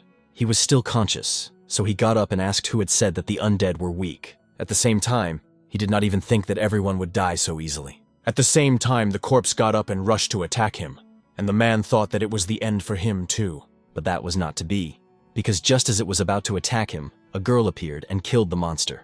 This girl was Melzu, who said after the attack that it was disgusting. She just wanted to land on the roof, but now she felt very disgusted. The undead, which were everywhere, noticed a new victim, so they all rushed to attack her. The girl also noticed them and shouted that they were too noisy. But at that moment, when the corpses tried to run towards her in order to tear apart the butterfly she had created, which was flying near them, there were a huge number of these butterflies, and when they touched objects, they exploded and created flames. All of this was precisely the magic that the girl could create. After that, the Demon Queen just smiled because she was proud of herself and her power. The man she had saved with her actions looked at her with admiration and asked if she was an angel. Melzu immediately became angry and asked what kind of heresy this pathetic creature was spouting. Then she rushed to attack him and immediately got burned pretty badly. After that, she told him to get out of there quickly if he really valued his life. He of course ran away, but the demon couldn't understand how this damn human dared to confuse her with an angel. At the same time, she would never have thought that she would end up helping some humans like this. A few moments later, Lich arrived and noticed that she was not a human, but a monster, and one in human form at that, with such a large amount of mana. Therefore, it could be said that she was either a demon queen or a dragon, but it was unclear why she was on the side of humans. The girl replied that she does what she wants, and undead like him have no right to question the queen. Simon smiled and said that he would find out the truth when he tore her flesh off, because she was foolish to be so confident in her own powers.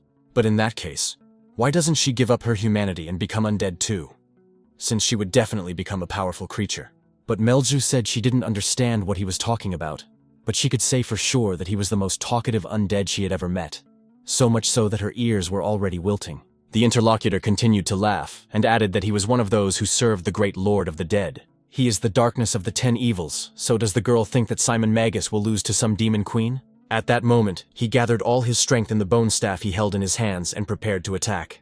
The army of the undead that he had summoned here was also heading towards the girl. Soon, the demon queen realized that she had no idea what he was talking about, but she could say with certainty that she was definitely not his enemy. Simon immediately turned his attention to his surroundings, and saw an ancient monster already behind him. The main character immediately grabbed it with his hand and said that the bastard had been found, and he had just recently told him that he remembered him quite well.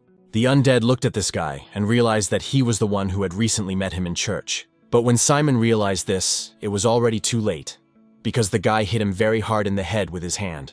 After that, his opponent's body flew several dozen meters at tremendous speed. In the end, the main character also smiled and said how pleasant the feeling was. If Melzu's guesses were correct, then this was the gatekeeper of the undead army, which meant he was the gatekeeper of one of the 7 dungeons of great evil. Suddenly, the guy said that he couldn't just die like that, so let him get up, while the girl continued to think that he had thrown him away with one blow and seemed to be holding back. So she turned to the gentleman and said that he looked like him and harbored a grudge. So did he really know him? Sallow thought that it was a few hours ago. This guy tried to study him in the hatch without his permission, but he replied that he just didn't like him, and it would be nice to hit him a couple more times. In any case, the situation would not be resolved if they just stood there. So he asked the girl if she thought Erebus was in the village now. But she looked at her companion and said that this was most likely not the case. Then she pointed her hand upward and noticed that this barrier was created to lock those inside, and the guy was surprised because he thought it was just a red sky.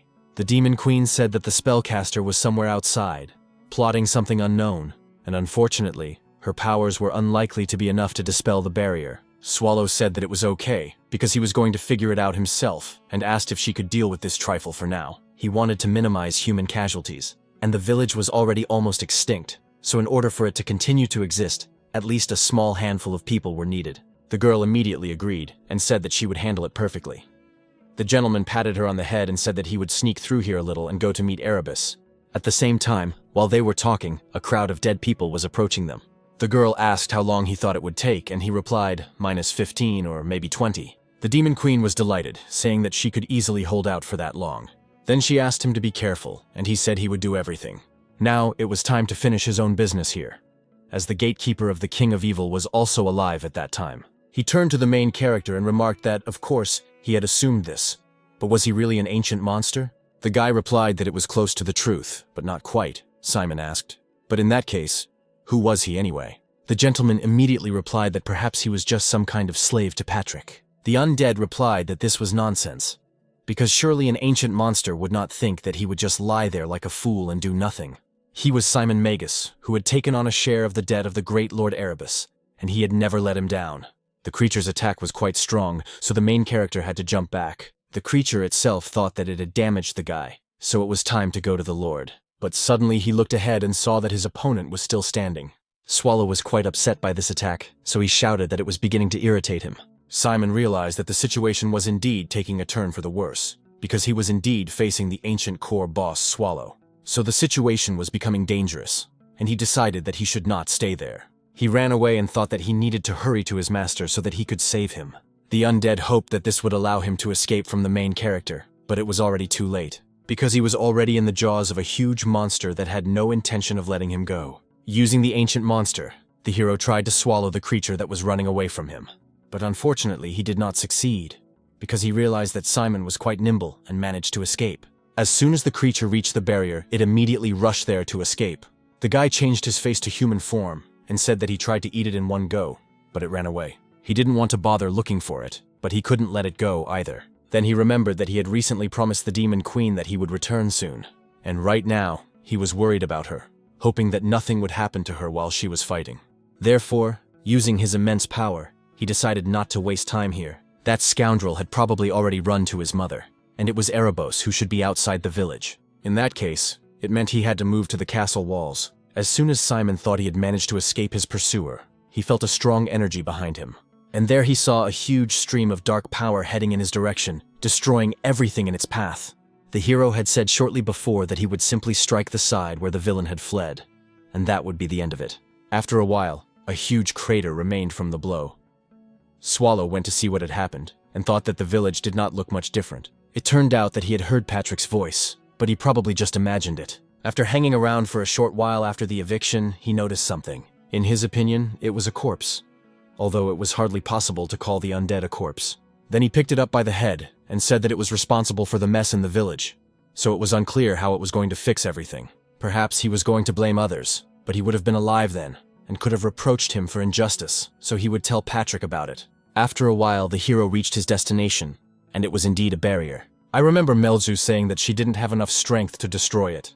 In that case, this barrier must be quite good, but it was interesting to see if he could destroy it. To test it, he immediately stretched out his hand, and it was immediately struck by a demonic force. Of course, it immediately twisted, breaking bones and tearing blood vessels several times. Naturally, the guy felt no pain, so he smiled and said that he was even impressed. But in that case, he thinks he will still be able to pass through it. The main thing is that Demora can withstand it. After all, if she broke and he transformed, Patrick would definitely scold him very badly. However, if something goes wrong, he would blame it all on the creature he was holding in his hands, so he was counting on this corpse. But still, before entering the barrier, Swallow immediately looked around to see if anyone was watching. And when he didn't see any living creatures, he was glad that there were no people around, so he could move. So he moved a short distance away and immediately began to transform into an ancient creature. And when the face of a huge monster appeared, everything was ready to cross the barrier.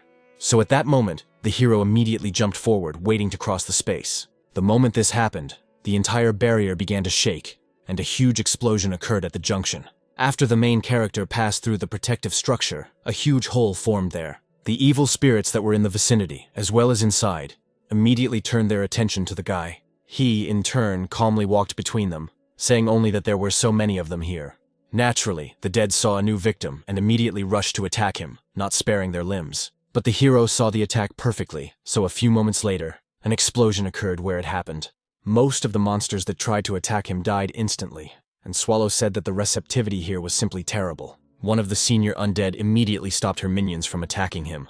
Therefore, the squad of undead, which had been ready all this time to tear him to pieces, stopped. Only the elders lined up in front of the hero, and he said that this was all right, because it would have been good right away. In the distance, behind everyone, the silhouette of a monster with burning eyes could be seen in the bushes. The main hero was heading towards this creature, so he said he had a gift for it. Then he grabbed Simon's body and immediately threw it toward his interlocutor. He declared that he thought they had something to talk about, because Erebus was right in front of him. The leader of the undead realized that an ancient monster was standing right in front of him. So he turned to him and asked if he thought it was right for humans to oppress many races. The hero clearly heard his question, but still did not respond. His interlocutor continued to say that people are pathetic, arrogant, and selfish. And even though they have fairly good living conditions, they constantly intrude on others. Soon, Swallow lost his patience, so he told him to stop beating around the bush and get to the point. Erebus said that humans must disappear, and that his powers were more than sufficient to destroy an entire empire. He thought this was completely impossible because of the impregnable fortress of Riaz, but that was only until the black catastrophe befell him, and then everything became crystal clear. If he said he was going to exterminate all humans, then all the monsters would also be ready to give their lives for him. Then the hero said that he was talking too much, that it was enough to burn rubber, and that he should say what he really wanted. The leader of the undead continued to say that if he had not stood aside, many monsters would not have had to die. In that case, they could easily destroy the tiny humans. After listening to him, Swallow remarked that, if he understood correctly, everything that had happened here was on his conscience. Erebos said that it was true, that it all started with him, but the guy immediately interrupted him. He understood what he wanted to say, that he should not interfere with the extermination of humans. The king of the undead replied that he was very sorry that his interlocutor did not share his views. Without a moment's hesitation, he used his dark magic, and a magic circle appeared above the guy. Erebos summoned some kind of monster, which he ordered to appear immediately. The main character waited to see what it was, and it turned out to be a rotting tapir. As soon as he saw the huge monster, he realized that he should use his power, so he removed the restraining bracelet. The monster flew through the air and landed on the spot where Swallow was standing, causing the ground below to split open. Somewhere in the settlement itself, Melzu continued to fight the undead, but she was surprised and did not understand why there were so many of them here. Fortunately, she had enough mana so she could still use her fire. Therefore, the crowd of corpses was easily destroyed as usual, even though there were quite a few of them. The girl said that they were so densely packed that she had to expend a lot of energy on them. Then she thought that the barrier covering the sky had been created by magic of a divine level. But the gentleman still managed to pass through it, so he was amazing. And it hadn't even been 3 minutes since he said he was going to meet with their boss. While the girl was thinking about this, someone appeared behind her. She noticed him, and realized that he was the leader of the bandits. He was wounded, so he called the girl a sorceress, and asked if everyone else was safe. The demon queen replied that if he was talking about the other people, they were over there drinking water. Then the man asked if she was a friend of those knights. One of them wanted huge armor, and the other was dressed in black like a beggar, that is, a wanderer. Melzu understood who he was talking about, and said that she could be that companion. Because she was just a girl on an errand, and was nowhere near their greatness, the chief was already losing consciousness at that moment. He thought that since she knew those knights, she must be their helper. So he was grateful to God that Rosalina had arrived just in time. At least Tot's death was not in vain, and perhaps even Haston could be saved. He then turned to the sorceress and said that he too would soon become undead. The girl noted that she knew this, and then the chief asked her to fulfill one more request. Suddenly, he looked at her closely and realized that she was not human.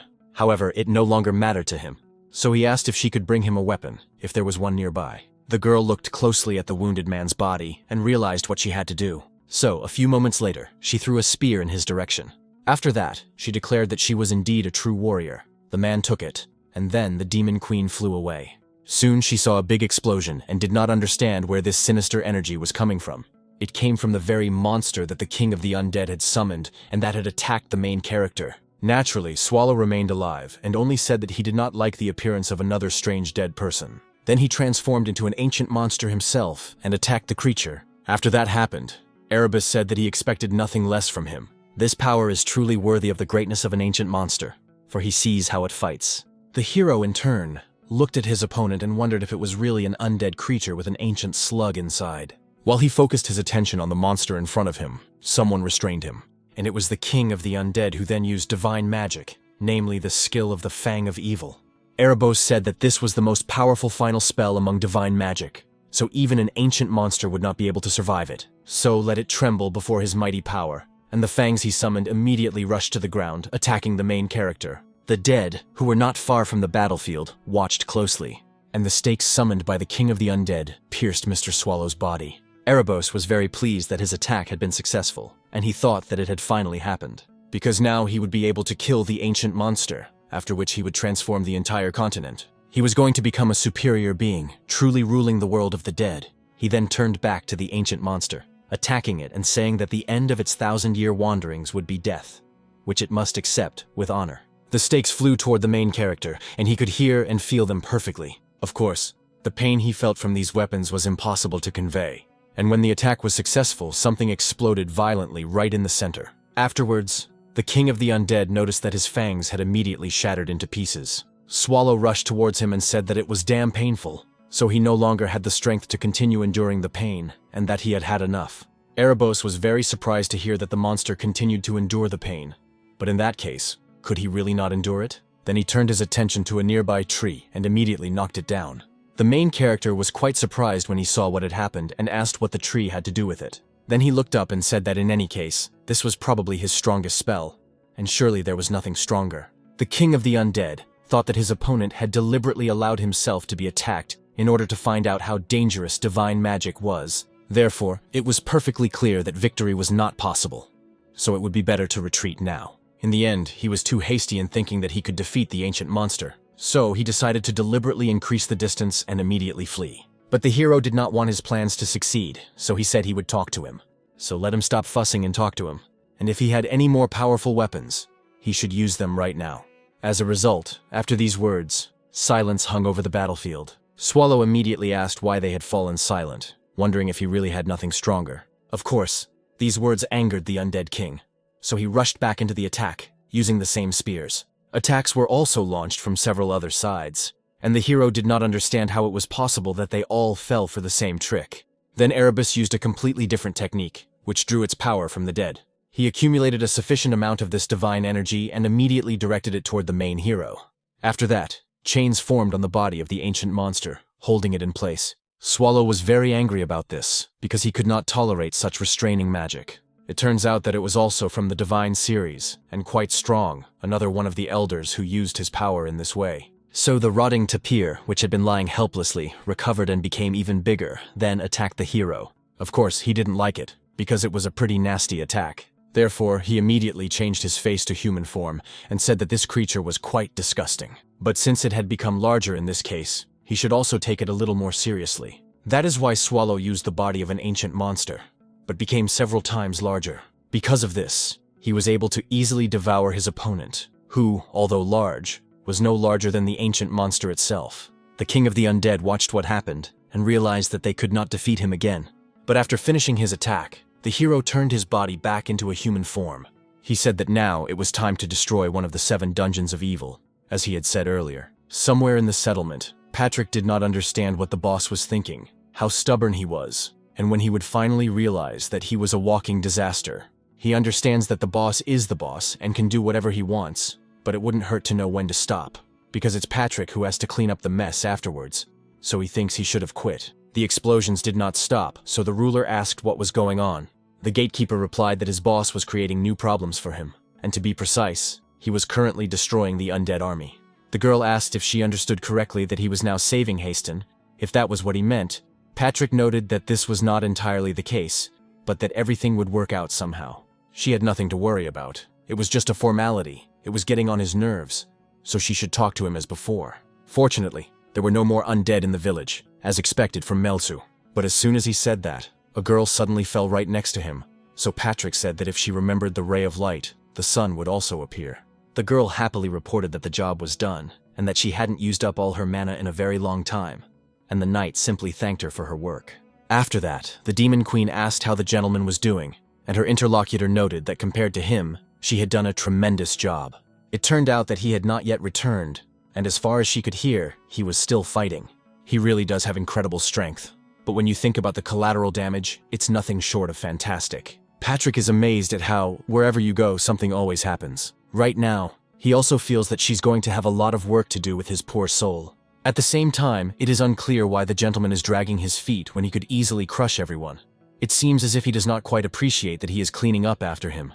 Suddenly, he turned to the girl and called her by name, after which she immediately looked at him. At the same time, the Knight of Death rose and raised his weapon, announcing that they had decided to spare only the ruler. That is why it was necessary to finally deal with her as well. After all, they had no reason to spare anyone but the ruler. Rosalina was very frightened, and Lara asked Patrick to wait a minute, because the girl was one of those under her authority. An awkward pause hung between them for a short time. Then the skeleton smiled and said that this was indeed a compelling reason not to kill her. It turns out that all the people from the alleys were killed, the undead, and so this girl alone could do nothing.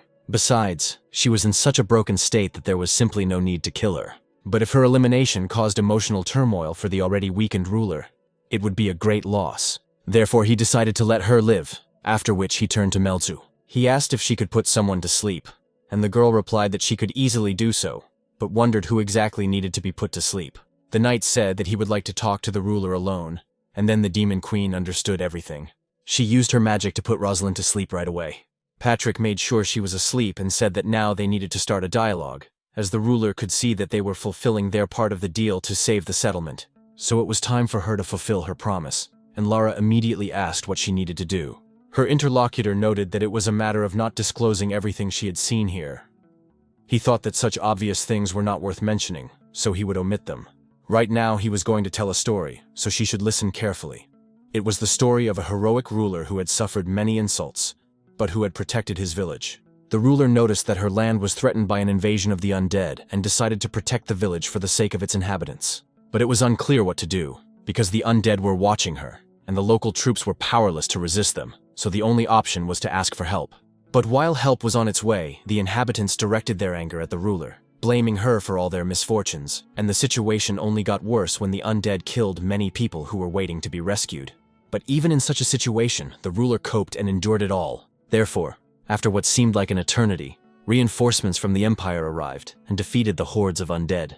And so, in the end, the village was saved, and this wonderful story was told. So from now on, Lara will no longer be a cowardly ruler who hid out of fear. She is a savior who knew everything from the very beginning and sacrificed herself for the sake of saving the people. The girl asked if he really wanted to deceive the villagers. After that, Patrick immediately stretched out his hand and asked if she hadn't said she wanted to live. So let them gather right now, see what is in the castle, and feed the remaining people. Soon, help and food would arrive from other villages as well. The ruler asked how he knew that help would come to them. Patrick replied that he didn't just know, he was organizing it himself, and they would take care of everything that would make the young ruler Hastina a heroine. After hearing this, Uller thought about the whole situation for a while. The knight said that everything had calmed down, and it looked like the boss had already finished his fight. Therefore, he thought that it was time for him and Melzu to head to the boss.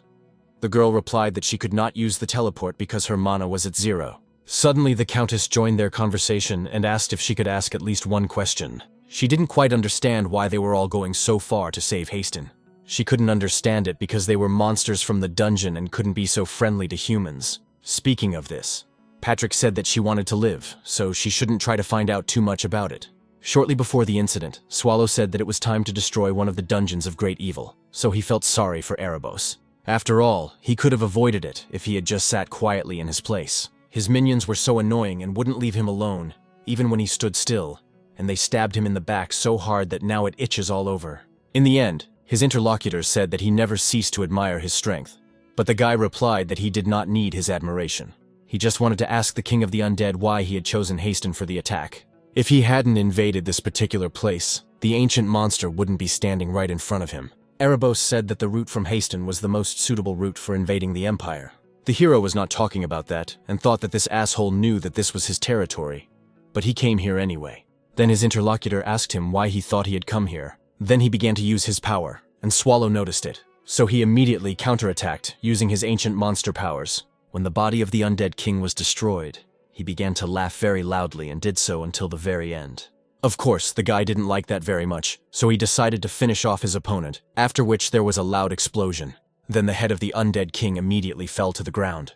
The hero approached him and wondered what had happened, wondering if he had tried to use teleportation magic. Although it didn't really matter because he was going to kill him anyway. Now he wanted to look around, and what he saw did not exactly please him, because it's unclear what to do with it, since this place is no longer suitable for restoration. And as soon as the guy thought about it, he heard a voice calling him. It was Patrick, who was rushing at full speed toward his boss and calling him. His gaze spoke for itself, but the knight told him to stay put, because he missed his master. And his master probably missed him too. Swallow understood the sadness of the situation and decided that it was the end for him. Sometime after everything had quieted down, the settlement of Haston was drenched by heavy rain. Previously, people had walked around carefree in this place, drinking and enjoying life. But now everything had changed after the settlement was attacked by evil spirits. Rosalina sat and hid from the rain somewhere in a dark place, remembering what had happened in the past, and now realizing that she had nothing left. So she immediately asked herself if this was really salvation, because she was all alone. The rain continued to pour down, and the girl sat alone with no one coming to her. She just kept repeating that she hated them all for what had happened. Then the girl wondered whose fault it was that everything had happened this way. At the same time, her gaze was not at all the same as before, and she wondered who had killed them all. At the same time, the main character and the others finally returned to the dungeon, where they were met by Renee, who congratulated them on their happy return. But the new arrivals were very tired, so the guy only managed to mumble something. The maid, despite everything, was very energetic, so she said that she had been waiting patiently for them. Suddenly, a fragment fell from above around the cave, but the girl easily destroyed it and returned to her master, saying that she had been waiting for him and had cleaned up everywhere.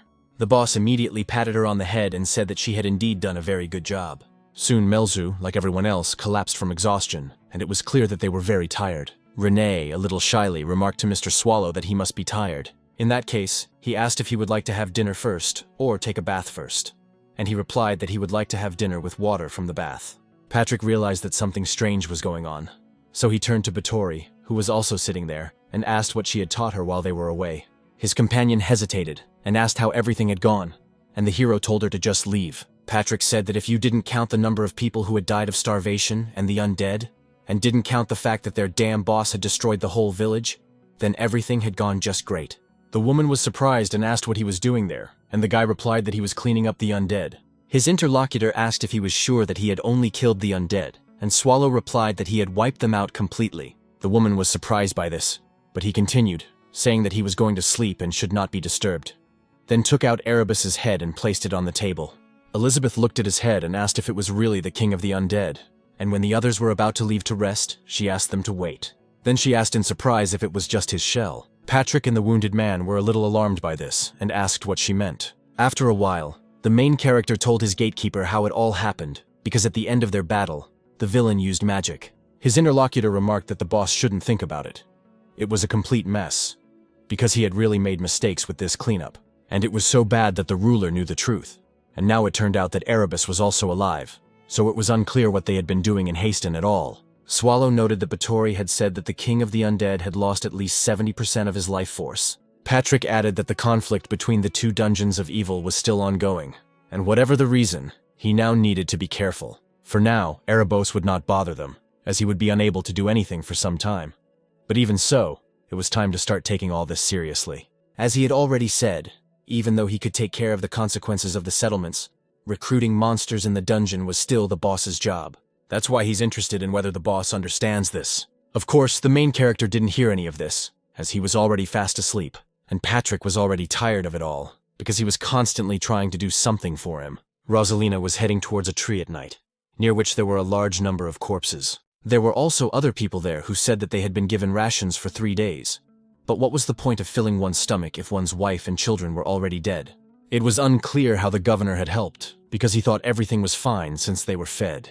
One of the men said that he would rather follow his loved ones into the afterlife than live like this. A girl turned to him and asked why they should go anywhere. Of course, she was also in so much pain that she just wanted to run away.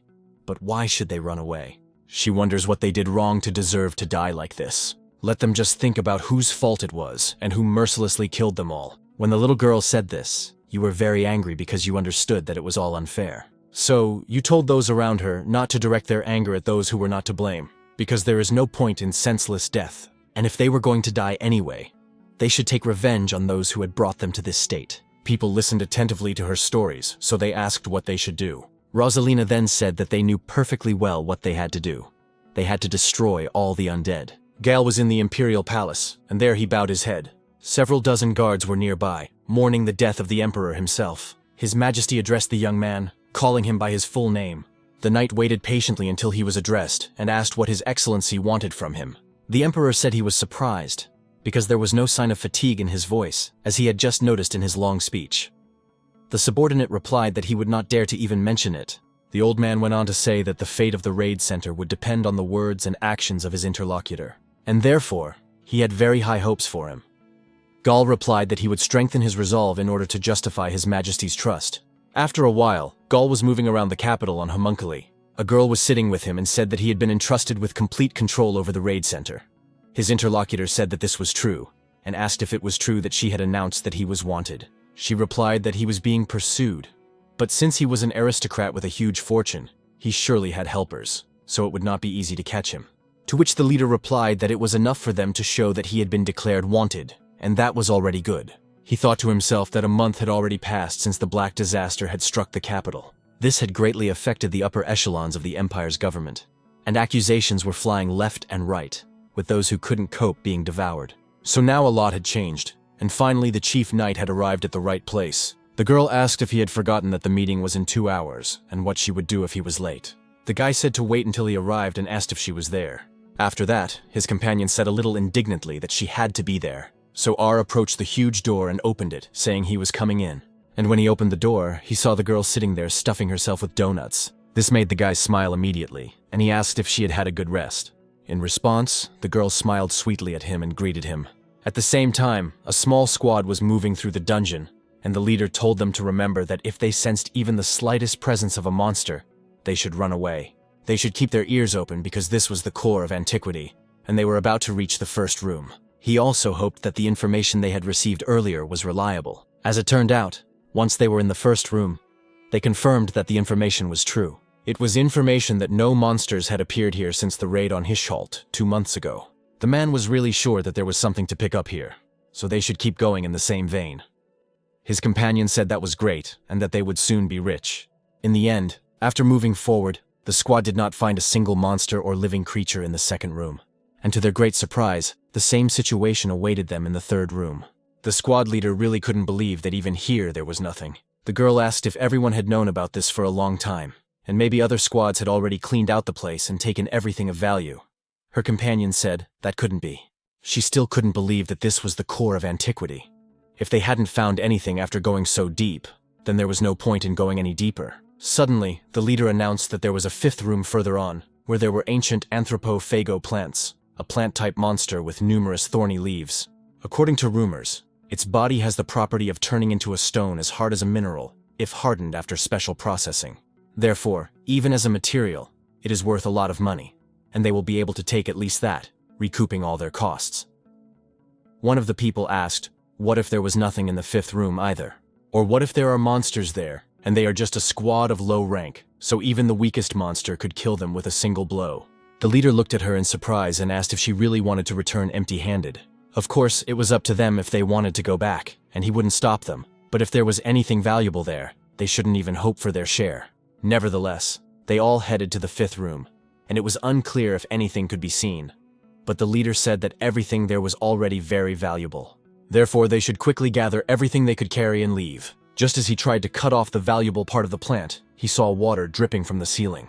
But the man was even more surprised when he realized that it was not water, but the monster's saliva. Then he began to mumble something incoherently, and his subordinate asked him what he was talking about.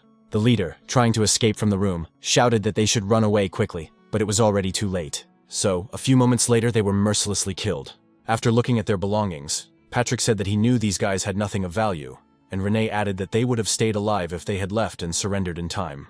But there is no limit to human selfishness and greed, which is why she hates people so much. The knight turned to the main character and asked what he thought about it, and the guy replied that they were 100 times tastier than the undead. Patrick added that these people did not even seem to be from the Empire. Judging by the coat of arms on their clothes, they were from the western kingdom of Krantal. To verify this, the girl rummaged through their belongings and saw the coat of arms, so she said that they had indeed come from far away. Swallow remarked that who would have thought that delicacies from there would be delivered right to their doorstep, and the gatekeeper was not thrilled by this conversation. He said that the fortification of the dungeon could not be delayed any longer, as he realized that rumors about the absence of monsters in the ancient core were spreading too quickly. He then asked how the boss could be so irresponsible when it came to his dungeon, although now he didn't care either. But did the boss really think he would say that? So let him come down right now, before he quits. Luckily, their guest Melju was with them in this situation. Thanks to the magic of observation she used, she quickly noticed the uninvited guests. The main characters smiled and said that it was true, because she could be relied upon. Renee was indignant and said that she could also use magic. Then the gentleman tried to calm her down a little and said that she was indeed amazing too. Melzu watched what was happening and said that she was, of course, glad that she was able to help the great core of antiquity, at least a little. Patrick began to admire her and said that it was all thanks to her, because they already owed her a lot. Suddenly, the Demon Queen resumed with the question of how long she could stay with them as a guest. In one of the strange places, a subordinate turned to the leader and said that the preparations were complete. Therefore, he could say that it was time for him to go to Judecca, and this creature spoke to His Highness named Yubar. At night, Melju sat on a rock and looked at the rising moon, thinking that her future seemed very bleak. After all, she had no home, no army, and no money at all. So it was quite strange to consider herself the Demon Queen. Therefore, it was time to make a decision about the banquet of Demon Kings in a couple of days. While she was thinking about this, Patrick approached and said that the air was really refreshing today. His companion was surprised and asked if she could really breathe. He replied that it wasn't true, that it was just a joke about the undead. Melju then said that it wasn't very funny. He then asked what she was doing there, to which the girl replied that she had come to get some fresh air, and was also curious about what he was doing there. The knight said that he had no concept of sleep, so he devoted his free time to training. The Demon Queen was surprised that he still had room to grow. But the gatekeeper told her that a swordsman's hands rust the moment he lets go of his sword, so he needs to train. They talked a little more, and then an awkward silence fell. Patrick realized that this was the first time he had ever talked to a girl alone. He went on to say that it wasn't that important, but that Mr. Tentacles had almost recovered. Renee had already gone to see him, and he asked if his companion would like to visit him too. She agreed, and after a while they headed there. Upon arrival, Patrick said that he only looked slightly recovered, which was very good, because, honestly, such a speed of regeneration was amazing. Renee calculated that only 68 tentacles had recovered. Of course, even though he was recovering, the process was very slow. That is why she believes that a maximum of 5 more tentacles will grow. The Demon Queen touched one of them and said, "Hey, I remember they said they fought against Hishalt's squad." The knight noted that she had a castle near the capital, and if she didn't know about it, it would be quite strange. The girl replied sadly that, of course, she knew about it. After all, it turned out that it was the punitive detachment led by Bern, who was the strongest hero at the time, that killed her father. She wondered how strong Mr. Tentacles was, since he had survived a battle with such a terrifying enemy, and if she had been in his place, she would have died like her father. So now she realized that becoming part of the core of antiquity, as she had recently dreamed, was not meant to be. Speaking his thoughts aloud, Patrick said that now that Mr. Tentacles had recovered a little, they needed to convince the boss to hire monsters. Renee suggested hiring only males like the golem that guarded the 4th room, but the knight didn't like that idea at all. Suddenly, Melju interrupted their conversation and addressed everyone. They looked at her in surprise, and the Demon Queen said that she should probably go to Judecca. In the capital, R asked Miss Wynne how she was feeling, and the girl replied that there was no trace of her wounds left. Garrett said it was best to pretend she was still recovering, because in the current situation, it was desirable to hide from the imperial family that she had recovered so quickly. Her companion was indignant and said that she was always as fresh as a daisy. Soon, the man said that they had some snacks, so he asked if she would like them with her tea. The woman he had helped noticed that the meeting would soon begin, but he did not like that very much. He then asked Miss Wynne if the maid was here today, to which the girl replied that she did not know, as she had recently gone out to buy sweets. The commander then understood everything and told the girls not to go to the meeting room first. Garrett asked what about him. R said that he remembered he had something to sign, and it wouldn't take long, so he would catch up with them later. After his explanation, the girls agreed and asked him not to be late. After a while, they left him, and the guy was left alone. But it turned out that he was not alone, so he asked what kind of maid was wiping cups here. In the shadows was a man who hid his identity and said that he would find out everything right away, and the commander added that he did not need to report back. At the same time, he thought that there were thousands of confidential documents in the office, and the maid had wiped the dishes without his knowledge, which meant that she could have read something. Therefore, he ordered his subordinate to find this maid and eliminate her exactly 4 days later at dawn. Very soon, the meeting that was supposed to take place finally began. The commander thanked those present for finding time in their busy schedules, gathering them here to tell them about the black catastrophe that threatened the empire. Suddenly, the man declared that the imperial court had stated that the black catastrophe was not an ancient monster. So would he really deny their words? The young man replied to Commander Cart that the information about the glaciation was only a means of calming the people. His interlocutor remarked that if that was the case, how could he prove Swallow's involvement?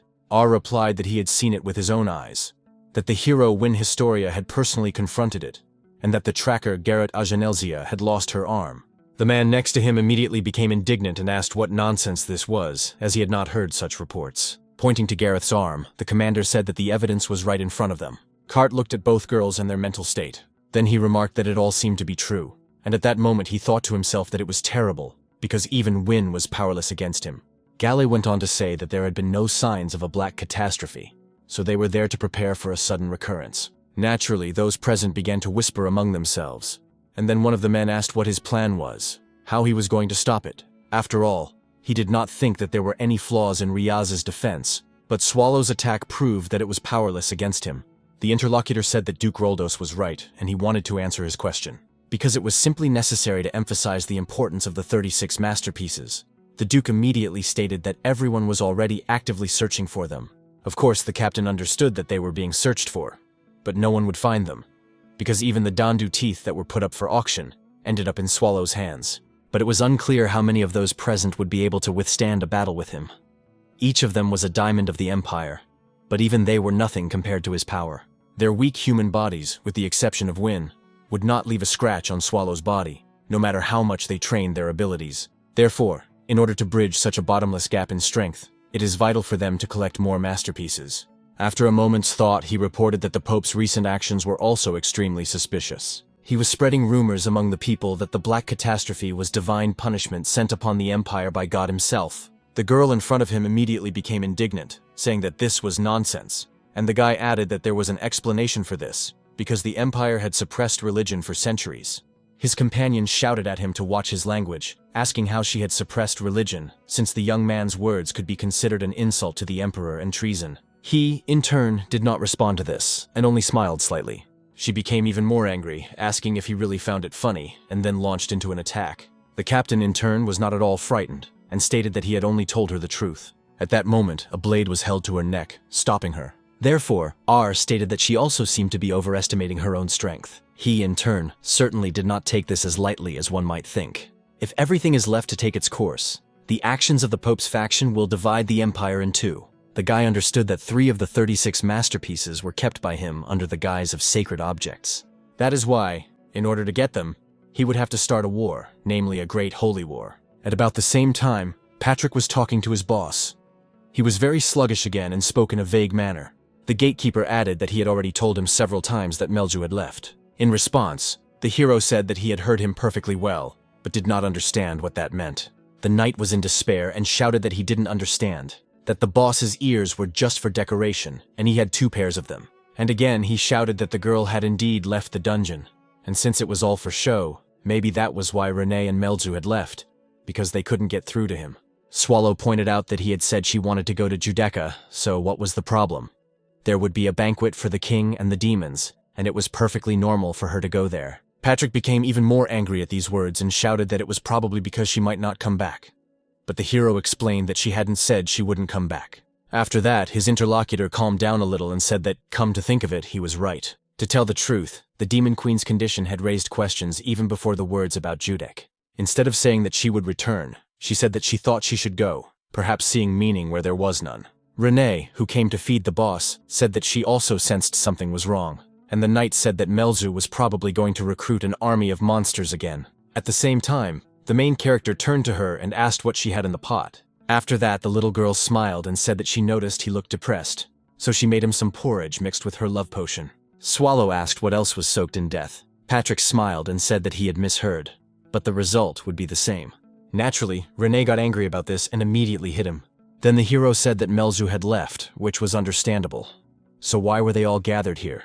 Did they really want to tell him something else? Patrick noted that 2 months had already passed, and they couldn't delay hiring monsters any longer, and Renee confirmed this. At that moment, the gentleman asked why he was constantly shifting all the work onto him, after which his interlocutor was surprised and asked who else he was shifting it onto. In the end, the boss just rolled over onto his back and remarked that, in the end, he wouldn't be going anywhere. And anyway, Patrick was his gatekeeper, and gatekeepers were supposed to replace the boss in such difficult matters. The knight said that he was indeed right, which surprised Swallow. Then he looked down and said that he would hardly be able to do it, had he forgotten that he had given him complete power over Haston. He should know how much work he has to do there, so there is no end to it. Swallow admitted that he was really surprised that he agreed so easily.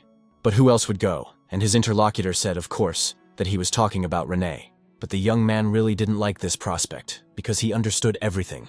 The girl, however, told the gentleman not to worry, and to leave it to her.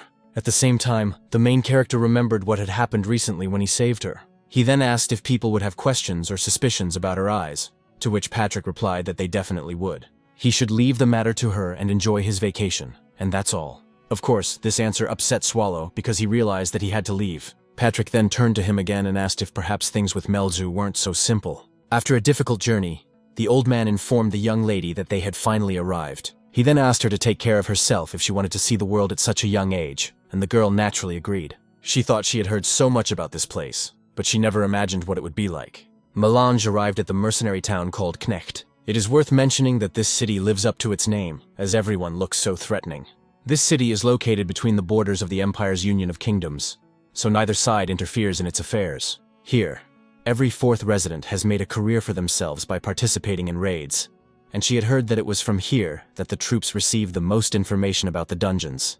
But at the same time, the girl sees neither maps nor signs, so it's strange that she finds herself in such an unfriendly place for the first time. That's why she'll have to look at the stars to find out which direction Judecca is in. In reality, the city seemed very large to her, as if it were the castle of the Demon King. And after staying here for a short while, she could feel how dense the concentration of mana was here. Inside, there were about 10 people, all with magic levels similar to those she had seen in Riaz.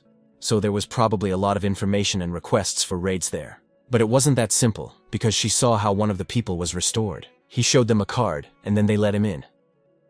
Melzu wondered if it was some kind of ID card, because it seemed like you couldn't get in without it.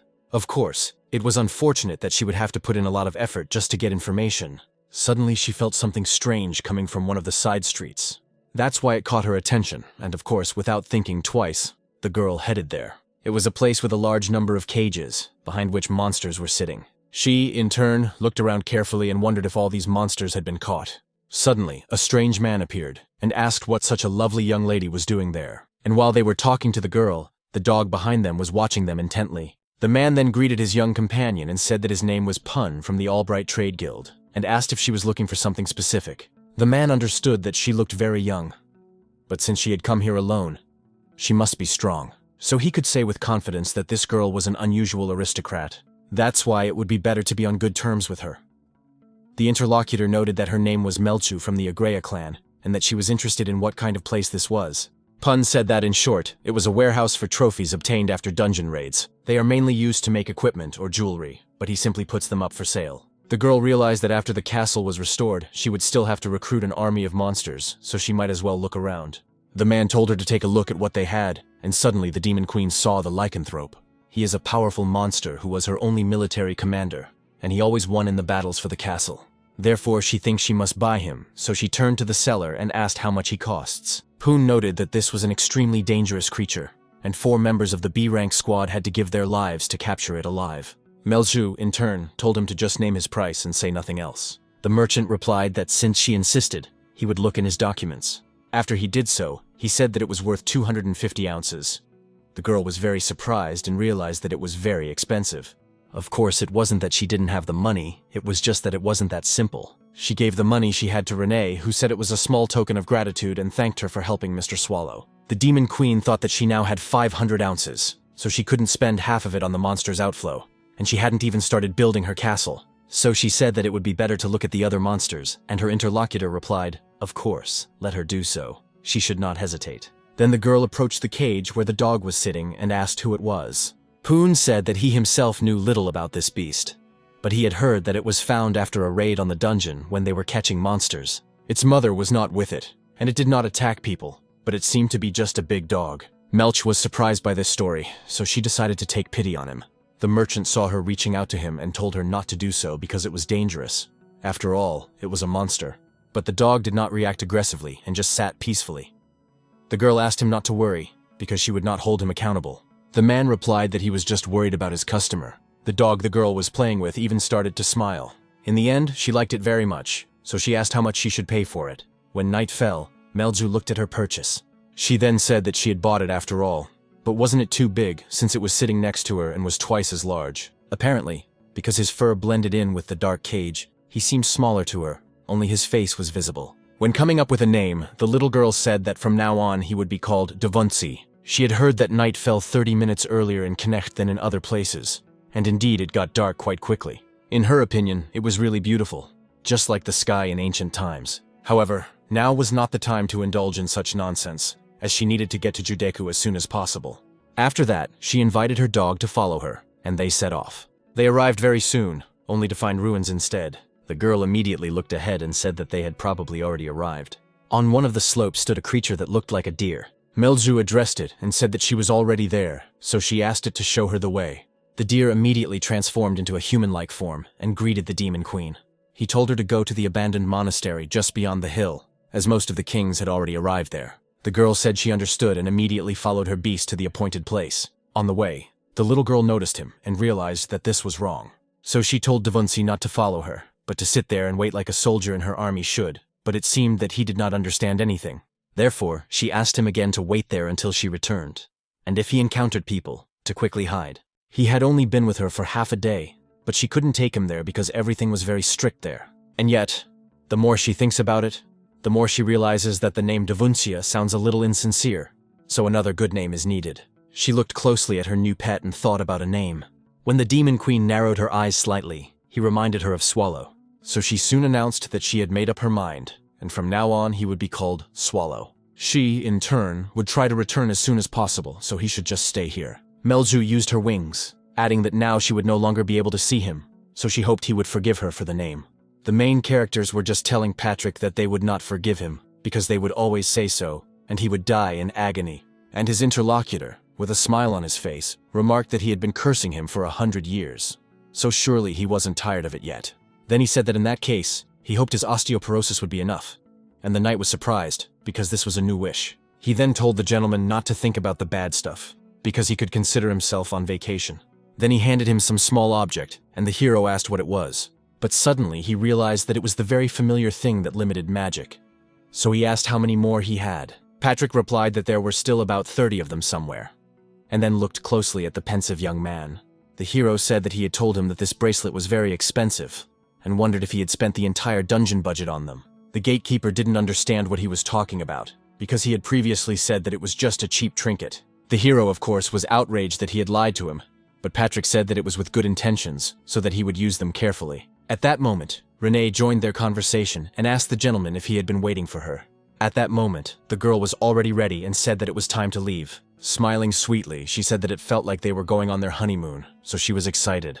After all, it would be just her and the gentleman for a few days, so they would eat all kinds of things. Patrick was upset by this and asked where they were going with such a mood. They should not perform tricks, but simply get ready for the journey and not forget why they were going. The knight literally begged them not to cause trouble, and to return as soon as possible. Soon, the hero asked the girl where they were going, and she replied that their destination was Knecht, a city of mercenaries, so there was a lot of news about monsters there. The hero understood what she said, and was already thinking about what they would do there. Patrick, however, looked ahead, and thought that perhaps he had made a mistake in sending the two of them together and was simply going crazy.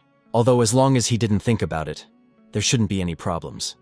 And it was with these words that he tried to calm himself down a little. Melzu, in turn, finally led them to the ruined monastery, and before going inside, she wondered how long it had been since she had been here. This place was supposed to host a banquet of demon kings called Judaica. Inside were demons who immediately noticed the little girl. She walked slowly, catching glances that literally condemned her. After seeing her, the creatures present began to whisper among themselves.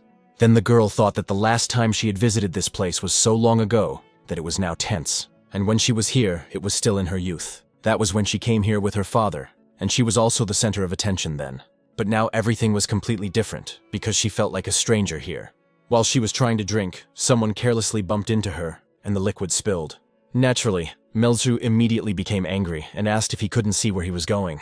At the same time, she was very surprised when she saw that it wasn't even the Demon King who had pushed her. So she immediately decided to use her power, and realized that some demon dared to touch the queen, and for that, she was going to behead him. But she was even more surprised when she saw the smirk on the creature's face. He didn't even say anything, just turned away and walked off. The demon kings present, as well as their subjects, immediately began to laugh, saying, "Is this really the demon king?" The girl thought, "How dare these scoundrels despise her so openly? I guess since she has no power, they can laugh at her without restraint. Let them wait just a little longer," she thought, and then she would endure it for now. And after that, she would gather the greatest army. Suddenly, Melju felt someone touch her body again. Of course, she became very angry again, asking who dared to do this, and perhaps they thought that mockery was not enough. But that wasn't the case at all, because it was a girl who recognized her and said it was her. Melju herself wondered if it was Marmolia, and was very happy that she was alive, because she had been very worried about her. Then she hugged her and said that many years had passed, as if it were only yesterday that they were studying and playing together as children. The girl said that, judging by her manner of communication, she was too childish for the position of Demon Queen, and her friend replied, "Since when did they need manners at all?" Then she glanced at the visible glances of the other demon kings and suggested sitting somewhere else. Renee and the main character arrived at his city of Necht, and the girl handed over a few gold coins and asked for the best room. Naturally, the owner of the establishment was not very surprised when he saw them, but said that he would show them the best room right away. The rest of the people present wondered if even beggars now had servants. When Swallow arrived in the room, he immediately jumped on the bed and said that he would finally get some rest, and the owner told him to make himself comfortable and call him if he needed anything. After that, he left the room, and Renee asked her boss if it wasn't too early for him to lie down. The hero noted that they had been walking around without rest for a short time, but the maid pointed out that there was a bulletin board nearby with raids on the dungeon she had heard about. They needed to select a couple of suitable monsters from it, and if the guy went with her, it would all be over even faster. So she asked him to get up. In the end, nothing came of it, and the homunculus realized that they needed to get on with it as soon as possible. But he looked very tired. Be that as it may, this is a once-in-a-lifetime chance for her. Earlier, Patrick approached the girl and asked if she wanted to have a good time in the company of the boss. She was, of course, very surprised, and asked if he was talking about a date. But he replied that it wasn't necessary. She just needed to tell her boss a couple of times that she was going to go look for monsters on her own. Renee stood her ground and asked if they would have a honeymoon. Patrick wanted to say no, but he said yes anyway. Right then, Svalov realized that things were not going well, so he said that he was not destined to rest, and that they had to go. At that moment, the gatekeeper thought that she should just follow Patrick's advice, and the gentleman himself volunteered to go with her of his own free will, which was clear proof that Renee was important to him. Now she was sure that he would belong to her, and they would quickly get everything sorted out. And then they would have the perfect honeymoon, so she was definitely a genius.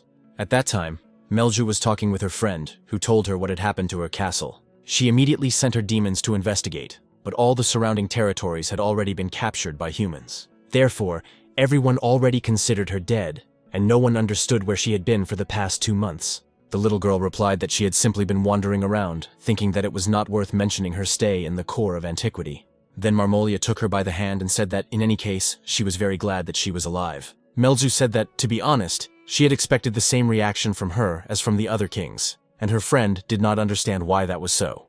Then the girl said that their fathers did not get along with each other, and her interlocutor added that it was their business, that the rivalry between their fathers remained between their fathers, and it did not concern them. Now they, in turn, were queens, and did not depend on them in any way. After that, Marmolia asked if it was true that she had come for help, and that was why she was in Judek. Melzu did not answer, and thought sadly that she already knew everything. Suddenly, her friend said she could help her. She said she was not doing this as a friend, but as the queen of demons, because if the girl tried hard, she would definitely be able to help her. Marmolia held out her hand, and the little girl realized that she had grown a lot, unlike her.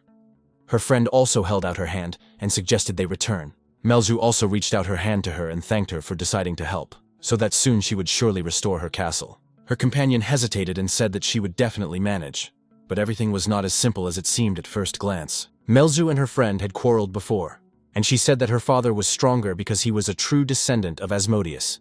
Marmolia shouted that this was not true, because her father was stronger and his horns were stronger too. That's why they had a very tense relationship since childhood, not because of differences in character or anything like that, but rather because it was natural for them. They often quarreled, and perhaps their fathers influenced them in this way. Although as far as she could remember, the men got along quite well. Even though their relationship was so-so, you couldn't deny how close they were. However, when Melzu felt the power, everything began to change a little. Each of the girls grew closer to their father, which had an even greater impact. Right now, her friend was telling the girl to come with her. She smiled and said something like she hadn't grown up yet. Marmolia was surprised and asked why she suddenly thought so, and her friend replied that she had just said it in passing and asked where they were going. The friend replied that it would be almost impossible for her alone to help her regain her army of demons. But there were kings who shared her intentions. In the end, she opened the door and asked them to come in, because it was true. Melzu was really happy when she heard that there were people who shared her views, but when she saw who was in that very room, her smile disappeared. For there were no less bloodthirsty demon kings who looked at her with contempt. She immediately looked at her friend, turning to her, but she did not answer, only telling the others that she had brought the girl. At that moment, Melzu realized that she had not really grown up since her young age. She hadn't changed at all, because since childhood she had envied her strength and was very cunning. Marmolia's smile changed to a more malicious one, and she called the girl a failure. Soon, the little demon queen was the center of attention, and the chief addressed her. He was a direct descendant of Satan in the 4th generation, the demon king Ubar, and he told the girl that he was very disappointed in her. Her former friend also egged her on, calling her nothing but a fool. She then asked if she really thought that a demon queen who had lost and been stripped of her army would be accepted in Judek. Melzu, of course, knew that she should not expect a warm welcome here, but she still didn't think that the attitude towards her would be so cold.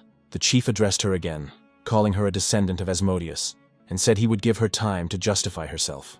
The girl was surprised that she had to justify herself, and declared that it was just a misunderstanding, because she had not lost to humans. The other kings present immediately interrupted her and asked how she had not lost to humans. Did she really think that since the demon queen was the only survivor, this victory, given her current state, could be called anything other than a defeat?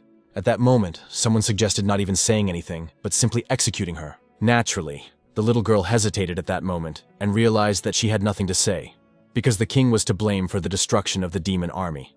That's why there was nothing left to do but say it was her fault and bow her head. Some called her a disgrace to her race, while others said that she must be very brazen to come here after such an incident. In order to maintain their authority, they must remove her from her position. Several senior demons agreed with this and declared that she must be dealt with. One speaker even suggested executing her, which greatly pleased Marmolia. They went on to say that they could not allow the banquet to be ruined because of such a nobody. Therefore, he proposed to postpone the decision until the final day in Judek. Ubar in turn smiled when he heard these proposals and ordered the sinner to be put in prison. Swallow and Renee were heading to the order center at that time, but a man stopped them and told them to show their identification if they wanted to pass. The hero asked what other identification they needed. The guard was furious and thought, surely this beggar is not a servant, and besides, the guy can barely stand on his feet. But soon he was surprised to see that they were members of high rank, so he invited them to enter their center, where they eagerly awaited that their efforts would benefit humanity. The gentleman asked the girl where she had found them, and she replied that she had found them while cleaning up the corpses, and had selected only the cleanest ones. Then the hero noted that there must be a lot of such junk there, and his interlocutor noted that there was certainly no shortage of it. Soon they approached a stand, and the girl said that all the information about the dungeons was collected here. After Swallow saw it, he wondered if they would have time to look at everything, and then asked her to remind him who exactly they were looking for. The gatekeeper said that they were looking for a powerful monster that, despite repeated attempts by humans, had never been defeated. He noted that he understood everything and could recruit monsters from other dungeons of great evil, although it was not worth doing so. When asked if a lower-level dungeon would be suitable, the girl asked him to wait a moment. She then handed him a large number of sheets of paper and said that it was a list of suitable ones. Suddenly, a waiter approached them and asked if they wanted to come back tomorrow because they were about to close. Renee said angrily that she would like to stay a little longer, so she asked if something could be done, and the waiter smiled and said that they couldn't stay just because of the two of them. The girl realized that this was really bad because if everything dragged on until tomorrow, the date with Plaza would definitely come to an end. The hero thought about it. Was it really worth coming back here tomorrow? It would be easier to just die, so he decided it would be better to kill him. The girl, in turn, held out a gold coin and asked if they had any more requests for the raid or not. Of course, the interlocutor became curious about what exactly they were interested in, and he, in turn, was surprised that they had already taken so much, and it was still not enough for them.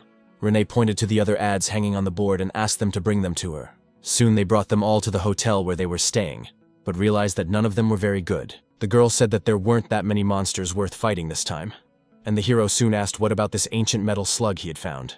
The gatekeeper said that the idea seemed good, but the dungeon was too far away, so the idea was put aside again. The gentleman said he didn't like it, and that they should have just hired Melju.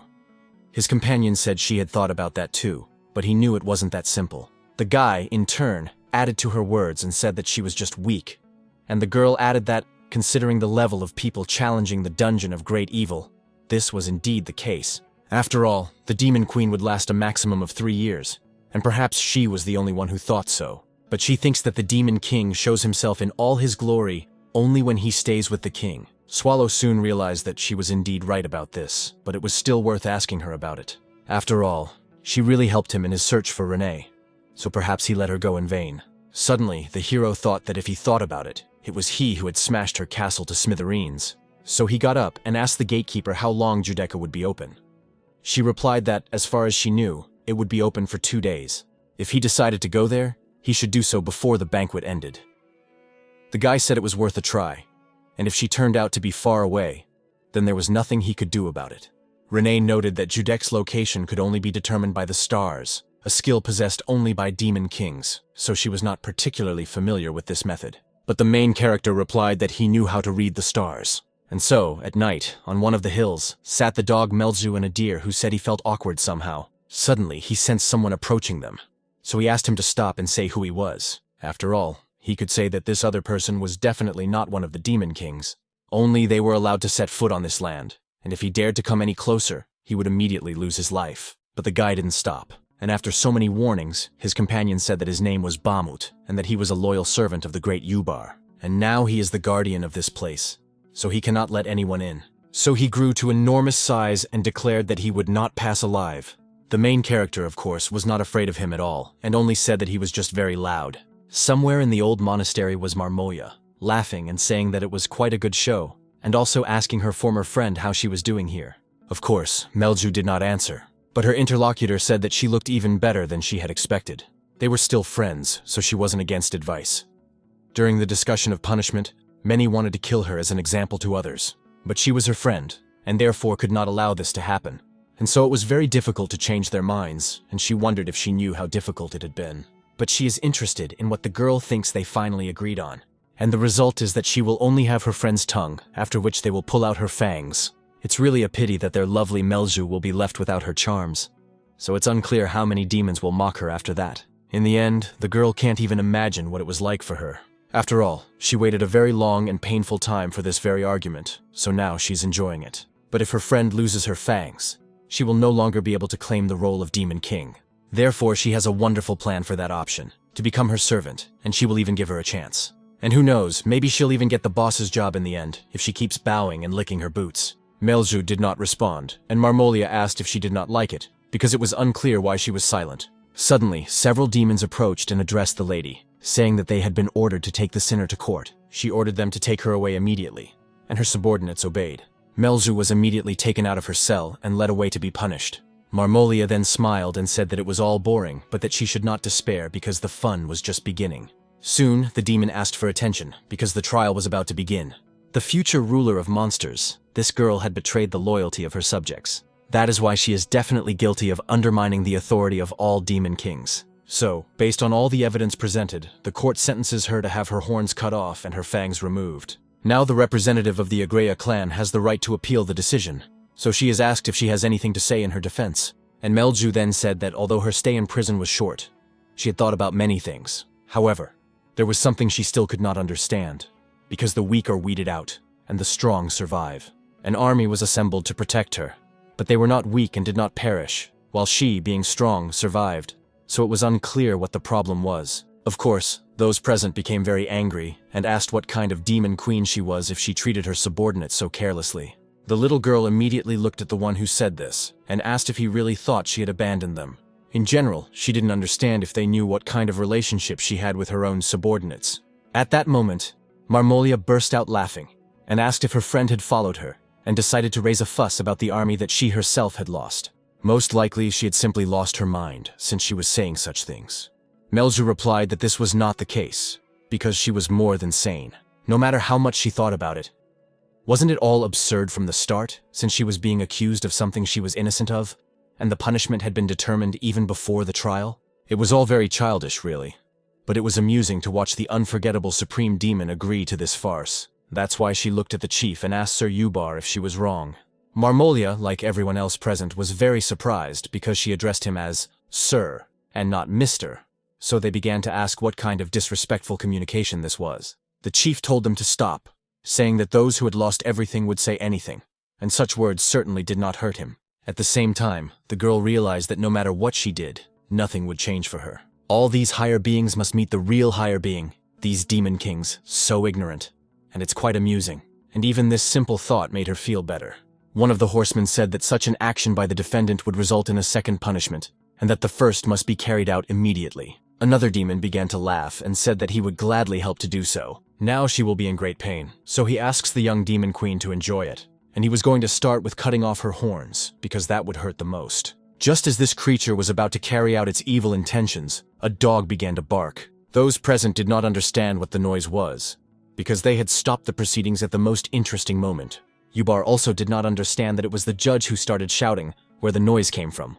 Melzu, in turn, felt that it was Svald, but could he have run here?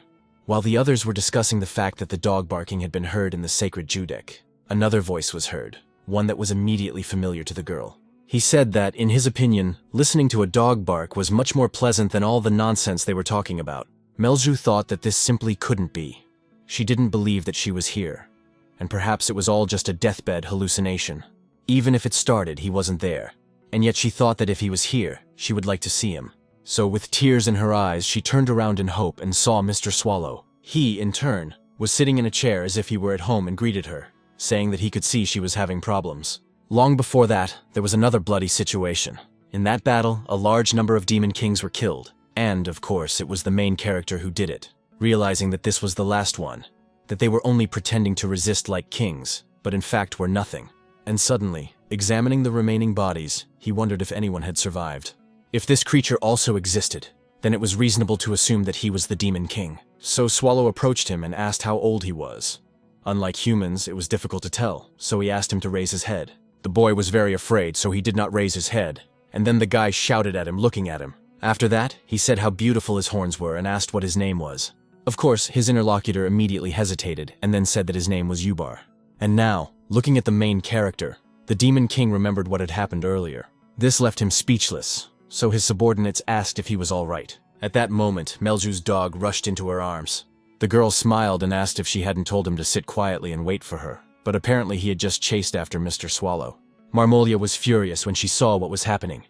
Turning to the two who had arrived, she asked who they were and who their king was. They must have lost their fear if they were distracting them from the sacred trial. Renee immediately became angry and asked how she dared, telling her to know her place, but the hero asked her to calm down, because, truth be told, she was right. He apologized, because he really didn't want to interrupt them, and they didn't have a king anyway, they were just passing by. But even so, he was now very interested in what was happening here. It turned out that everyone present was ashamed of Melza, because she had managed to lose everything. That is probably why there was so much fuss about punishment and everything else. In the end, he wonders if he ruins their property.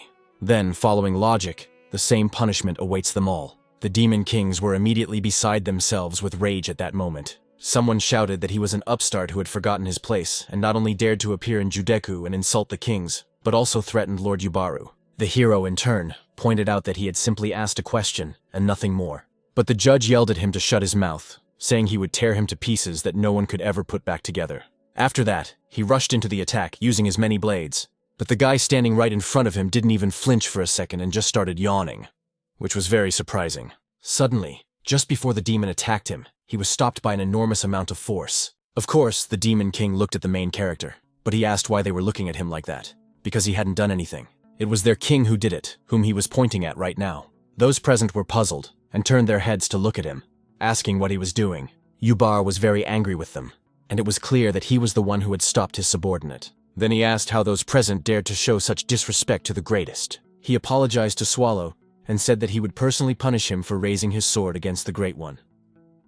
Marmolia was also surprised by this. After all, she saw that their chief demon king bowed before this guy, and said that he welcomed the supreme being, Lord Swallow.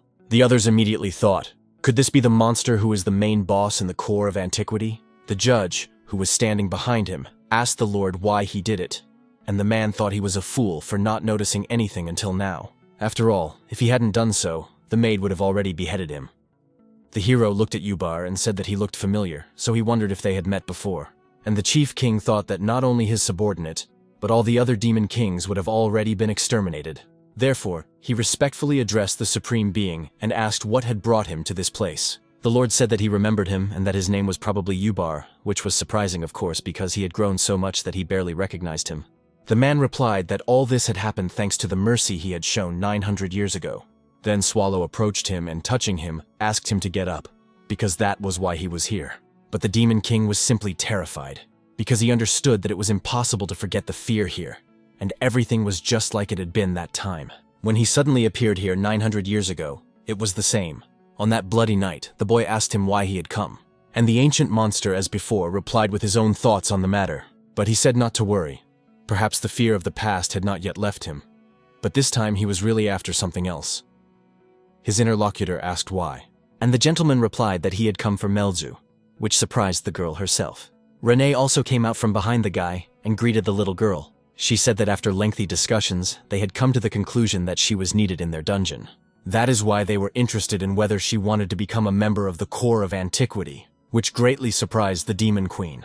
Renee continued, saying that she had come here to bring back the army, and of course, they hoped that she would agree to become the manager of one of the rooms in their glorious dungeon. In that case, of course, monsters would be placed there, which would become part of her army. The little girl asked if she could really become a manager, and her interlocutor replied that this was true, and that every member of the core of antiquity would help her recruit suitable monsters. The hero noted that he would not be involved in this, so Renee said, "Of course, except for Mr. Swallow." The guy stepped forward and said that this was exactly why they had come here. He then held out his hand and asked her to allow him to ask for a favor, to which the girl agreed. At the same time, as soon as they tried to shake hands, Marmolia appeared and shouted that she was against it. A nobody who can't even handle an army is going to rule the core of antiquity. That's just ridiculous. Since childhood, she has been compared to Melzu and told that she is not as good, but now she has a chance to overthrow her. Turning to the greatest and most powerful lord, she is sure that she is reluctantly deceiving him. So how can he ask her for such a thing, since she is unworthy of it? But what about her? Unlike Melja, she is a true demon queen with an ancient lineage. If he allows her to take her place, she will give him her heart, body, and soul. Then she reached out her hand to him, begging him to do so. Then Renee rushed towards her and immediately cut off her hand. With anger, she asked how she dared to reach her filthy hands toward Lord Swallow. The Demon Queen began to scream from the injuries she had received. Her fingers were cut off. Ubar turned to Mr. Swallow again and asked him to forgive her for such rudeness, but he said that it was no big deal. The man replied that this was not the case, because if he gave them this opportunity, they would punish her properly. The subordinate demons immediately grabbed Marmolia, and she screamed, asking why this was happening and begging them to let her go. She also shouted at Melz, who was sitting on the ground in bewilderment. After a while, Renee asked her if she regretted it. She was talking about what had happened because if she had asked her, she would have cut down all those kings at once. The girl replied that there was no benefit in this for the core of antiquity. She understood that she had not decided this out of some kind of mercy, but because the kings would now have to reckon with her, so it was better to leave them alive and reap more benefits. She then asked how they had found Judek, and Renee replied that he was surprisingly skilled at reading the stars. True, there was an annoying guard at the entrance who refused to let them through, but this monster, which she had led by its scent, helped them. The girl was gone, she said, and added that she expected nothing less from the first soldier of her army, Dvunsia. She would do everything possible to become a worthy member of the core of antiquity. But was everything really okay? And Renee wondered what she was talking about. The girl was sure that the previous rulers were much stronger, and now she needed to take their place. Of course, she would work hard, but it was still a little exciting. The gatekeeper stated that, to tell the truth, she does not meet the criteria and doubts that she will last even 3 years, and may not even survive tomorrow. The Demon Queen was upset and thought she knew that, but hearing it to her face was like a knife to the heart. Renee added, however, that they had come here for her because Mr. Swallow himself had wanted it, so she should try not to disappoint him. The girl immediately stood up and said she would try her best. The maid noted that this was, of course, a good attitude, and wanted to say in advance that she had already received permission from Mr. Swallow to confess. The young interlocutor understood all this, and asked where he himself had gone, to which she soon received an answer. The Demon Kings were still in the meeting, and an awkward silence hung between them. Suddenly, one of them broke the silence and immediately addressed Mr. Yubaru. It was Björman who dared to speak on behalf of the Northern Demon King. It is well known that Swallow is an ancient monster and also the strongest of the dungeon bosses. However, even considering this, such behavior is quite strange. In turn, it was not entirely acceptable for the Supreme Demon, and he stated this with all due respect. The man stood up and said that if he were to cover up such behavior, he would listen to his words with all his heart, as if they were afraid that he would undermine the authority of the kings. But another of those present said that this was not the case at all. The previous speaker continued to speak in part, saying that this was of course true, because if something like this continued in the future, it would be very bad. The Supreme Demon immediately became very angry at these words, and asked what kind of worthless fools they were. Then he used his giant strength and grabbed the one who had spoken against him. He declared that Björn must have thought that he would take his insolence for noble bravery and forgive him, and that he was probably seeking some benefit from his actions. But since he was so concerned about the time on his shoulders, let him try to take it upon himself if he could. At that moment, the High Lord was asked to moderate his anger a little, for the Northern King would die. But the chief did not agree and continued to squeeze until blood appeared. Then he said that those who think he bowed his head out of weakness are free to voice their thoughts.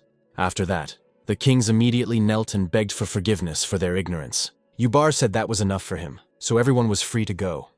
He thought that this situation should serve as a lesson for them. By the way, he couldn't understand how a child from the Agrea clan could have come into contact with an ancient monster. And while the man was trying to calm down a little, the main character appeared, who noticed where he was. The Supreme Demon asked him what else he needed, and the guy said that he didn't want to do it at all. But after thinking it over, he made up his mind. And Yubar became alert again, because he knew that it wouldn't be that simple. He had already bowed his head. So what else was there to lose if it was for the survival of the demons? At that moment, the guy took out his interpreter and noticed that they were the kings of demons. Besides, he didn't understand why his interlocutor was so tense. And suddenly he saw what was there. After a while, the main character's squad left the ancient monastery. Renee said she couldn't believe that the Lord had taken the trouble to call a sudden meeting of the demon kings for their cause. Swallow said that they were wonderful friends, and he didn't think they would put in so much effort, and the girl didn't think he would be so enthusiastic about it. Swallow was also very happy, because he understood how good it was to entrust everything to the demon kings, instead of hanging around in a hotel and sorting through monsters themselves. And finally, Melju could join them. She had finished her business, and said that since a member of the Corps of Antiquity was now asking to help with the luggage, they probably needed help. But Renee said that everything was fine, and asked if the girl had really finished all her business there. The Demon Queen smiled and said that she didn't need anything else here, because her goal had already been achieved, and as for how to get back, she would do everything to become a strong Demon Queen. Now they had to return to Knecht, and all that remained was to weed out the remaining candidates. Soon, several subordinates came to Mrs. Marmolia and asked if she was all right, and she saw that someone had shot her hand. But at the same time, she didn't quite understand what had happened to her horns. Right now, they were sawed off, so she realized that it was not a dream. The guy said that she had slept through the whole day, so it was unclear if she was okay. But the lady replied that it didn't matter now. She was interested in what had happened to Melzu, and then she heard that the girl had left with the ancient monster, and this struck her. The guy asked her not to worry about the horns, because the Demon Kings would find suitable explanations for their absence. Even if not the majority, many still support her, and they will continue to follow her. So they ask her to forget about their differences. Marmolia was beside herself with rage, and told him to shut up. What other disagreements? He thinks she is his friend, but how dare he say such a thing? She must die anyway, and it is useless to count on other kings. That is why she needed someone strong who could stand up to the ancient January, and they definitely had someone who could do that. It was the one who had managed to make him his own enemy. In a completely different place, the wizard asked what had brought the guest to him, and next to him was R, who said he had a question for the third eye. It was a rather urgent matter concerning the homunculi. Upon arrival at Knecht's hotel, the girls began to sort through the announcements. Everything was described in great detail, so the Demon Kings had done a very good job, and styled everything according to human requests for the raid. Renee noticed that the gentleman said that the kings had selected only those who were equal to them, so how great he was after all. Melju wondered if even such powerful monsters did not interest Renee. The girl replied that because Elizabeth was the queen of succubi, her race and attributes spoke for themselves, and she was also a flirt, which she knew how to use to her advantage. She tore up the announcement and said it was no good. Her companion was surprised and asked about the other one. She mentioned a giant lamia from the foothills, but Renee said that she didn't need it because the description stated that she stood out for her grace and beauty. Therefore, this appearance was also destroyed and deemed unsuitable. She said that, to be honest, there was only a bunch of ordinary monsters gathered here. The Demon Queen thought about it, and if we judge her by the logic that she also does not fit the criteria, then everything is obvious. It turns out that Lady Renee was also afraid of her beauty. In the capital, the leader of the knights was in his office, working diligently. He searched for various information in books and realized that there was nothing about Swallow there either. At that moment, thoughts of the young man's destruction of humanity came to mind. So for the safety of the entire empire, he must be crushed. To do this, he would need to gather all the masterpieces that could be used in battle. Soon his thoughts were interrupted by Garrote knocking on the door. The captain invited her in, and she asked him if he had found out anything. The guy replied that he would like to have a cup of tea first, and then talk about everything. His subordinate immediately understood, and began to pour tea using her magic. Then she put it on the table and asked if that was enough. After that, the commander noticed that the books he had found contained only information about the core of antiquity. Although the facts were well known, as he read, he noticed something disturbing. This aspect was related to the gatekeeper's personality and the meaning of the dungeon's existence. The tentacles could be ignored, as many like them have unknown origins. But there were no records at all about the other two. R understood that even taking into account various variables, there were still many oddities, as many dungeons of great evil sought to expand their power. However, such things are not characteristic of the core of antiquity. So he said that Swallow's main goal had not yet been revealed. The girl listened to him and asked him to first hear what she was going to report to him. He, in turn, immediately raised his head and was genuinely interested in why she had come. The tracker was a little surprised by the speed of the response and said that an urgent message had arrived from the Third Eye, as the Demon Queen Marmolia was requesting negotiations with him. Therefore, after a short while, the captain of the knights arrived in the city of Knecht. There, the representative of the Third Eye thanked him for responding to such an unexpected call. R said that he had recently received reports that the Demon Queen had requested negotiations. His interlocutor noted that this was true, that the location had been chosen by the other side, and that he would not recommend going there in a hurry, as it could be dangerous. And just as they were talking about this, the demonic side finally arrived. The girl looked at the man and said that she had expected to see an old man at the head of the human organization. But it turned out that they had a young and rather handsome man here. The knight introduced himself, stating that he was the commander-in-chief, and his name was R. Edelweiss Gal Revisten. She remembered that the message said she would come to the meeting unescorted. The girl replied that apparently they weren't the only ones who had promised this, but what could they do? Then the representative of the Third Eye said that it was time to begin their conversation, and when they sat down at the table, the commander-in-chief suggested getting straight down to business. The Demon Queen said that he was quite impatient, but she agreed. It turns out that near her castle there is a village called Rosoid, where about 400 people live, so if they do something stupid or disrupt the negotiations, her army will destroy it. The guy noted that if they did something, it would sound rather petty on their part. He wants to refuse their tea, because he would like them not to resort to such tricks in the future. Marmolia noticed that she thought he was a simpleton. She did not sense any magical auras, but they were not so simple after all. The captain said that it did not matter, and that they should move on to the main point. After that, his interlocutor informed him that one of the demon queens would soon leave Knecht. That is why she wants to be killed and said that she is too bloodthirsty. R asked if he was really asking him to fight against the Demon King's army, and whether this should be considered a request to become cannon fodder. The girl said that this was not the case, that they only needed to kill the Demon Queen named Melju, and if they killed her before she left the city, she would reward them generously.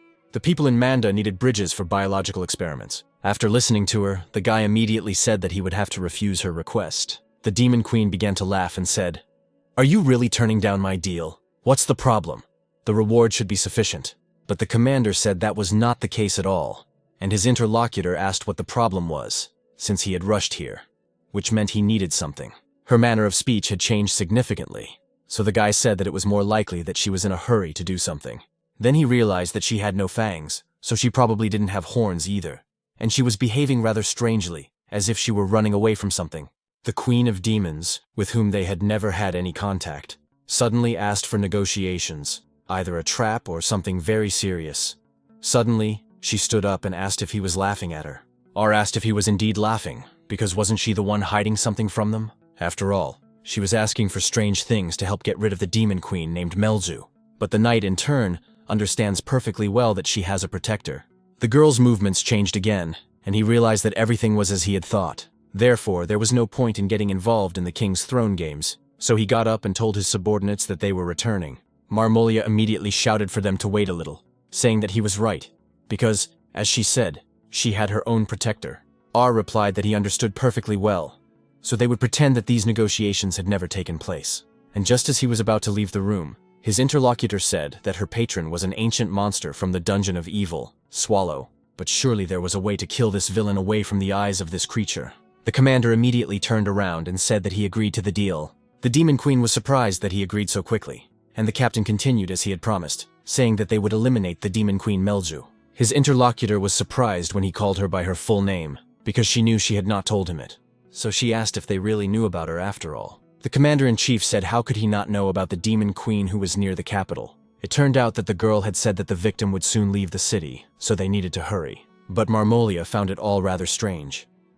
This man had clearly smiled when he heard the name Swallow, which meant that something was wrong here. She went on to say that whatever he was thinking, he should keep it to himself. Because had he forgotten that they had 400 hostages from the village of Rosoid? She wasn't joking, and seriously intended to kill them. Suddenly the commander said that he almost forgot, they could just kill them. The Demon Queen did not expect this, so she asked what he meant. The guy replied ruthlessly that dying in the name of the great revival of the mighty empire would be a special honor for them.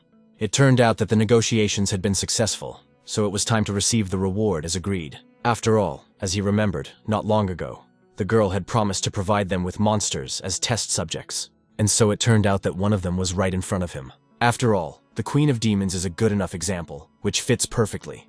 Her subordinates immediately told the girl to stand behind them, and did not understand how he dared to speak that way. Marmolia's body began to tremble with anger, and she said that now even this filthy man did not take her seriously. That is why she immediately ordered her subordinates to kill them all. But Commander R only smiled when he heard her intentions. The next morning, the main character woke up because he heard someone calling him. It turned out to be Rena, who asked the gentleman to wake up, but he said he needed 5 more minutes, and the girl noticed that he had said the same thing 3 hours ago. The gentleman said, "What morning, it's day, night, or whatever, it makes no difference to them." The maid realized that things were not so simple, and told Melju that it was time to use it. And her interlocutor, she noticed, was probably talking about the very forbidden spell of total destruction. The guy asked how they wanted to use it, and the girl tried to do so.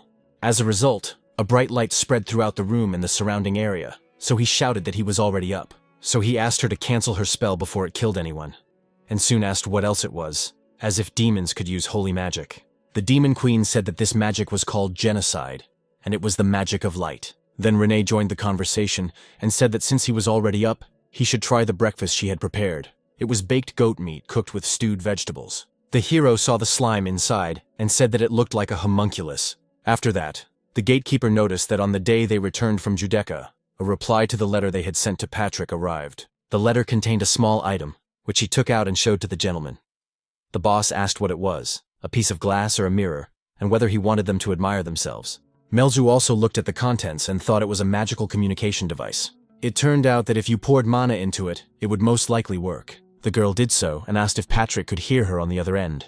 The guy looked at it and said that it had strange nostrils, and his interlocutor noted that they had only just connected and he was already picking on him, and he didn't like it. Although none of that mattered right now, and he was curious to know if he could hear him well. Renee wrote that he was helping them, so he contacted him to help with the hiring as well. At that moment, the gentleman asked him where he got this thing. The skeleton said that he had borrowed it, and the gentleman should remember the large mirror in Bathory's room, and that this was a fragment of it.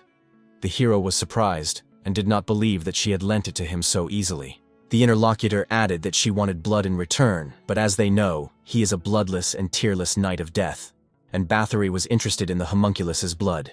Therefore, they managed to agree on Renee's blood, so ask if she is with them now, as I understand the whole situation. And right in front of the device, a girl appeared, who immediately greeted Patrick with a crazy look in her eyes. But she didn't see anyone there and asked where he had gone. The knight pretended that the connection was bad and said that the real one was now in front of them, and that he had learned here that Melju was helping them. But the homunculus had already declared that it was too late for him, because the blades had already been sharpened for the real Patrick. In the end, the skeleton said that they should get down to business. He looked at the requests that Renee had sent and, to be honest, did not find a single noteworthy monster. So he sent information about the ones he found himself. Renee was surprised and said she didn't remember seeing it in the letter, but she was told it was attached to the back. As a result, the lists contained monsters that were not in the requests, and Patrick said that he really had to work hard to collect everything. Individually, they are nothing special, but together they can become a real threat, and some are even capable of effectively using the advantages of caves. It turned out that he hadn't been watching long enough, and the hero was surprised by these words and asked how long it had been. Was it really before they went with Renee to look for monsters?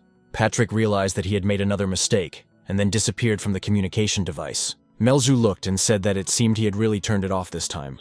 The gentleman noted that there was nothing to worry about, because this scoundrel would get his comeuppance. The demons that Marmolia had brought with her were destroyed, and the commander-in-chief said that they were indeed reliable. But who would have thought that they would come here with such a large army? Then a subordinate approached him and asked if he could take the demon alive. The commander replied that he could do so, and said that now he should allow him to receive his well-deserved reward. He turned to the demon queen, who was sitting on the ground, guarded by 2 warriors. The girl asked if this man really thought he would go unpunished after this, because if he did anything to her, the other kings would also rise up. R remarked that perhaps he should have mentioned it earlier, but it didn't matter now.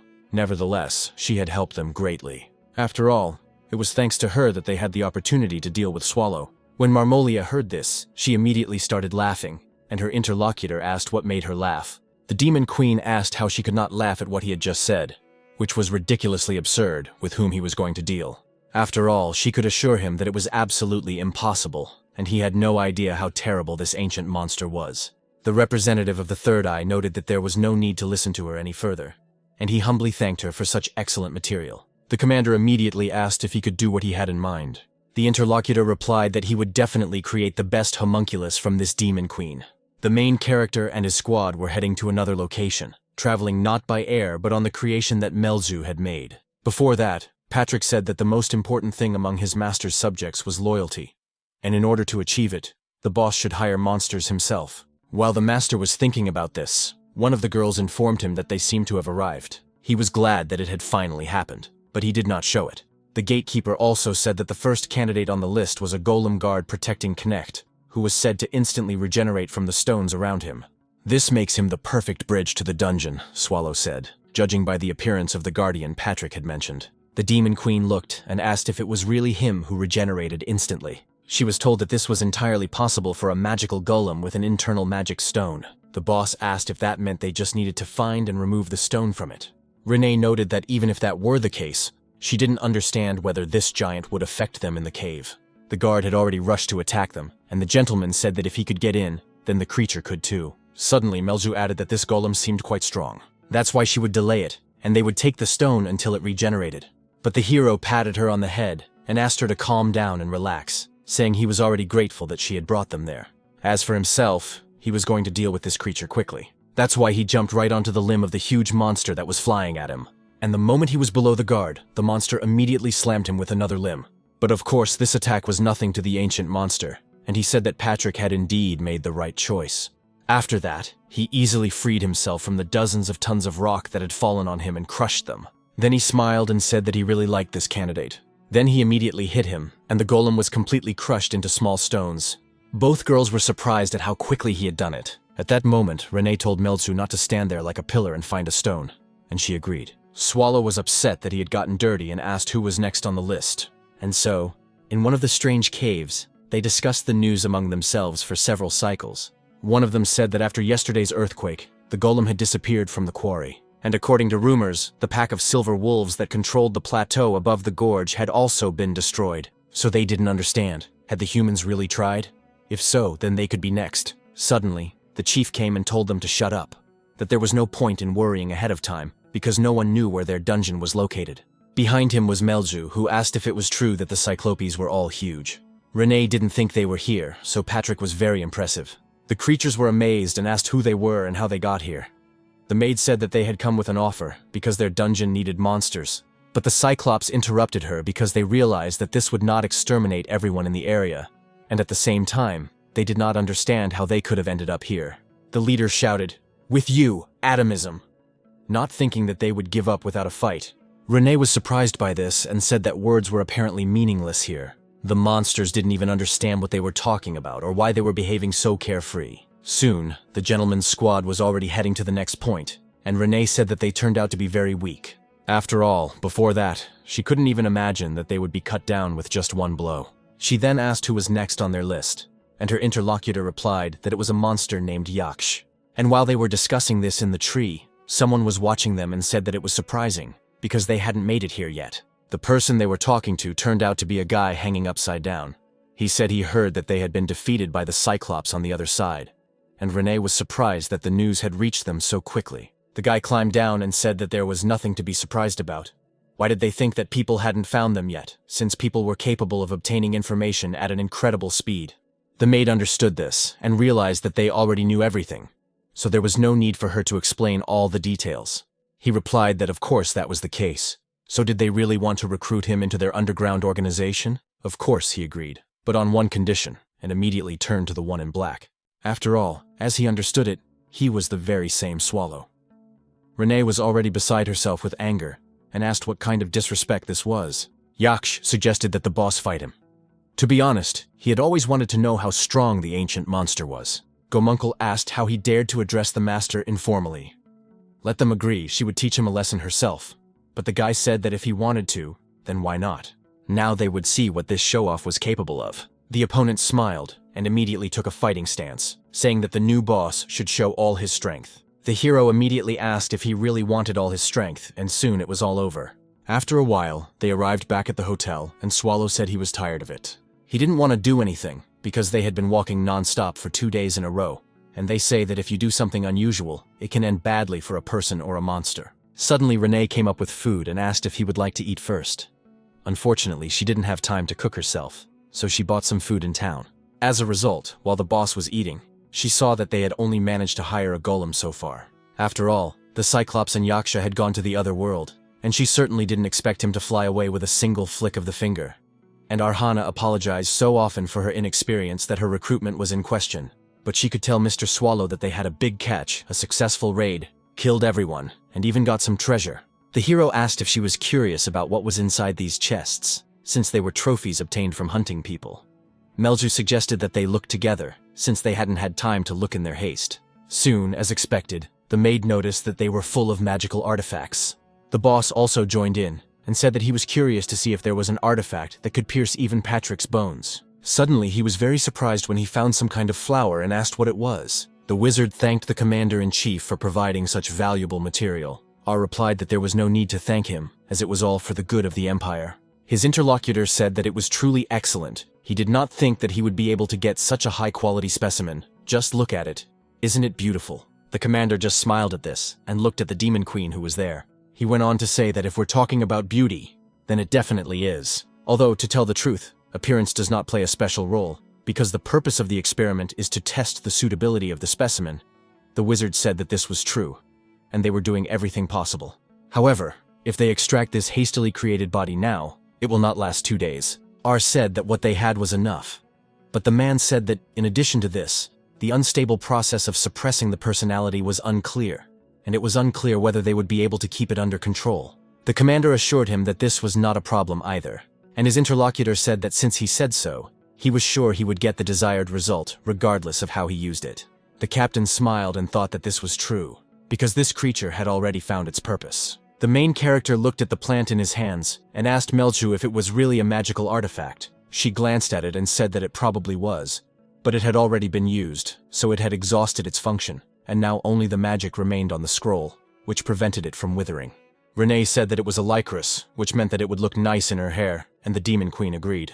At that moment, the main character understood everything, and immediately told his subordinates to keep her still. But she didn't understand what he was doing and tried to break free. However, Swallow soon finished his work, satisfied.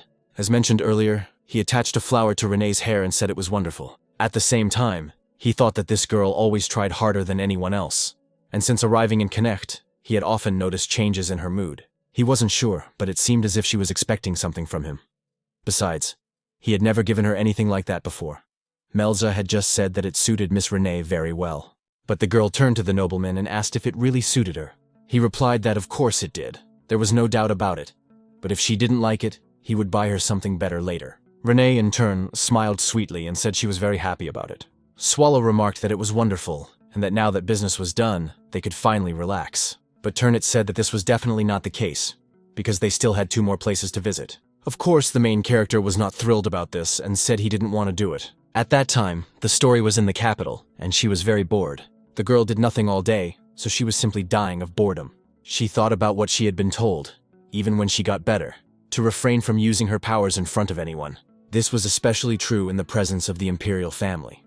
Win understood that Garat was afraid that she might be sent back to the front lines. But just sitting around doing nothing was even harder, because at that very moment, someone in the empire could be in danger. so she wanted to at least make sure that the capital was peaceful enough right now. That's why she stepped out onto the balcony from the room she was in and looked around. Then she decided that she would go out for a short while, and no one would even notice. But as soon as she stepped outside, the commander-in-chief appeared behind her and asked where she was going. At the same time, he smiled kindly and asked if she wanted to talk. Histo was upset by this and said that he should warn her when he came in. Her companion said he thought it was the perfect moment for her to escape, so he came in secretly. She asked how she could escape, because she would never do such a thing. He asked if she was telling the truth, and the girl immediately apologized for lying. Then she turned to Aru because she couldn't bring herself to ask him, and the captain told her to speak. It was clear that Win was worried, asking how Garrett was doing. Since the day of the Black Disaster, when her hand became like that, she couldn't bring herself to talk to him. After all, it turned out that the girl lost her arm only because of her. The commander-in-chief said that she shouldn't take all the cares of the Empire upon her shoulders. Of course, such an attitude is commendable for a hero, but she should remember everything. He says that all members of the Edelweiss Black Wolf Knight Order are ready to sacrifice themselves for the Empire, and the same applies to Garrett. Therefore, her hand was merely sacrificed for the sake of the Empire, and besides, the girl herself does not attach much importance to it. I think she cares about Miss Win in this way, so you shouldn't beat yourself up about it. He then asked if he could ask her for a favor, and the girl asked what he wanted from her. The interlocutor noted that it concerned artificial creatures that had been developed in the Empire in the past. Recently, there had been reports of abnormal phenomena being recorded in a research laboratory in the mercenary city of Knecht. Rumor has it that the creatures that remained at the facility have escaped. Fortunately, the laboratory is located quite far from the city, so there have been no casualties so far. Win immediately stood up and said that they needed to report what had happened in Knecht as soon as possible. Suddenly, she paused and realized that if the escape became public knowledge, it would disgrace the Empire. Therefore, since R has the Emperor's trust, he must resolve this issue quietly. The young man said that this matter requires a minimum number of participants, and also silence. After all, this was a secret mission, and besides, she was not in a position to go to the front lines at the moment. Rash actions could arouse suspicion among the imperial family and those around them. Histo looked at him in surprise and asked what she should do then. The captain said that he had made arrangements with the controller of the teleportation center at the western gate of the palace and would be there soon. The coordinates had been sent, and she should be there in 3 hours. The girl was on edge and said she would run there right away to get ready. But her interlocutor did not want to let her go so quickly, so he spoke to her again. Finally, he said that she must arrive there in exactly 3 hours. The heroine said she understood everything and ran off again to get ready. The guy also got up from his seat, realizing that he too had to hurry, because there wasn't much time. But as soon as he opened the door, he noticed a man standing in front of him. After seeing him, the man said how kind it was of him to open the door.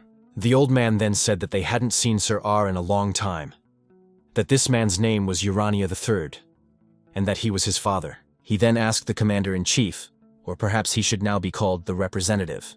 The interlocutor asked what had brought him here, since he was a man who served His Majesty. The clergyman smiled at this and simply said that his words were, as always, quite sharp. But it turned out that he just wanted to know how the heroes and pillars of the Empire were feeling. The guy immediately interrupted him and remarked that, as far as he knew, the hero Win History and his father had never met before. Even if that were the case, did he really think he would believe that he had come so unexpectedly just to inquire about her well-being? He had business to attend to, so it was time for him to leave. At that moment, Dad said, if he said he had come to see him, would he believe him? So he asked him to spare him just a couple of minutes of his precious time. After a while, the captain stood there wondering what was on his mind. After all, it was rather strange to make such a ridiculous proposal at this particular moment. Suddenly he saw several dozen fireworks being launched at him. This was in honor of the arrival of Dian Inrock's punitive detachment, and they were congratulating him on his return. R knew perfectly well that Knecht was a mercenary city, where a third of the population participated in raids. And according to information he had received, Swallow was hiding somewhere here. To eliminate this ancient monster, they needed more information, and for that, they would have to take some risks. Suddenly, a subordinate came to the commander-in-chief and said that the preparations were complete, so they were waiting for further instructions. The captain thanked Sir Storm for his work, and then a representative of the Third Eye arrived and said that they were also ready. He asked to be allowed to ask how he intended to find the demon queen who was said to be hiding in Knecht. R replied that, as a simple man, he had neither the means nor the special methods to do so.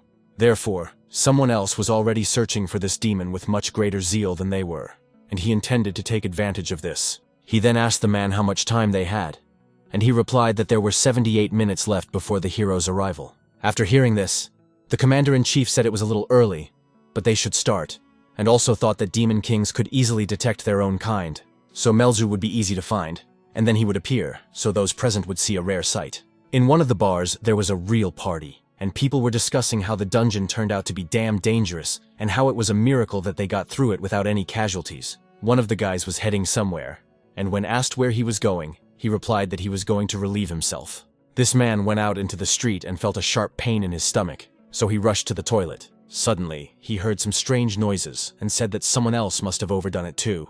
So he decided to go up to him and ask what had happened, but he smelled a strong stench. Suddenly, out of the darkness, he saw a monster devouring a man alive. So, immediately grabbing his weapon, he asked how a monster could even get into the city. At the same time, it was not clear what this creature was, but the homunculus that was devouring the man immediately attacked him.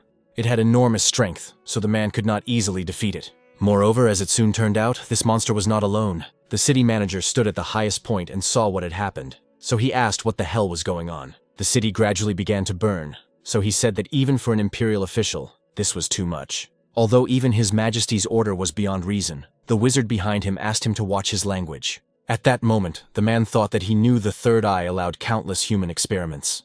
But to stage a real massacre in the center of the city was too much. The commander-in-chief immediately told him not to worry too much, because the city would not be completely destroyed. His interlocutor asked what he meant by that. Suddenly, another powerful explosion rang out from the city, and before the manager could understand what it was, R finally said he was here. A silhouette was visible through the burning city and the rising dust, so the man asked if it was also a homunculus. In addition, the commander of the knights said that it would not come to complete destruction, but if these creatures began to rampage, Connect would be in even greater danger.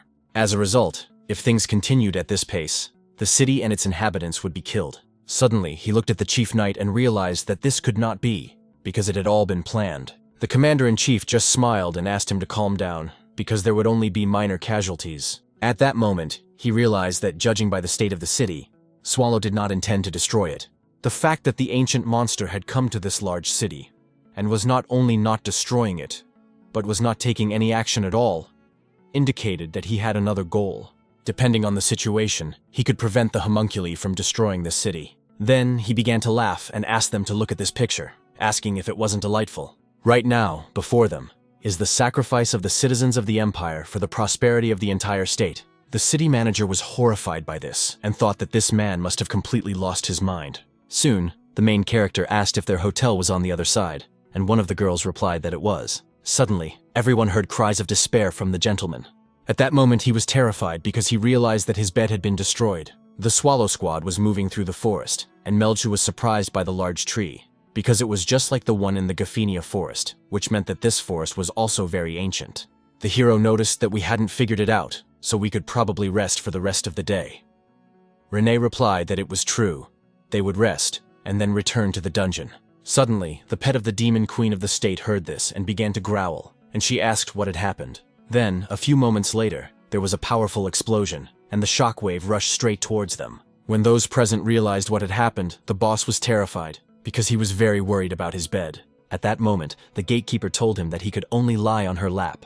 Melju, however, was focused on what was happening in the city and sensed demonic energy. That's why she wondered if Marmolia was there. Then the hero noticed that he was spilling mana into the air, and the demon was surprised that he could feel it too. The Lord saw that the demon queen had begun to worry for some reason, so he asked her what was wrong. The girl turned to both members of the squad and asked if she could go first to scout the situation. At the same time, chaos and disorder reigned in the city itself, and the homunculi were destroying the inhabitants. They did not attack people with their enormous strength, and the people could resist without a fight. But of course, there were those who resisted using their combat skills and weapons. One of them was the very mercenary who was the first to encounter the homunculi. He was now sleeping with a resident and asked him to run away. But looking around at that moment, he realized that these creatures were countless, as they kept coming and coming. Suddenly, a guy appeared nearby, thanked him for his help, and asked if he was a hunter, also saying that they were from the Red Ursus squad. Burks realized that this was a high-ranking squad, where every member was an elite warrior, so he understood that their help was very welcome here. His new companion said that they had almost cleared the area and asked if he knew anything about their monsters.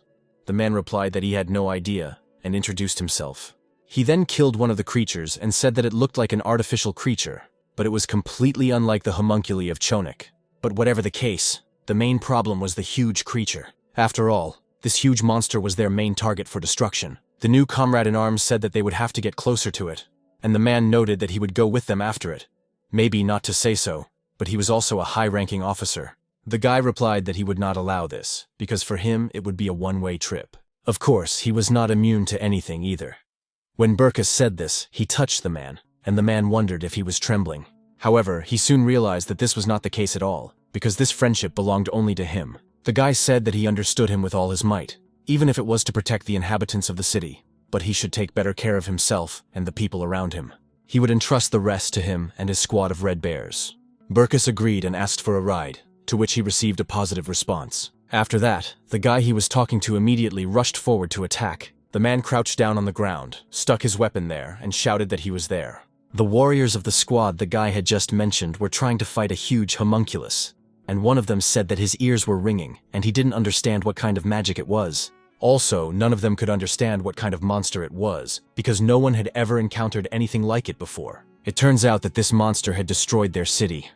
This creature had a colossal supply of mana, so it was dangerous to underestimate it. Strange streams of mana appeared near the huge homunculus at the same time. When the leader of the squad saw this, he shouted to the others to rush back, but he only said that the sides were dangerous, and the creature immediately began to act. Suddenly, the wizard in their squad said that it was detection magic, not an attack spell. Therefore, if they wanted to destroy it, they had to do it in one fell swoop.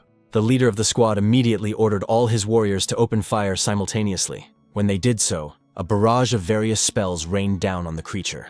She began to growl at the wizard, saying that everything was working perfectly, so they should not stop the attack. But the leader, looking at the huge monster and how it was resisting, realized that something was wrong, because even though it was screaming loudly, it didn't seem to be doing any damage. So he decided to try a melee attack and, rushing into the attack, shouted for it to die. The monster only noticed him and managed to defend itself with its strength, although there was a powerful explosion, so the man's body flew several dozen meters away.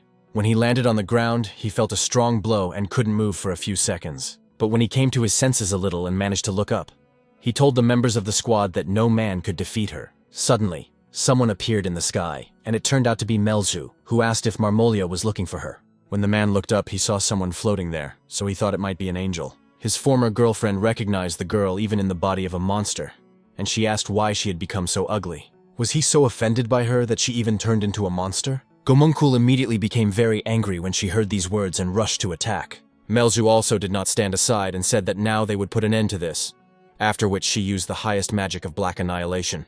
Before everything happened, the girl was flying and thinking that several days had passed since the end of Judaica. Marmolia had no reason to stay and connect after what she had been through, but it was demonic energy calling her, and it definitely belonged to her. Moving through different parts of the city, the Demon Queen realized that this trail led straight to the square, and now she was telling her former friend that even in her current state, she could not forget her hatred for her. Although she did not know what had happened to her shortly before, she certainly did not feel sorry for her. That's why she used her highest magic, and a bright, dark flash immediately rushed towards her rival. Soon it reached the homunculus's body, and after that she began to scream loudly. The members of the mercenary squad saw the Demon Queen in the sky. But did she really defeat the monster with one blow? And it is also unclear why she would kill it. Well, at least they didn't seem to be of interest to her, and in any case, in their current state, they were powerless to do anything, so they needed to retreat quickly. Her attack seemed strange, because even though she used pure destructive magic, she couldn't have died so easily, considering that the people who had fought her before were hunters of a higher rank. The wizards from the squad, who had been running faster to save themselves, suddenly turned around. He sensed that the monster fighting the Demon Queen had changed the properties of its mana. Soon, Marmolia herself began to crawl out of the homunculus's body. Of course, her body was no longer that of the Demon Queen, but rather that of a homunculus. The mercenaries, seeing this, did not understand what had happened, because this monster was probably still alive. Naturally, Marmolia heard them shouting and immediately turned her attention there. The girl immediately used a mid-level spell called Silent Dagger. As a result, most of the enemy squad members were instantly killed by her power. Those who remained alive were terrified, because they felt that the monster was approaching them. The former Demon Queen approached them and used a magical explosion, causing a huge dome of destructive energy to spread throughout the area. And at its epicenter, only the girl in the homunculus's body remained, and nothing else. The current Demon Queen also remained in the sky, turning to her former friend. Marmolia moaned in pain, and told Melch that her body was melting, which was why it hurt so much. She added that it seemed she was dying, but there was something that made her very happy. Even so, she would most likely be able to take her friend with her. Therefore, she used the highest magic, piercing the earth with a whim. Because of this, many thorns immediately began to appear from under the ground and attack the opponent. But Melju immediately used defensive magic, which blocked the attack. Then she looked ahead and saw several streams of mana retreating. At that moment, her former friend prepared to attack and immediately jumped up. She grabbed the girl's staff and said that now she definitely looked like a demon queen. At that moment, their powers collided, and it was clear that although they were equal, they were both very strong. The commander-in-chief asked if he was satisfied with what was happening, and he replied that he liked it very much, and now understood why they were so confident. Then the old man smiled and told him to wait a little longer, and he would witness an even more exciting spectacle. R was delighted and said he couldn't wait, because he understood that everything was going according to plan. Meanwhile, his former girlfriends continued their serious battle with each other. The girl who was in the homunculus's body felt her body melting more and more. She also realized that something was holding her power back, so she looked down and saw ice. Melzu thought that she had almost no mana left, but her rival's body wouldn't last long either. That's why the girl just needed to hold on, and victory would definitely be hers. So she wanted Marmolia to freeze a little in the ice. Unfortunately, her plans did not come to fruition, as she felt several limbs pierce her body. Naturally, this attack was created by the former demon queen, who then began to laugh loudly. Then, seeing the slightly weakened body, she immediately pulled it toward her and struck it. In this battle, as before, the girl was simply insane. So she laughed and said that it would hurt a little now. After that, she used her new magic, which was called Sylph Rejection. But fortunately, she was unable to complete the attack, because she managed to defend herself by throwing her opponent away. And when the demon queen landed on the ground, she realized that she had already used up all her mana. A similar situation occurred when she was defending the Ion Center's teleportation device at Lord Swallow's command. Then he appeared, and she fell, and then something else happened. Although it was strange, because it was as if she had found something to remember at that moment. Then the girl looked up and realized how he was dying, so she immediately apologized to her master. Until the very end, she regretted that she had not even had time to start the work he had entrusted to her. Then exhausted, she fell to the ground and only turned to her father at the end. Renee, who was in the vicinity of the city, asked if everything would be all right with Melzu. The hero replied that she would be fine, because she was stronger than she seemed at first glance. But the gatekeeper said that this demonic energy was very strange. The boss replied that there was no need to worry, that the girl herself might not realize it, but she was a very remarkable demon queen. He then turned to the dog standing nearby and asked if this was true. The demon queen herself, after losing consciousness, woke up and turned to Mr. Swallow. The commander-in-chief, who was watching what was happening, said that the demon queen had finally been defeated. The change in the formula, as expected, showed excellent results, but what exactly did they change? The interlocutor noted that he had previously tried to obtain crushing power by minimizing binary effects, as with Nefri, for example. But in her case, he focused exclusively on violence, turning a blind eye to everything else. This girl is indeed very unstable, but the magnitude of her power is simply undeniable. R understood perfectly well that all these aspects were vital for the upcoming raid. Therefore, everything that happened here would definitely be needed to measure Swallow's strength. Then he noticed that, for some reason, the ancient monster was in no hurry to come here. So he thought, could it be that Melzu has nothing to do with him after all? In that case, everything will be over before Win arrives. In that case, he needed to get some information about it before it appeared. But it was unclear where Swallow was. Suddenly, an old man approached him and asked him to look at the battlefield. Naturally, the commander-in-chief did so immediately and was very surprised when he saw what was there. Melju was still in a daze and, looking around, wondered if it was really the master's mana. Marmolia also looked ahead and was too surprised when she noticed what had happened. Because right in front of her, as if the most ancient monster was there, and she could feel it very well. Because of this, the girl became very angry and immediately rushed at the demon queen standing below. Melju, of course, noticed this attack and used her spell to defend herself. Since she didn't have a lot of mana, she used an ice spear, which wasn't a very strong attack. But afterwards, she was very surprised when she saw that her opponent's body was frozen, so she asked herself how this could be. After all, it was her usual spell, but its power varied by several dozen times. The little girl thought she had used all her remaining strength to knock Marmolia away, and in that state, she should have died from mana depletion and blood loss. But it was completely incomprehensible how Mr. Swallow's mana had ended up inside her. On top of that, all her wounds had disappeared.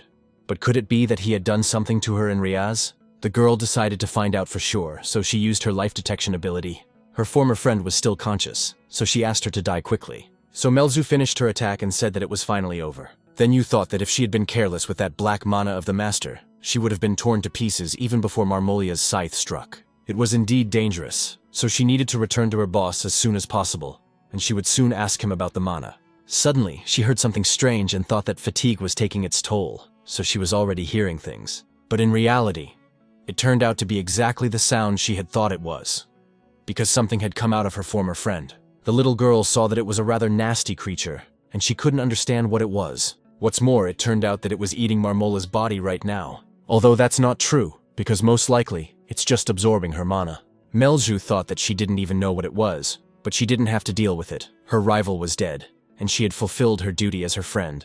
So she decided to distract this creature with a simple attack and escape using teleportation magic. But as she flew, she felt a strong blow, and blood immediately gushed from her mouth, and her strength left her body. In the end, the demon realized that it was a backlash, and that this was the price for using someone else's mana.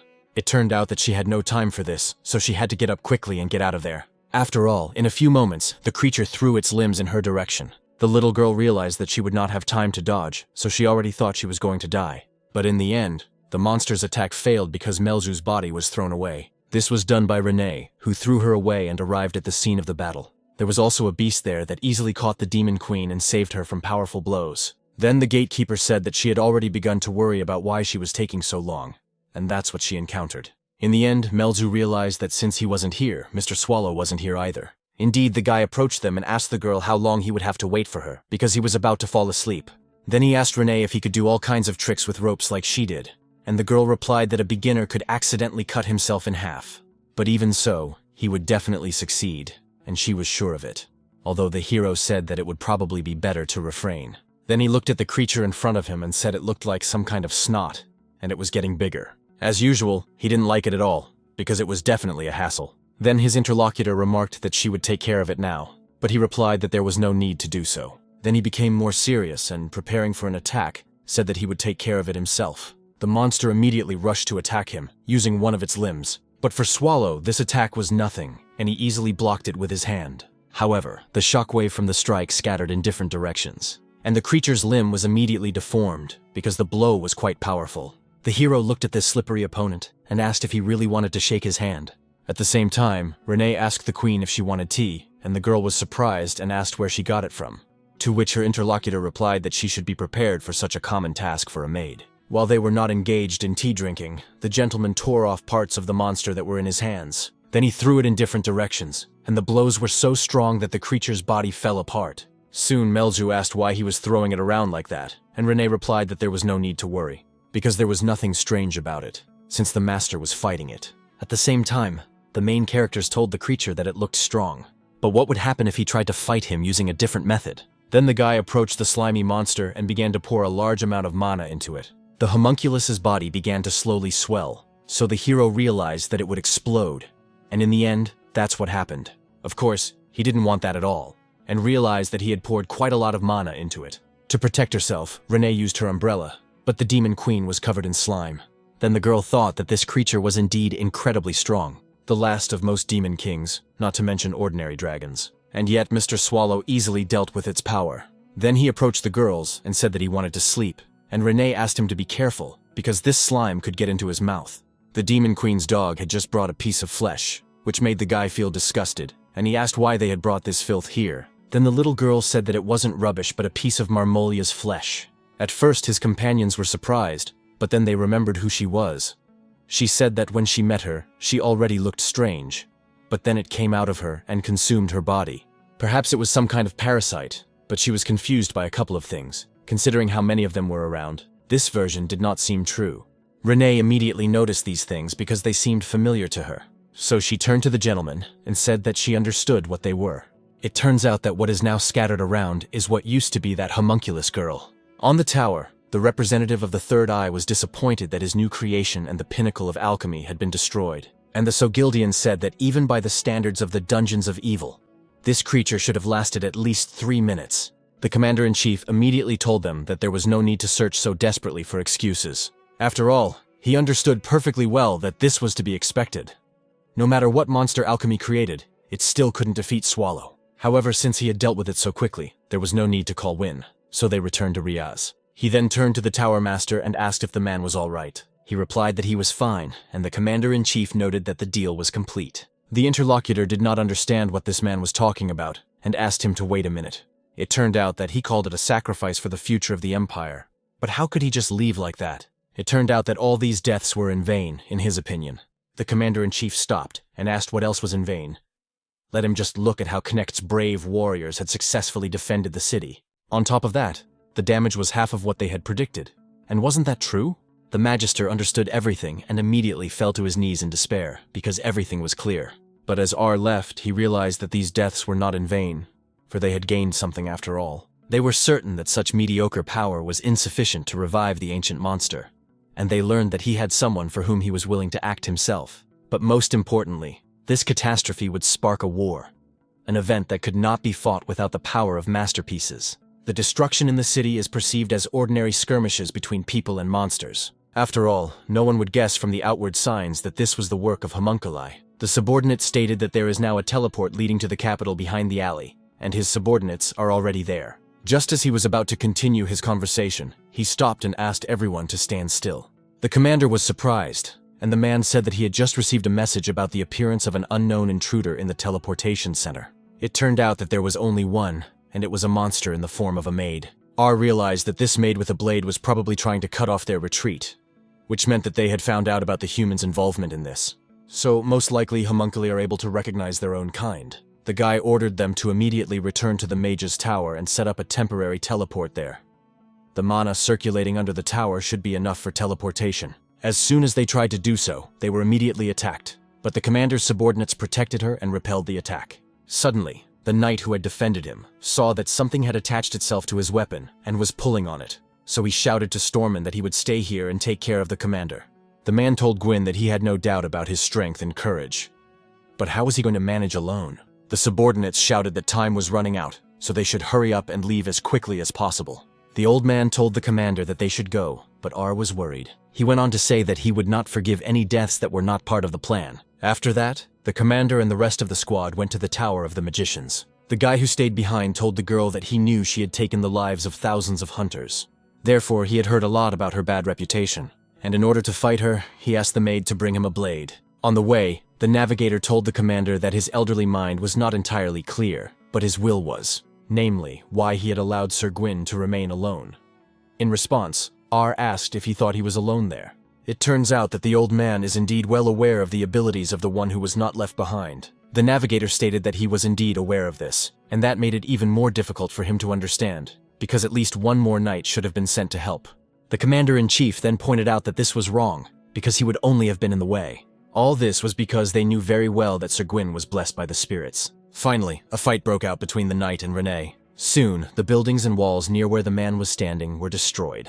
This was done by a girl who noticed that the Lord had ordered the destruction of the teleport and the killing of suspicious people. Gwyn asked if she was going to play with him since he was the only one left here. In response, the homunculus immediately declared that this man should talk less, because she could see that he was stalling. So let's buy some time for those who had escaped. So she immediately launched an attack and asked if he thought Renee wouldn't figure it out. In order to defend himself from his opponent, the guy immediately raised his weapon. The girl easily destroyed the weapon and said that he was doing quite well for one person. Suddenly, the knight's expression changed, and he immediately turned to his spirits. The gatekeeper immediately jumped back, realizing that things were not so simple here. It turned out that he was not just a swordsman and had been accumulating mana all this time. In addition, there was a bright alien mana, and it was probably the spirits. They rushed to attack the girl in order to separate her from her master. But Renee was no pushover, so she managed to dodge and jump up. After that, she gathered a little more strength and immediately launched a counterattack. But the water spirit used its powers to block her path with stones. However, this did not stop the girl, and she made her way further with the help of her weapon. Then both spirits joined forces to make it easier to fight her. Gomunkel landed on the ground, and when she looked ahead, she was surprised. This time, her path was blocked by a wall of wind and stones. It turns out that this typhoon consists of an enormous amount of mana, and the space is literally saturated with the power of supreme magic. Gwyn was delighted at this moment, thinking that this would be her punishment for underestimating people, and that this would become a prison for this monster. Suddenly, Renee noticed that controlling higher spirits, especially two at the same time, was very entertaining. After that, she immediately grabbed her weapon and prepared for battle. The temporary refuge in Connect was restless, and Burkus was asked to stop, because Ursus's squad had been defeated. But the man was persistent and asked if they were suggesting that they simply give up, because it was necessary to act, and his interlocutor asked if he was going to do it alone. He replied that he did not know, but he could not just stay here and would at least check what was happening in the city. Then the leader of their organization asked them to stop him because his body had not yet recovered, and the chief really told him that this time he would allow him to act alone. Let everyone listen carefully to the center of the mission, and the mage's tower may be survivors, and they are their targets, so it is necessary to clear the bouquets of places. Diana Yinrock's squad is acting together and must drive these cursed monsters out of their city. Suddenly, a man looked at the city and asked everyone to look there, because a guard had appeared. This guardian golem from the mountain range must have come to join the squad and save them. The girl said that this was good, because the monster's power was very great and it would help them. But Burkus was wary at that moment, so she asked what was wrong. The man saw something that no one should have seen, so he immediately shouted, "Everyone, run away!" This was because the golem apparently had no intention of helping them, but was going to destroy everything in sight. So soon, this huge stone block immediately attacked the city. A little earlier, the main character was talking to Patrick and telling him what was going on, and the gatekeeper asked if she had done something again. And when everything got out of control, he decided to make up this nonsense. Swallow realized that he had been exposed, but asked who he thought he was. His interlocutor mentioned the place where the Imperial Alchemical Society could have created homunculi, and judging by the scale, the Empire was definitely involved. He could assume that the Demon Queen had made contact with humans, and that a conflict had arisen in the process, resulting in her capture. Such queens are usually beheaded, and they are all killed. And then their bodies are put on display, supposedly to raise morale. But that's cruel. Didn't they abandon this practice by turning her into a homunculus and releasing her into the city? It means they had some kind of cunning plan. The hero noticed that he was talking about it. Something was definitely wrong here. When he was looking for Renee, he saw a homunculus that could fly. But compared to him, it was on a completely different level. In the past, he destroyed everything, so all the research materials had to be destroyed. Patrick was angry and asked what was wrong here. Surely at this rate, in a few years they would see results on par with Renee herself. Swallow immediately remembered the powers of his gatekeeper and said that it was indeed frightening. He was tired of everything, but he couldn't leave things as they were. He wondered how to find out what they were up to. Maybe he needed to destroy the whole city. His interlocutor said that this was true, and the hero was surprised. Patrick wondered if people would leave a sample created from the Demon Queen unobserved. They must have been watching from somewhere. The boss asked if they were probably being watched too. The knight said they had touched the small fish and followed him, but that didn't seem enough, so they ran away, leaving the samples to be dealt with. The gentleman then said that in that case he would take action, but his interlocutor had agreed to do so himself, so he should not complain. The gatekeeper said that he understood perfectly well, because if necessary, he would raze the city to the ground. And soon the main character informed his comrades that the great Patrick had given them permission to destroy everything here. Suddenly, she heard powerful blows, and looking at the stone golem, noticed that it was beautiful. Apparently, all the people had gathered there, so it became much easier to track their movements. On the other side is a teleport, and judging by the mana, there are 2 higher spirits there. That's why Renee is most likely fighting a pretty strong opponent, since such a formidable individual is here. It is likely that the Imperial dignitaries are still lurking somewhere nearby. Melk, in turn, said that as far as the main gate is concerned, there is no need to worry. After all, she is watching them through the general overview, and no one will get past her. Her body had already let it go, so let her leave it at that. The hero was surprised and thought, aren't the gates on the other side? But he said that since everyone was doing well on their own, it was time for him to do something. So he approached the bell, which was nearby, and immediately took it in his hand. Then he looked around for something that stood out. When he saw a huge tower, he immediately threw the bell there, saying that he would start with it. At that moment, the knights were standing at the foot of the tower and were surprised when it collapsed. Those present did not understand where this thing had come from. Could it be that an ancient monster had thrown it there? The danger was that the tower was falling right on top of them, and everything was bad. To protect themselves from it, the wizards put up a dome and blocked the debris. Fortunately for them, they managed to hold up the entire weight of the plow, so no one was hurt. One of the wizards told the representative that the temporary teleport, just like the crystal in the center, needed to accumulate mana. But because the tower collapsed, it would take about 10 more minutes to do so. The commander-in-chief turned to Stormin and asked how long it would take for Wynn to arrive. His subordinate replied that it would take 5 minutes. The guy realized that the teleport that the maid had destroyed was just a device. The coordinates leading to connect hadn't gone anywhere, but it would be bad if Wynn ran into her and caught Swallow's eye. This was very bad because without the apocalypse complete, the girl was completely powerless against him, so this time she would definitely die. At the same time, an old man approached the commander and asked him to give the order to return to the teleport. And then he gives his word that he will bring Win history here. Gwyn, who was on the battlefield, realized that the power of spirits is definitely not omnipotent. The summoning requires a significant amount of time and mana, and just maintaining them takes so much mana that time is working against him. However, with this typhoon, the advantage was now his, because even if the girl broke through, he would simply block her path with the spirit of the earth. The most important thing now is to remember that his goal is definitely not victory, and there are only 3 minutes left before all his mana is completely depleted. Suddenly, he felt that something was wrong with his legs, but he didn't understand what it was.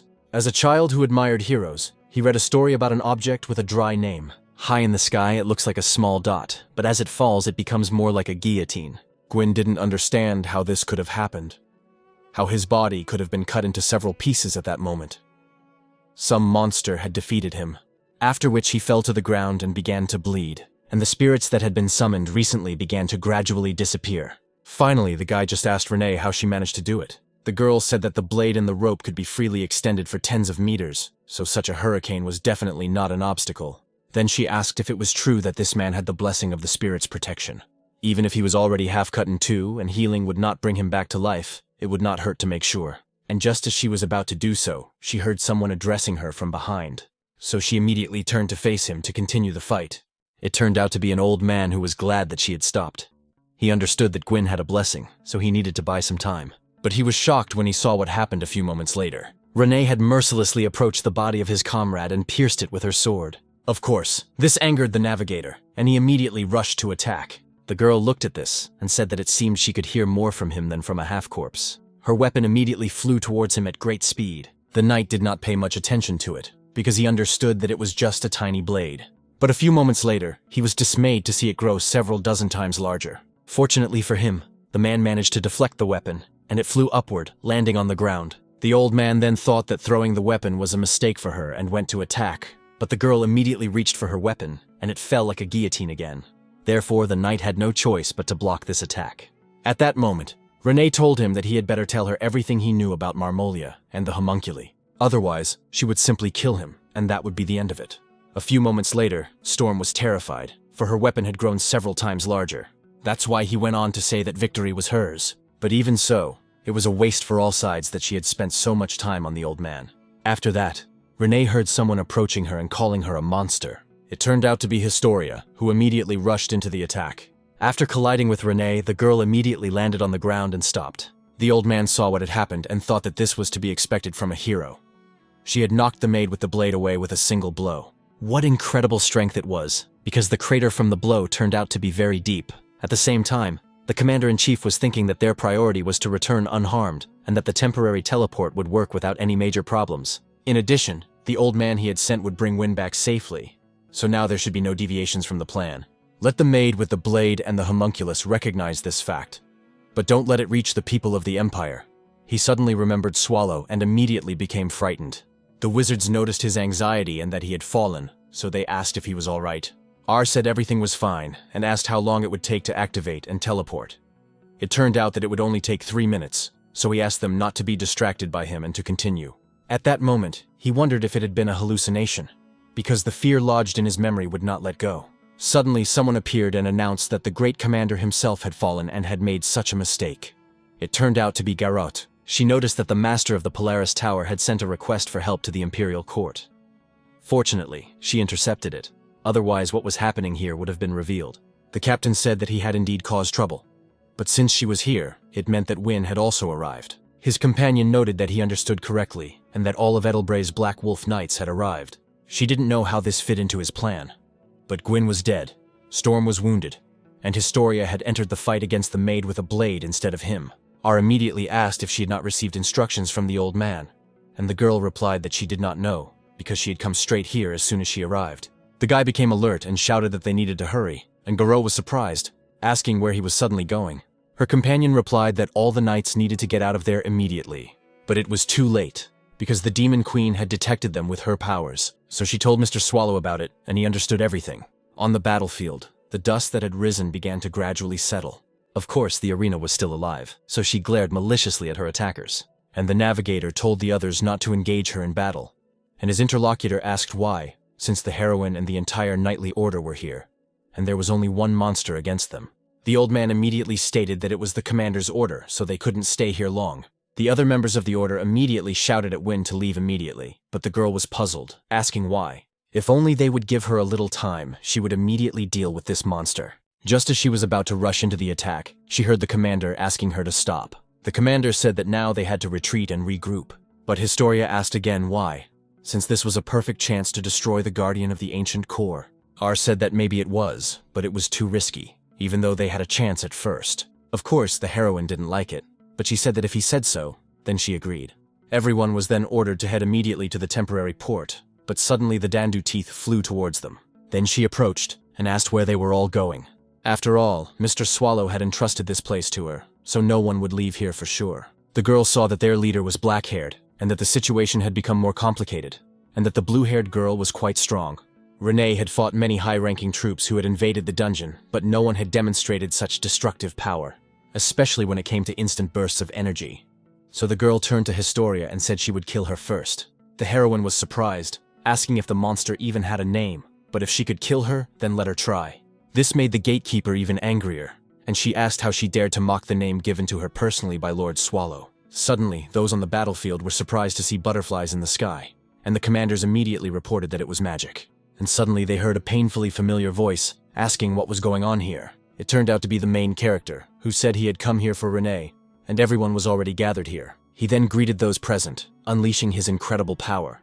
And looking at the people standing right in front of him, he said that they were familiar faces. They were very afraid of just one glance from him, and the guy said that he remembered everyone.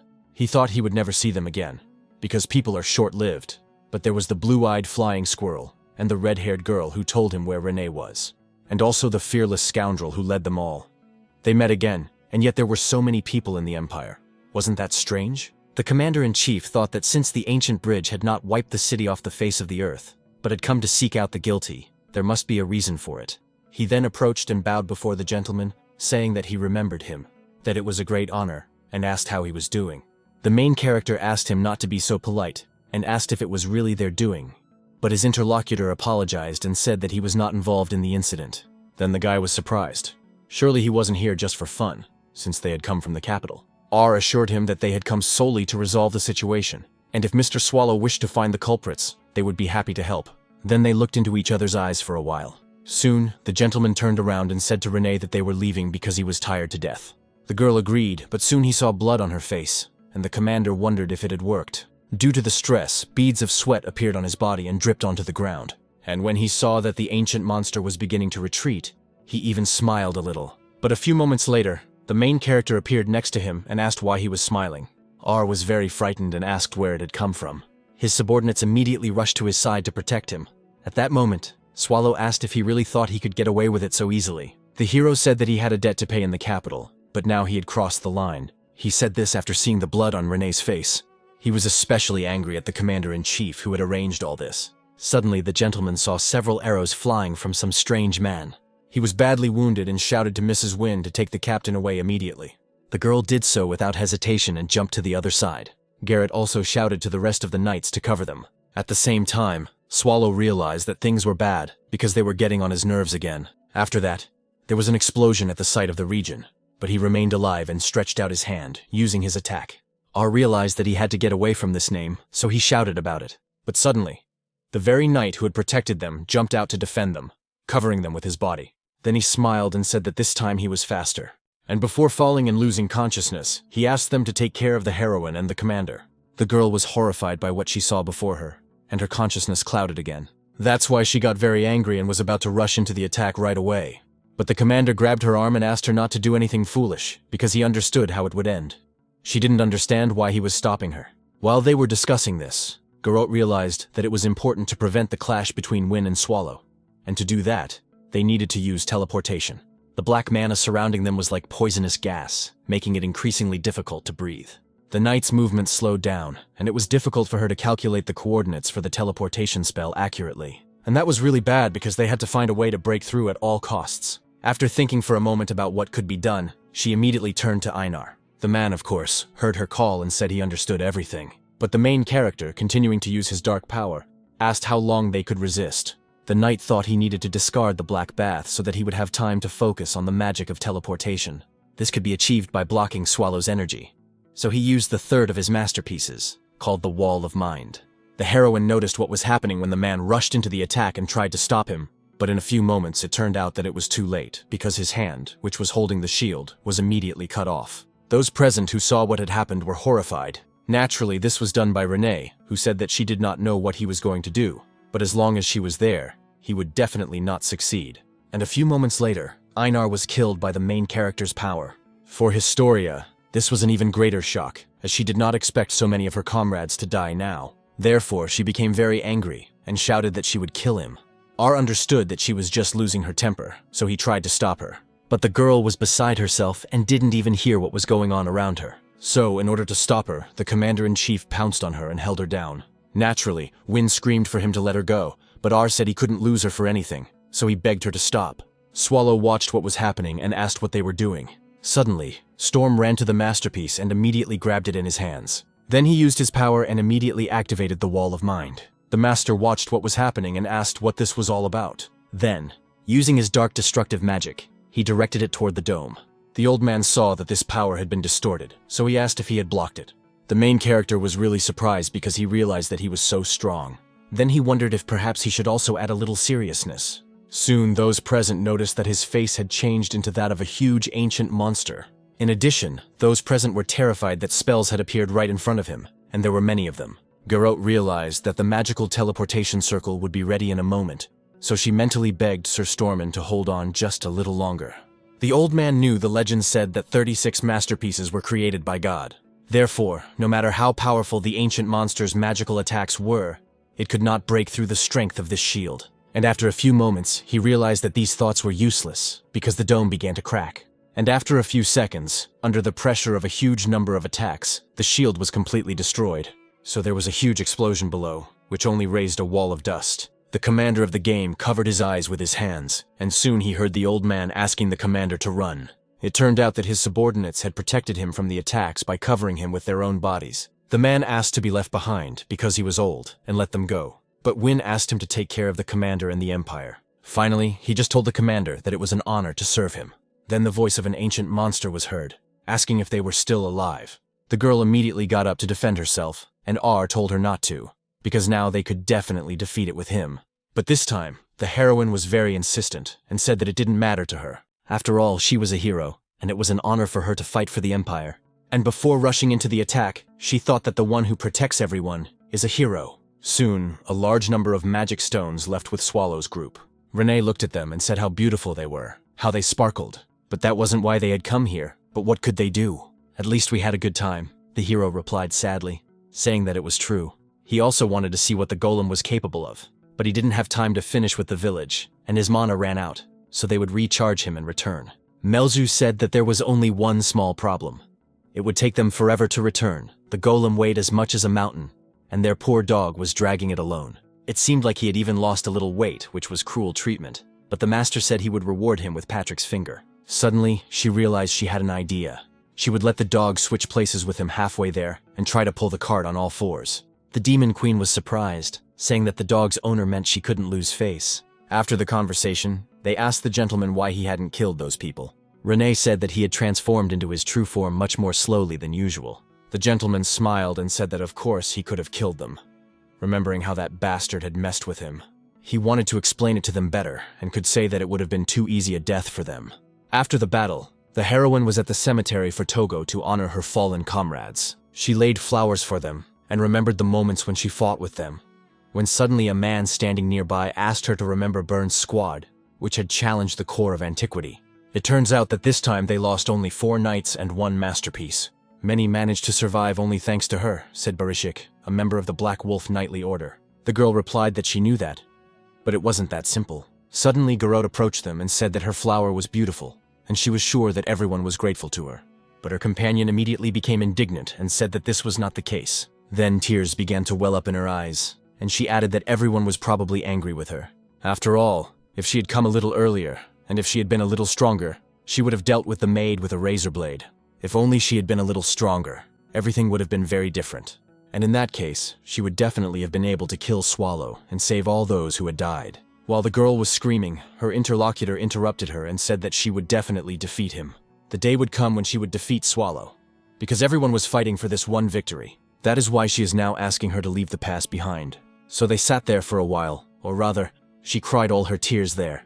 Meanwhile, the commander-in-chief sat in his office and thought about what had happened. He, in turn, could not understand how he had survived, let alone why. He couldn't understand why Swallow hadn't killed him. After all, he had the opportunity to finish him off at any moment while they were on the battlefield. In the end, the power of the ancient monster and the power of Win collided. And after that, something happened that made the main character lose interest. After all, it turned out that they used teleportation magic. Finally, the hero approached Aru and said something to him. But now the guy couldn't remember what it was. Of course, he wanted to figure it out. But now too many eyes were on him, so he couldn't act rashly. He couldn't even attend the funeral of his own comrades. In the end, he decided to work on his reports right away. But when he finally got up, he saw that something was wrong with his vision, as if it were darkening. In addition, his eyes felt so tight, as if they were about to burst. R got up from his seat and asked himself what the hell was going on. He wondered if the pain was due to fatigue, because he didn't understand. But when he looked at the candle in front of him, the face of an ancient monster appeared. Frightened, he immediately lost his concentration and fell to the ground, losing consciousness. When the guy woke up a little later, Goro was standing right in front of him, asking if he was okay. R opened his eyes and asked if he had really lost consciousness and how long he had been there. Suddenly he felt blood gushing from his mouth and flowing onto the floor. The girl was terrified and asked what had happened to him. She immediately shouted to the others to drop anchor urgently, because something was wrong with the commander. The commander soon realized that the ancient monster had no intention of letting him live. Immediately, the moment when he last spoke with Swallow flashed before his eyes. After all, he had told him that the guy had 6 months to live. Soon, his subordinate returned to check on the commander. She began to collect the fragments and asked if the hallucinations were really getting worse, or if it was just her imagination. The captain replied that he was fine and had already gotten used to them. In general, he should be glad that people still looked like people to him. Garot said that 4 days had already passed, so it was only a matter of time before the cure failed and the symptoms persisted, and they still couldn't identify the cause. R noted that modern medicine was powerless, and thought that the source of this infection was likely Swallow, and it would never be cured. So there was only one thing left to do in this situation. He noticed the girls, as the authorized representative, ordered that no one should know about this. The same applies to Win. The apocalypse must be ended before death overtakes him. To do this, the first thing to do is to restore the destroyed masterpiece and make up for the losses. His interlocutor noted that she would take care of replenishing the order, mainly with those he had noticed. The troops had left a couple of hours ago and should have made contact by now. Now R understood where the heroine and several knights had gone, but when they had managed to do so he asked why he had not been informed immediately. The tracker asked if he really wanted to know anything in his condition.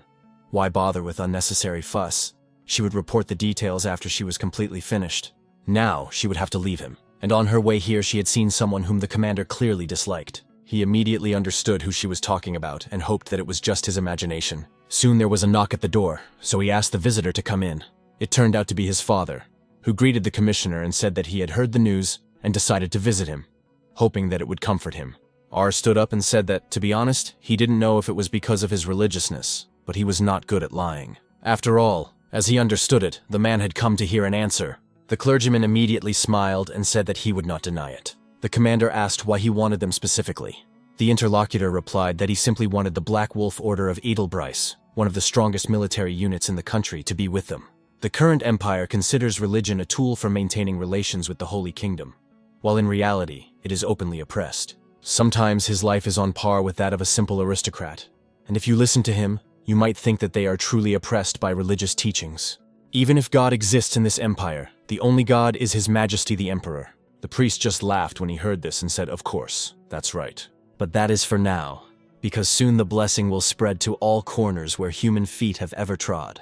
And that is when they will be freed from oppression and spread the teachings to even more vast lands." R noticed that he was talking as if he was about to start a holy war. Papa replied that a holy war was too much, and that he could barely hold a spoon in his hands, let alone a weapon, just like his interlocutor, for that matter. Since he looked unwell, he declined, and they would consider that he had not yet given an answer. After all, he had only come to see him because it was God's will. His interlocutor left the commander-in-chief, and he began to think about his answer. Soon he decided that he would give it after all, but clearly not the one they were expecting. In the dungeon of the core of antiquity, there was finally some commotion. Everyone gathered in the fourth room, and Patrick addressed Meltz. He declared that from now on, this room would belong entirely to her and her demonic dog. Of course, they were delighted with this, and the girl immediately shouted that it was just perfect. Now they were part of that very core of antiquity, as if a dream had come true. Moreover, there was enough space here to build a new castle, and they had to think about how to arrange everything. The knight was really glad that she liked it, and the master said that he could see that he was also pleased. The subordinates replied that it was true. Knecht's destruction was really worth it, and the boss had brought an excellent gatekeeper here. The hero asked if he was talking about Davuncia. Patrick noted that it was true, and, honestly, one was enough for this room. He then asked if Melzu had brought him there, and the guy replied that she had, and that she had also come up with the name. After that, the knight said that she clearly had a talent for managing subordinates, which could not be said about her choice of names. But even so, he apparently still did not know the true nature of this dog. So, the time has not yet come, and someday she will learn everything. At that moment, Renee approached them and said that Ogolim was now in the third room. The magic stone that serves as its source of energy is fully charged and securely hidden in the wall, so that ordinary people cannot find it. Swallow patted her on the head after that and said she was a clever girl. She had worked really hard over the last few days, and he was grateful to her for that. While the two were being affectionate with each other, Patrick apologized, but it seemed like he had already seen this scene before, so the two of them hadn't changed a bit. Just like his rotting head, which was doing this because of what it had seen. It turns out that he can no longer bear it, so he will go to the boss. As soon as he started saying that the boss should do something, Swallow shouted that if he needed to, he should go, and he would stay here. But the knight replied that this was exactly what needed to be done, and Boston was a little surprised. Patrick said that this time he should not leave the dungeon, even to cross the threshold, because too much had happened recently, and now the whole city was destroyed. Moreover, rumors had reached other dungeons and the Great Evil, and apparently they considered his actions strange. The boss asked what had happened, whether the guests would come, and his subordinates replied that it was all true. Of course, those present were surprised by the uninvited guests. The knight said that Batory had informed him of this, and it seemed that the other dungeons of evil had something to say to the boss. Swallow was not very happy with this news, so he asked when to expect them. Patrick's answer surprised them even more, because he said that they would arrive today. Soon, as usual, the main characters yawned and said how good it was to be home. But Batory kicked him for this, asking if he even understood what the others were doing here. The guy looked at her and asked if this was cleaning for the new year, but his interlocutor kicked him again for this. And the Demon Queen asked how often they all gathered like this from the dungeon of Great Evil. Patrick replied that this was not the case, and if she was referring to a gathering like Judaica, then there had never been one before.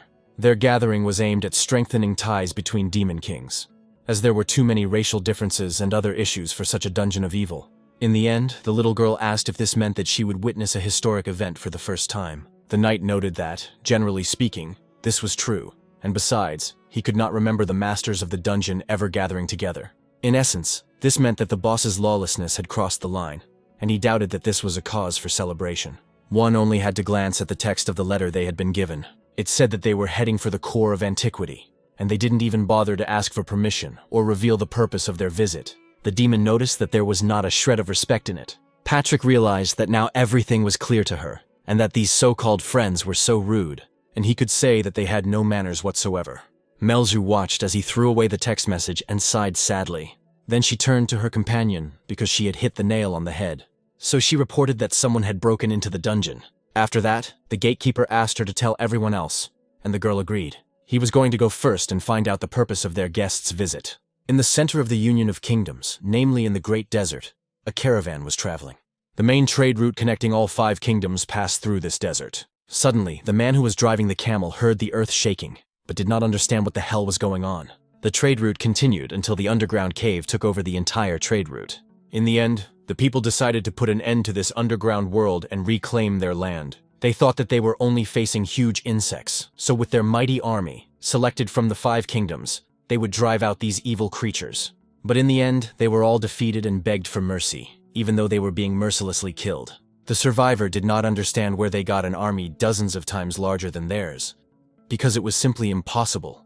It was a real nightmare. This underground realm is ruled by the mother of all insects, the mistress of the desert, whose despair has engulfed the 5 kingdoms. Patrick rushed forward at the same time to see who had arrived. Looking at the tracks, he realized that these were the same movements he had seen in the projection. When he arrived at the scene, he noticed a monster that was familiar to him.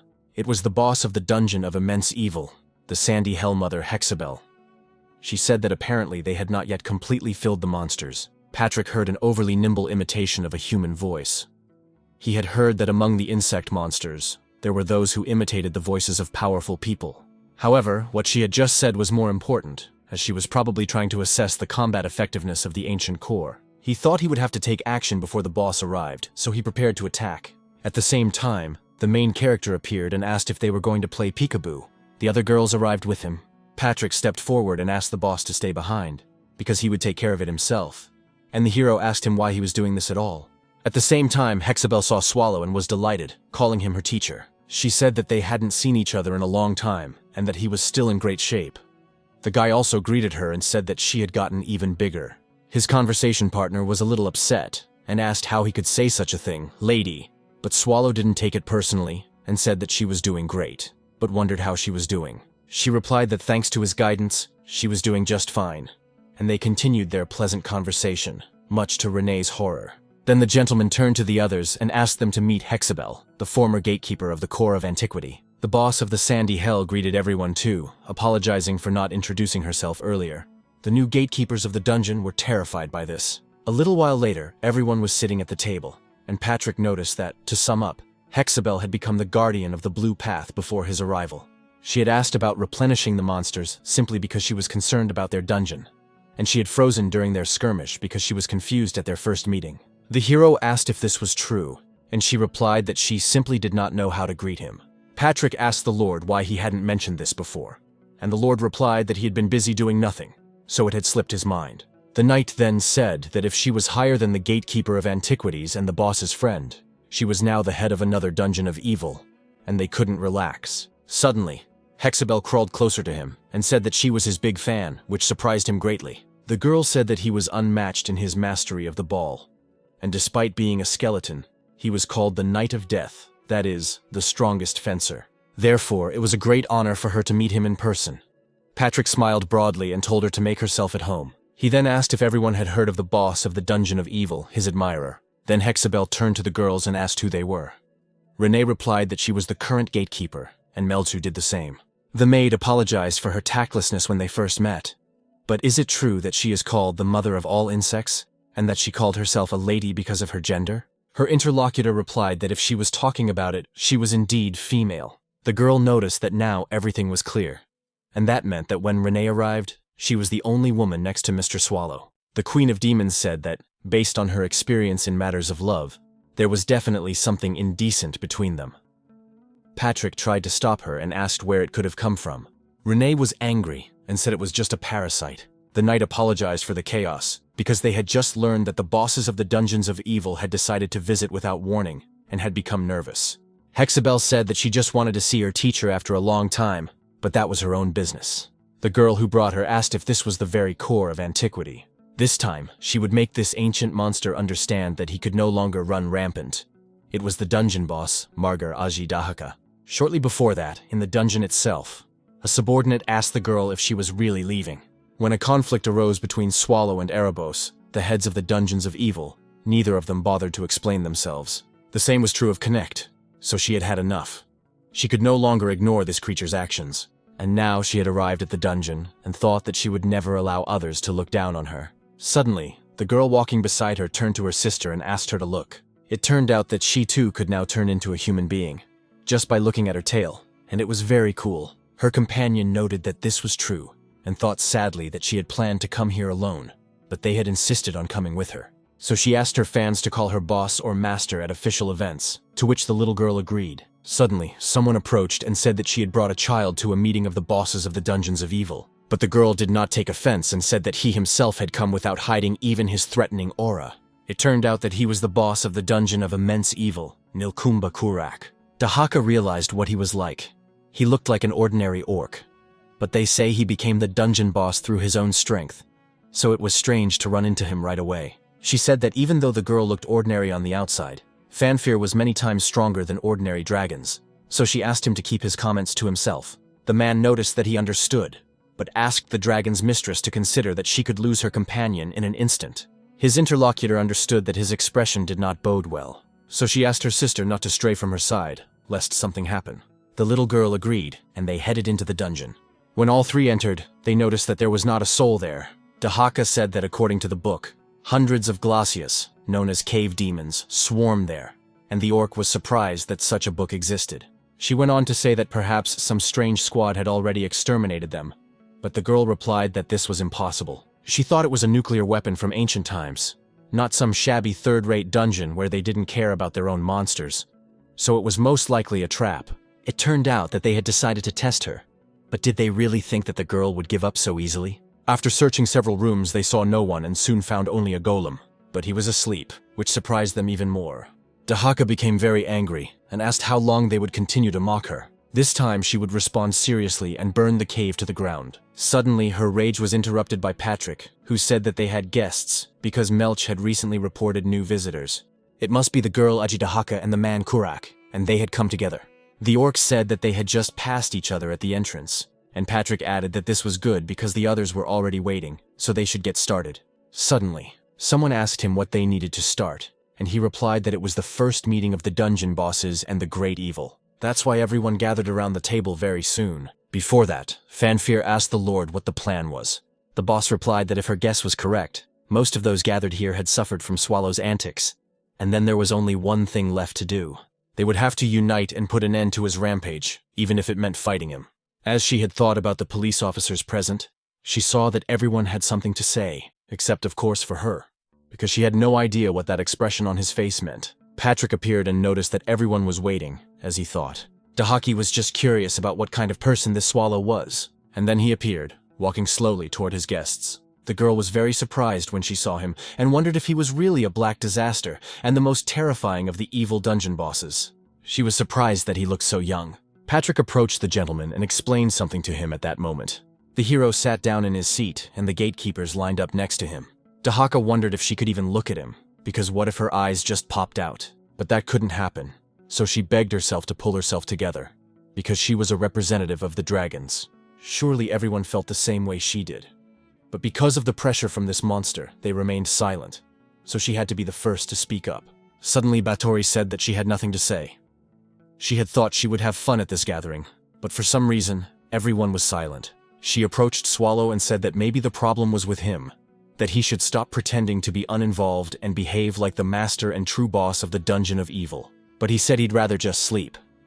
Dahaka was surprised that Bader knew him, and that they seemed to be close. Hexabel also noticed that she had nothing to say because she wanted to visit her teacher, and the Dragon Queen was horrified that she was this monster's student. Elizabeth said that she had indeed come after so long, and it was so boring here. Suddenly, she looked at the girl and noticed that she seemed to want to say something, so she asked her to speak up. She immediately became wary, but thought that she should tell Fanfare anyway, since he was watching. So she gathered all her strength in her fist. She said she was going to wage war on the Empire. Those words shocked everyone present, and an awkward silence ensued. After that, she became embarrassed, shook her head and said that it wasn't her. Suddenly, Kurak joined the conversation, noting that he had sent messages to everyone about his intention to go to the core of antiquity. And, taking advantage of the opportunity, he wanted to make a request to the bosses of the dungeon and evil. He would now say directly that their dungeon, Nilkumbal, was planning to destroy the Empire before the start of winter. The gatekeepers of the core of antiquity were a little shocked by this information. Elizabeth asked if he wanted help, but he replied that that was not why he was there. To put it simply, he was asking them not to interfere in the war between their dungeon and the Empire. And when he said that, the main character, and you already exchanged glances. Hexabel apologized for interrupting, but she was curious how long it would be until winter, and she received the answer that there was only a month left. Kurak then said that they would indeed destroy the Empire in just 1 month. They had long since finished all the preparations, so all the warriors of Nirkumbal were already waiting for his orders. His interlocutor said that he would not be able to defeat the Empire with only his orc warriors. She wondered how many soldiers the Empire currently had, as it had several million soldiers ready for battle. The man declared that this was their last chance, because chaos now reigns in the Empire due to the fall of Riaz and the situation in Necht. Moreover, he had formed an alliance within the Empire that shared their goals. Those present were no less surprised by these words. Elizabeth immediately stood up and asked in horror if he had really joined forces with the humans. She was beside herself with rage, so bloody energy immediately began to seep from all corners of the cave. Then Swallow joined the conversation, saying that if they were going to fight, they should get out of there. They shouldn't make a mess in his house, or else they would have to fight him. Battery was outraged and declared that she had nothing to discuss with someone who had sold their privilege to be a monster. Kurak remarked that they would meet again as the woman walked away. Later, the gentleman said that he had a feeling that everything would end this way. After a while, Patrick noticed that the boss wanted them to leave, and he did manage to send everyone away. But the guy replied that it wasn't even him who started the quarrel. The knight added, judging by Kuraka's confidence, that the alliance he mentioned must be quite strong. Destroying the empire was their common dream, and the boss had reacted too impulsively, so they were the only ones who thought that way. Swallow said that now was definitely not the right time for that, at least not yet. Dahaka and his sister were heading somewhere, and the little girl noticed that the orc was talking about destroying the empire, and wondered if he was serious. The girl replied that she also dreams of wiping out all humans when they cross their boundaries. But destroying the entire empire is a completely different matter, because it is not an easy task. She remembered how, before going into the dungeon, her companion had told her about losing a friend in an instant. She didn't understand if this was related to his expression at that very moment. After a while, the girl noticed Hexabel, and Kurak was there too. But Dahaka remembered perfectly well that they had gone their separate ways. So it was not at all clear why they were now together. The heroine of the Win Empire was in the city of Yubaf at that time. The knight asked why she wasn't eating, and she replied that she had lost her appetite. The guy didn't understand how long she planned to behave this way. She would not bring her companions back by refusing to eat, and now he understood why Garo had sent him here. The others went to look for Cian, and suddenly he saw the girl's face and asked if she was interested, because he had mentioned another warrior. He was sure that they were not disguised and were hiding somewhere. Win asked if they could take them at all. His interlocutor noted that these were the ones they could at least communicate with, and perhaps they would be assigned more difficult work, but they should not even think of leaving the table until he had finished eating. Then he got up and immediately turned to the head chef. The man came out and, wiping glasses, asked the respected customer what had happened. The knight said they were looking for someone, and had been told that this person was here, so he wondered if he had seen him. The chef said that he definitely hadn't seen him, or maybe he had, but he couldn't remember all of his customers. After that, they grabbed their weapons to defend themselves and attack. The knight said he did it because this man looked very much like the person they were looking for. The head chef, or rather, the former hero, whose name is Rashmer, is indeed a former hero. In response, the man said that he did not quite understand what this person meant. The guy was surprised that he said that after blocking his attack with just a knife. They have a request for the former hero, but Rashmer said he refuses. After all, there are already enough elders in the Empire, so they must be trying to bring him back to the battlefield. Therefore, he advised him to return home while they could both still laugh. The knight replied. Garot said that he could refuse, but he was also told what to do in such a case, and he really liked this method of conversation. So he immediately took out one of the 36 masterpieces, which was called Bloody Mary.